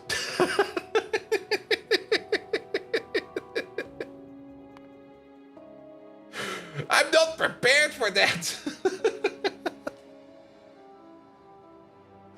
And that's just coming out of like... That's coming out of this input over here. 1,000 uranium 238 or 235. 238. Yes. You're making preparations for what? To end the entire world with nuclear bombs. I mean, if we go to the start over here, what do we throw in there? We need to throw in there. we need to throw in there about 20 yellow cakes. And 20 yellow cakes, that is coming out of 600 pulp over there, and then 900 pulp over there, about 1,350 pulp over there, which is going to be 135 uranium powder, which is going to be, give or take, 135 grade 2, which is about 135 grade 1, which is about 5 times that amount. That's...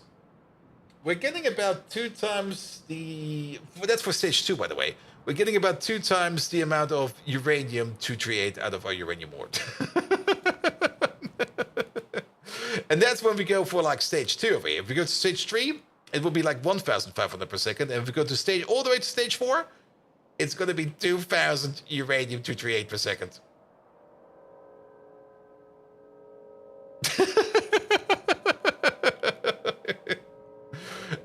Out of this little input over there. Well, I'm looking forward to that. We have to put down the bees somewhere. Bees. We could make this thing over here. Then again, we also got all of this area. We did kind of say that we want to put some more stuff over here. Also, I got a copy of something else in there. Is this? That's antimony. I wouldn't actually mind if we put it next to an actual flower field. Ooh. Yes, also one over there. Because we're also going to need a whole bunch of flowers. We could put it over here. But then we have to go to that antibody over there. Wait a minute. Somewhere the math went screwy and it's creating way more, but every time you attempt to fix it, you start looking for it, you hit a 0, 0. Yeah, I get that. It's definitely not going to be an easy problem. And also, like I said, I think we're missing something over here. We're missing signal. If you fix that now, or if you change that now, especially for people that already have like ginormous bases, it's gonna cause so many issues, and it will piss off so many people.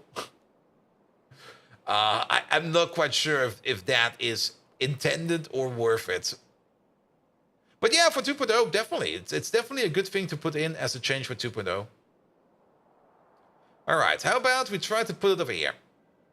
We can still extend this train station over here a bit, or we can just put some train stations over here. Maybe just put some train stations over here. And also we got this gap over here. Oh, this gap will be fine. If we place it over here, is here fine? Maybe a little bit higher? What do we need? We will need the inputs on the left side, the outputs on the right side, as well as some other inputs on the right side. Yeah, here will be fine. Also, don't do that. Good. And does the Pi team have access to test your mod in 2.0, or are they based on relation over? I think they're only doing the relays, but you don't have access, you only know as much as being released publicly. Yeah.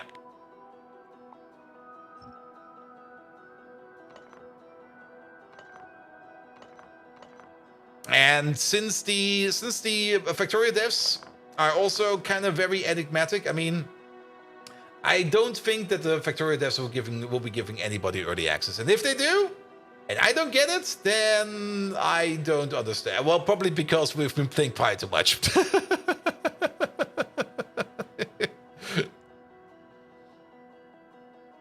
It's all on the list for the 2.0 Pi 6 release. I'm looking forward to it.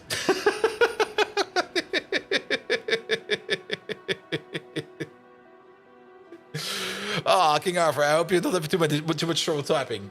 And I hope that the arm is not really... I hope it's not like super broke. I hope it's only like a little bit broke. Ah, but that definitely sounds like it sucks.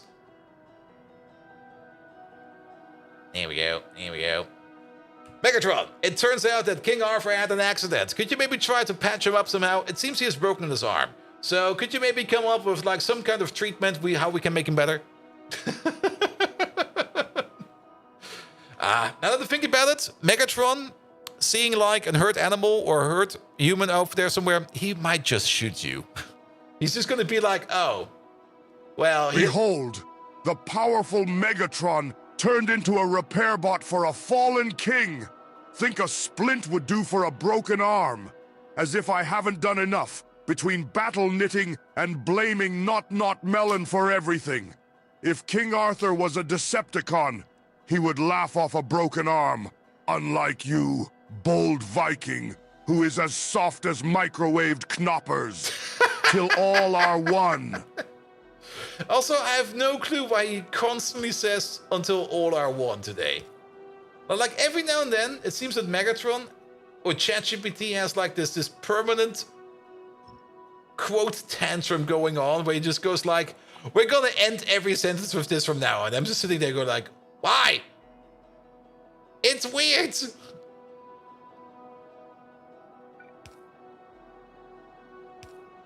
All right, let's get some power in here.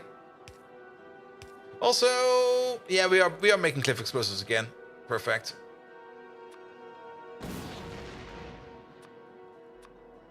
Yeah, put you over there. So all I want is this battle cry now. Yes. But quite some time ago, what was it again? He had like some Russian statement. He was always like triple screaming at the end of every sentence and statement. It was just like, what the hell, man? What the hell? Why? Are those ready dishes? No, these are construction zone extenders. This is for the bots to come over here to start building this thing for us. And we already got some power over there. Also, maybe use the pocket bots a bit. There we go.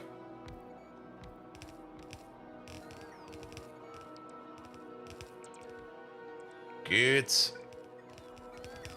And then you over there. And then one over there. Oop. Wow, that was a lag. Did you see that happen? Good. And all of these. Is this in range? It's all in range. Perfect. Alright. Alright. Let's also get rid of these trees over there. Perfect. Good. The only thing we need to do over there is to make sure that we get some proper connections in over here. The B build over there will mostly be making ourselves our wax over there because we do need the thing that makes wax. I never really checked how fast are we going to be making wax over here now that we got this thing over there. We also do need some hot air over there. That'll be fine, but crafting speed 24, let's assume that this thing over here will be running at full speed. At crafting speed 24, we're going to be making about 300 wax per second over there. I think that will be fine. Because what do we need it for? We need only like a little bit for the advanced castings, and the advanced castings is the important part. We do need it for our diamond wire shenanigans, so that'll be fine. And if we ever think about choosing certain techs, we can also turn it into lubricant. I mean, we can already turn it into lubricant, I think. There should already be a recipe for that. There it is. If we combine it up with hydrogen, we can straight up turn it into lubricant. We might end up doing that over there, just having a bit as an overflow recipe over there. We could also turn it into tar, which we again could maybe turn into lubricant again. Speaking of lubricant, how is this thing doing over there? Yeah, we're entirely backed up on lubricant. Lovely. And you're just going around. You just brought some lubricant over here, didn't you? Yes, you did. And how we're doing over here for lime? Ah, we're making some lime with the seashells over here again. Lovely. But now we're also going to be making some lime over here out of our drill. No, we're not. We're missing coal gas. Damn it. He's coming over. He'll be there in a second. Good, good, good, good, good, good, good. All right. But our lime production over here is also fine. We're also kind of backed up on lime. That's great as well. That does kind of mean that we're probably doing fine over there as well. Yes, we are. You're backing up. You are backed up. Perfect. That means that you over there are processing perfectly fine. Are we backed up on antimony pulp yet? No, we're not. We're still working on the antimony pulp. Nevertheless, we're still making some antimony over there, and we should probably, we're just around the corner over there. It's right next to us, actually. Set up that output over there, that the train does not come that early. But now that we're making some proper antimony again, we still have to do the thing. We still do have to pick up that old antimony build. And I'm very much looking forward to that one. So, let's put in some final numbers over there. 16,000 over there. Perfect. That'll be good for you. Then you're fine, you're fine, you're fine, and you're fine. Good. Time to do the pickup job. This lovely, ginormous, no longer required antibody build over there can finally be picked up. Because the input is now empty. There's still some stuff over here, but we'll take care of that. Time to get rid of it. This entire thing. Get the fuck out of here. There you go. Good. Yeah, the quality and the spoilage. I kind of have the feeling it will be affecting Pi Alien Life quite a bit, but we'll see about that once it comes around. Good. And then you over there. All of this can also go. All of this can go. Pick it all up. Nobody needs this. Absolutely nobody needs this.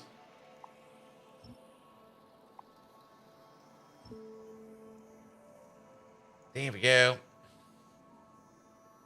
And base cleanup always feels amazing, especially picking up like such a big, clunky build like this. The next lit build over there also needs to be picked up at some point in time. It's still doing something. The next lit build over here, we made preparations over there for like making more next lit over here.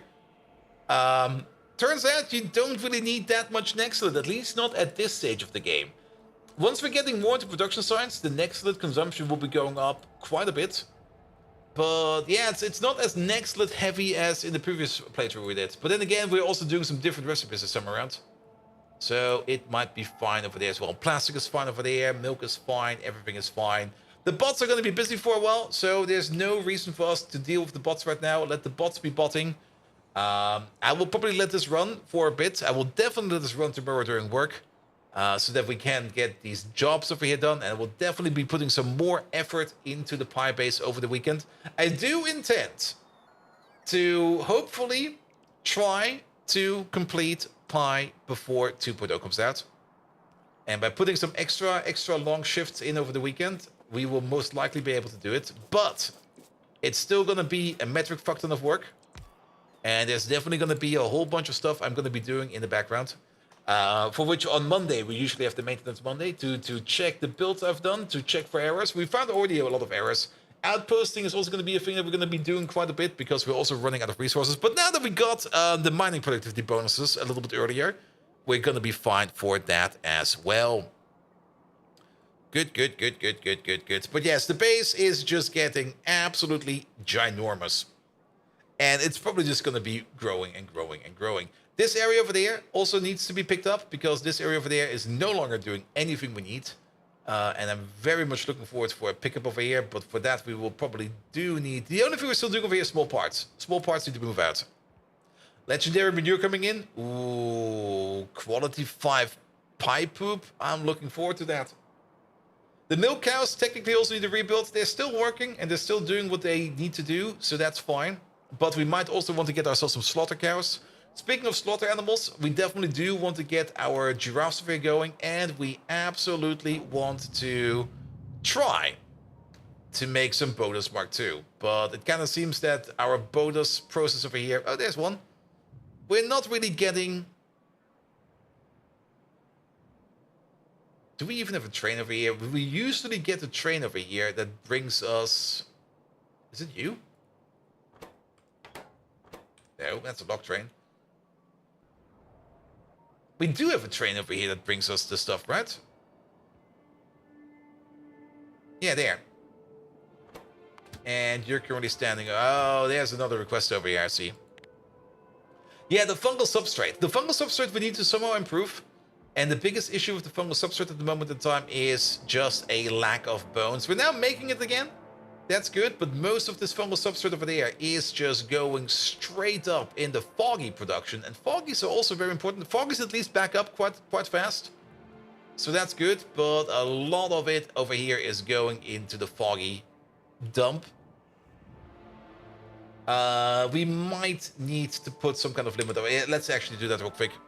Let's do some quick maintenance. I like 1-2 more grabs. Just so that we can have some more special fungal substrate available over there, so that we can get to the Bodus Mark II. Because the Bodus Mark II is very much important. Because once we get to the Bodus Mark II, we can make more Bodus. And once we make more Bodus, we can also think about making more giraffes. Once we make more giraffes, we make more bones. So, yes. How long does it take to fly across the base now? Couple minutes? I mean, I do still only have like a singular jetpack over there. Also, I'm still kind of surprised that we can install the jetpack in Crawdad, Dingrido, the Mecha Zungrur, and the Fadacious. I already tried to fly around with the Crawdad over there, but it didn't work. I was very disappointed. Power armor close? I think yes. We can actually already get it. It's over there. We can almost get it. There's some caveats. Blue chips is one of the big caveats. Speak of caveats. Oh, look at that. Look at that. Look at that.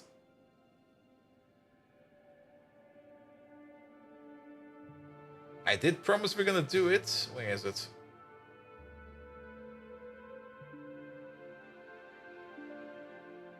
Am I going blind again? Oh, it's probably in here somewhere. Because the next big target... Okay, where is it? Here it is. Alright, will be you. To get you, we need erbium. We need some more. We need batteries. And then we can do you.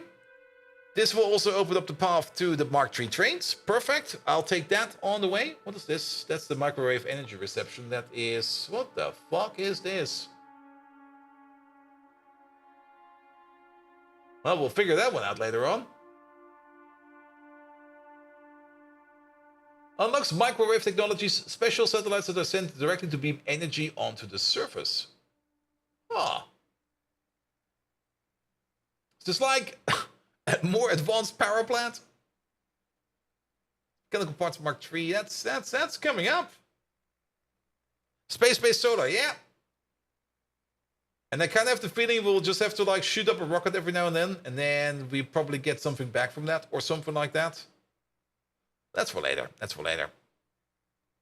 All right, but then energy efficiency modules over there are still blocked. What are they blocked by?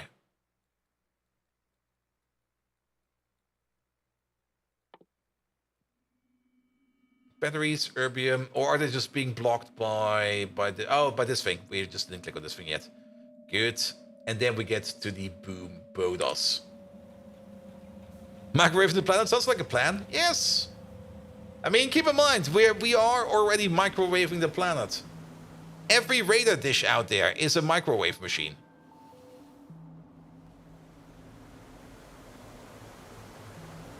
Good, good, good, good, good.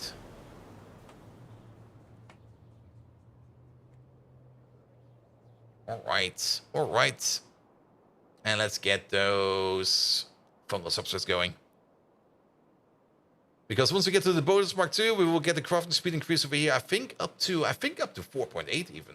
Ooh, really? Bonus. There they are. Speed plus 200%. Speed, yeah, that will be then 4.8. And that will already be a significant bonus speed increase. All right, last action for today. Where's that thing? Over here somewhere.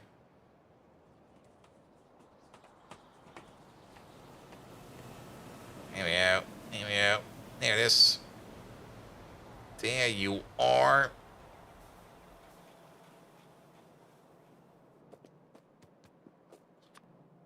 Use the red wire for that one.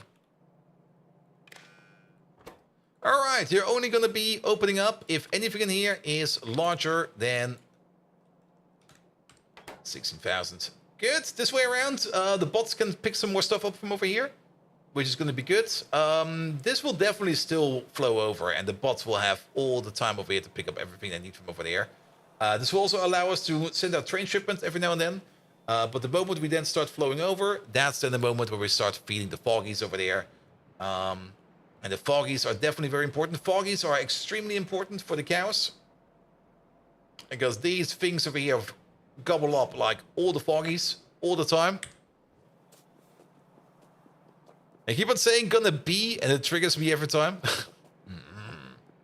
But that's probably because of all the bee jokes we had like earlier on. There we go. And this thing over there still needs to be built and still needs to be set up. Good. But I'll think that will wasp it for today.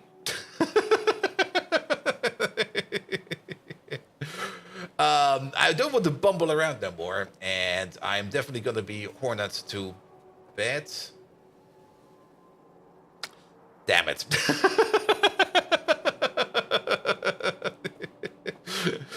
Tarantula wasp or something like that. Nevertheless, that will be it for today.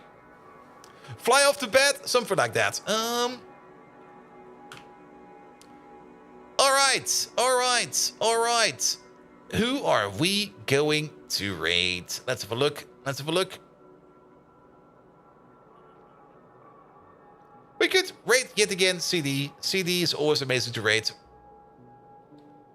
And actually, let's raid CD, because everybody else seems to be going to sleep. Or has already left. Good. Thank you so much tonight. I'll be back on Monday with more Factorio. I will be back on Tuesday with more Factorio. And I will be back on Thursday with more Factorio. Tomorrow, Friday, we're going to be doing some more Greg Tech New Horizon. For tomorrow, the plan is to finish up the move into the new building. And probably also to fuck around a bit here and there. There is going to be a whole bunch of ME stuff that we're going to be doing. And hopefully just straighten out some things. And hopefully getting that precision tool machine working over there. So that we can start moving into the next things. And maybe we can already start thinking about that fusion thingamajig. But nevertheless, thank you so much for tonight. Thank you so much, King Arthur, for your resub. CMDG, thank you so much for the resub as well. Then, Finnen made a ginormous pineapple pizza. Thank you for that. Thank you for all the follows. Mike, thank you so much for the resub. Doc Spano, thank you for the resub. And Sintet, thank you so much for the resub as well. And Soul Adams gifted the sub, and Big Clown also resubscribed, as well as Howler Gaming. Thank you so much for all of those. And Dr. Placebo, thank you so much for the lovely raid.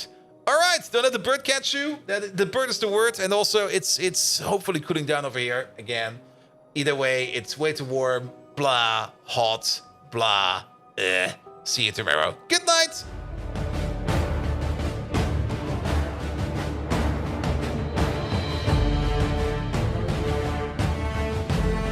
Oh, should there be a raid happening? Shit. Yes, raid. Fuck. I forgot to press the button.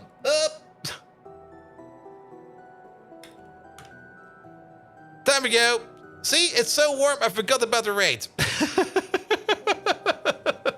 Off we fucking go. Good night. Wrong button again.